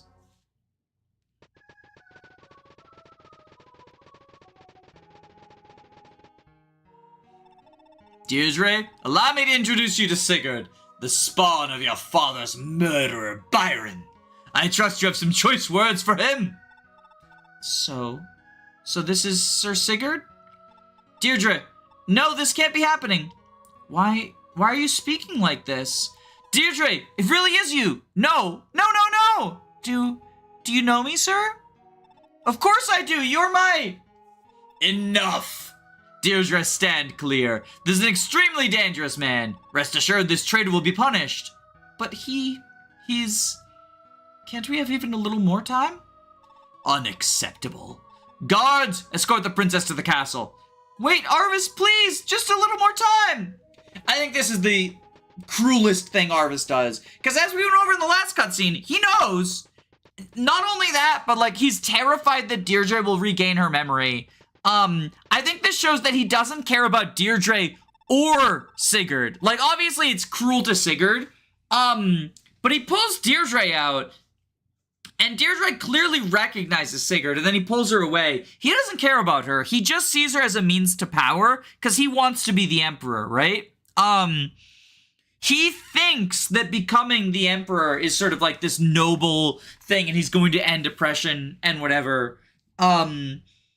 But, like, he clearly does not care about Deirdre. Yeah. Yeah, Arvis, I don't know about recognizes, but she definitely has a feeling of familiarity. Yeah, she starts having the, like, huh? What's going on? Not necessarily recognize, but more like deja vu, I guess it would be. Vague recollection. Yeah, I think that's probably that's probably more along the lines. Wait, Deirdre! Arvis, please, I beg of you. She's my... Ugh. I grow weary of your wavings. Attention, men! We no longer have any use for keeping the traitors alive. Moving on Sigurd and his party. Time to serve their punishment has come. Damn you, Arvis!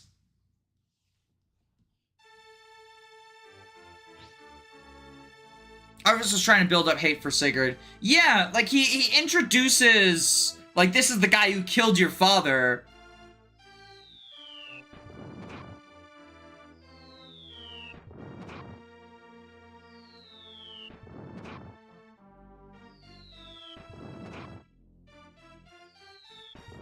First time I saw this, I unironically shed some tears. I low-key hate how this has become a meme in the community. It feels like the Breaking Bad memes, right? Where people don't take, like, the emotional impact seriously. And it's sort of, and thus comes the end of an era. The path of Granville's greatest unrest, arising from the conflict with Isaac, has led one young man to his grim fate. His sorrowful tale, and those of countless other valiants, are now lost to the world. Many heroes lost their lives on this path. Quan, the Prince of Leonster, Ethlyn, his wife, Naush, a knight of Chalfie, Ayra, the Princess of Isaac, Here we go. Lachesis, I love smoked meats. a noblewoman of Sigurd and Nordion, Arvin know how to throw a barbecue. Sylvia, a wandering dancer,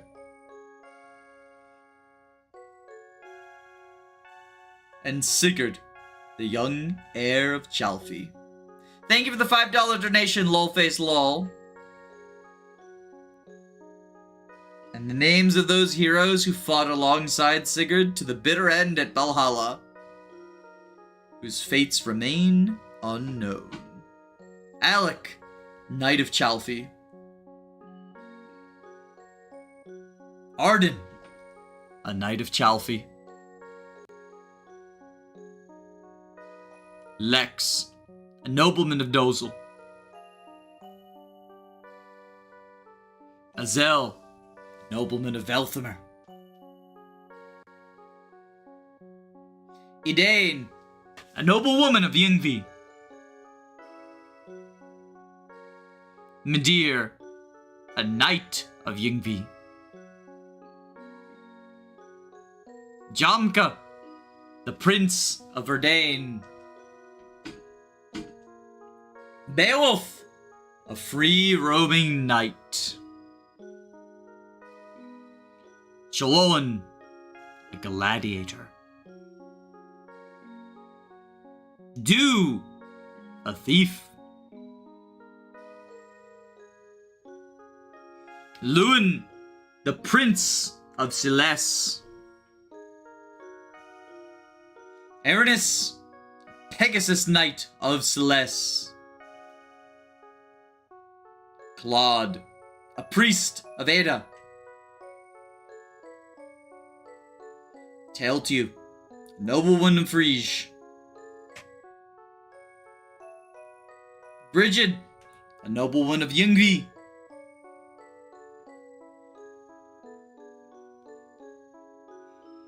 These brave youths fought to change the world for the better, yet now their unfulfilled dreams lie dead with them on the battlefield. Was their sacrifice in vain? What were they fighting for all along? What of the light? This is gonna be a Berserk Saft run. It's gonna be so peak. Yeah. But I think we are dunzos. Dunzo gunzos. I'm also actually, I'm gonna make a save right here. F4 save. I'm gonna quickly rewind and make a save state before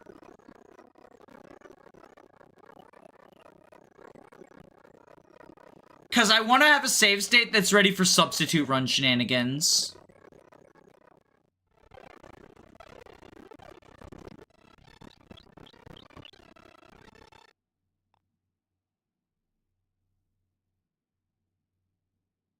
Hopefully the cutscene wasn't so long that we can't rewind through it. We're watching a reverse barbecue. This is the happy ending. Sigurd manages to survive the meteor and talk down Arvis. They turned green again. And then they part their happy parting ways. QBB. It would be QDD, right? Because it's backwards B's.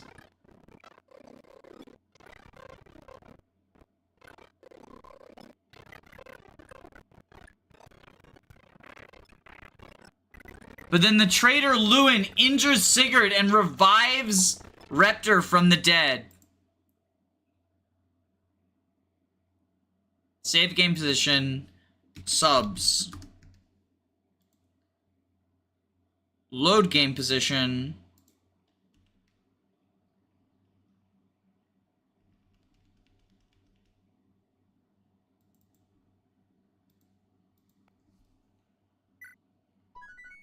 And then we make a save. Kind Arvis heals Sigurd's army of their burns. We're not playing Chapter 6 tonight, so I'm skipping the cutscene so I can show you what we got to work with.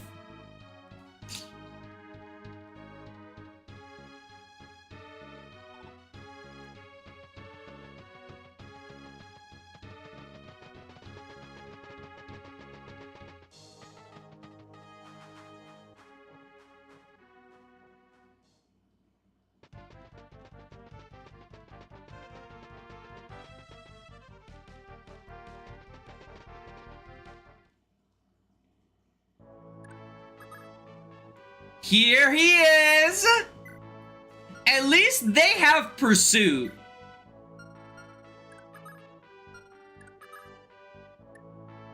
Our fucking goat, by the way. Our fucking goat, by the way. Yo, bargain ban sleep staff. This gotta go fucking hard. And she's going to be able to fucking delete stuff in the arena when we finally get her promoted. Serinde, Dalvan. And then, of course, we have the Cell of Thief times. Here we go. Barbecue a throat to Hano, Adam and Sigurd. Meat smoked larvae. Thank you, Lolface Lol. Thank you, Lolface Lol. Lordling. Yeah, that must be a new translation thing. I like it, because he's like a junior lord, right? In the old one, he was junior lord, and now Lordling. Lordling makes more sense than junior lord. Because he's like the little baby boy.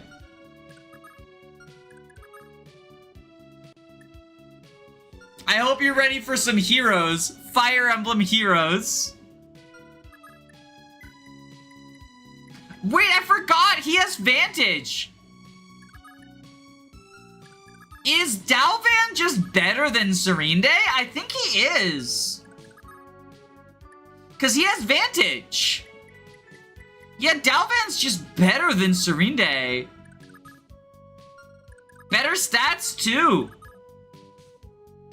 He's more tanky. Yo. He's fucking Hinata archetype. And then our goat right here. We'll do unit reviews on these guys next time. I'm excited. I'm actually really excited. I mean, obviously, I'm always happy when people, like, pay me stuff. But I'm really excited we get to use the shitty sword subs. This is gonna be a blast. Good night, y'all.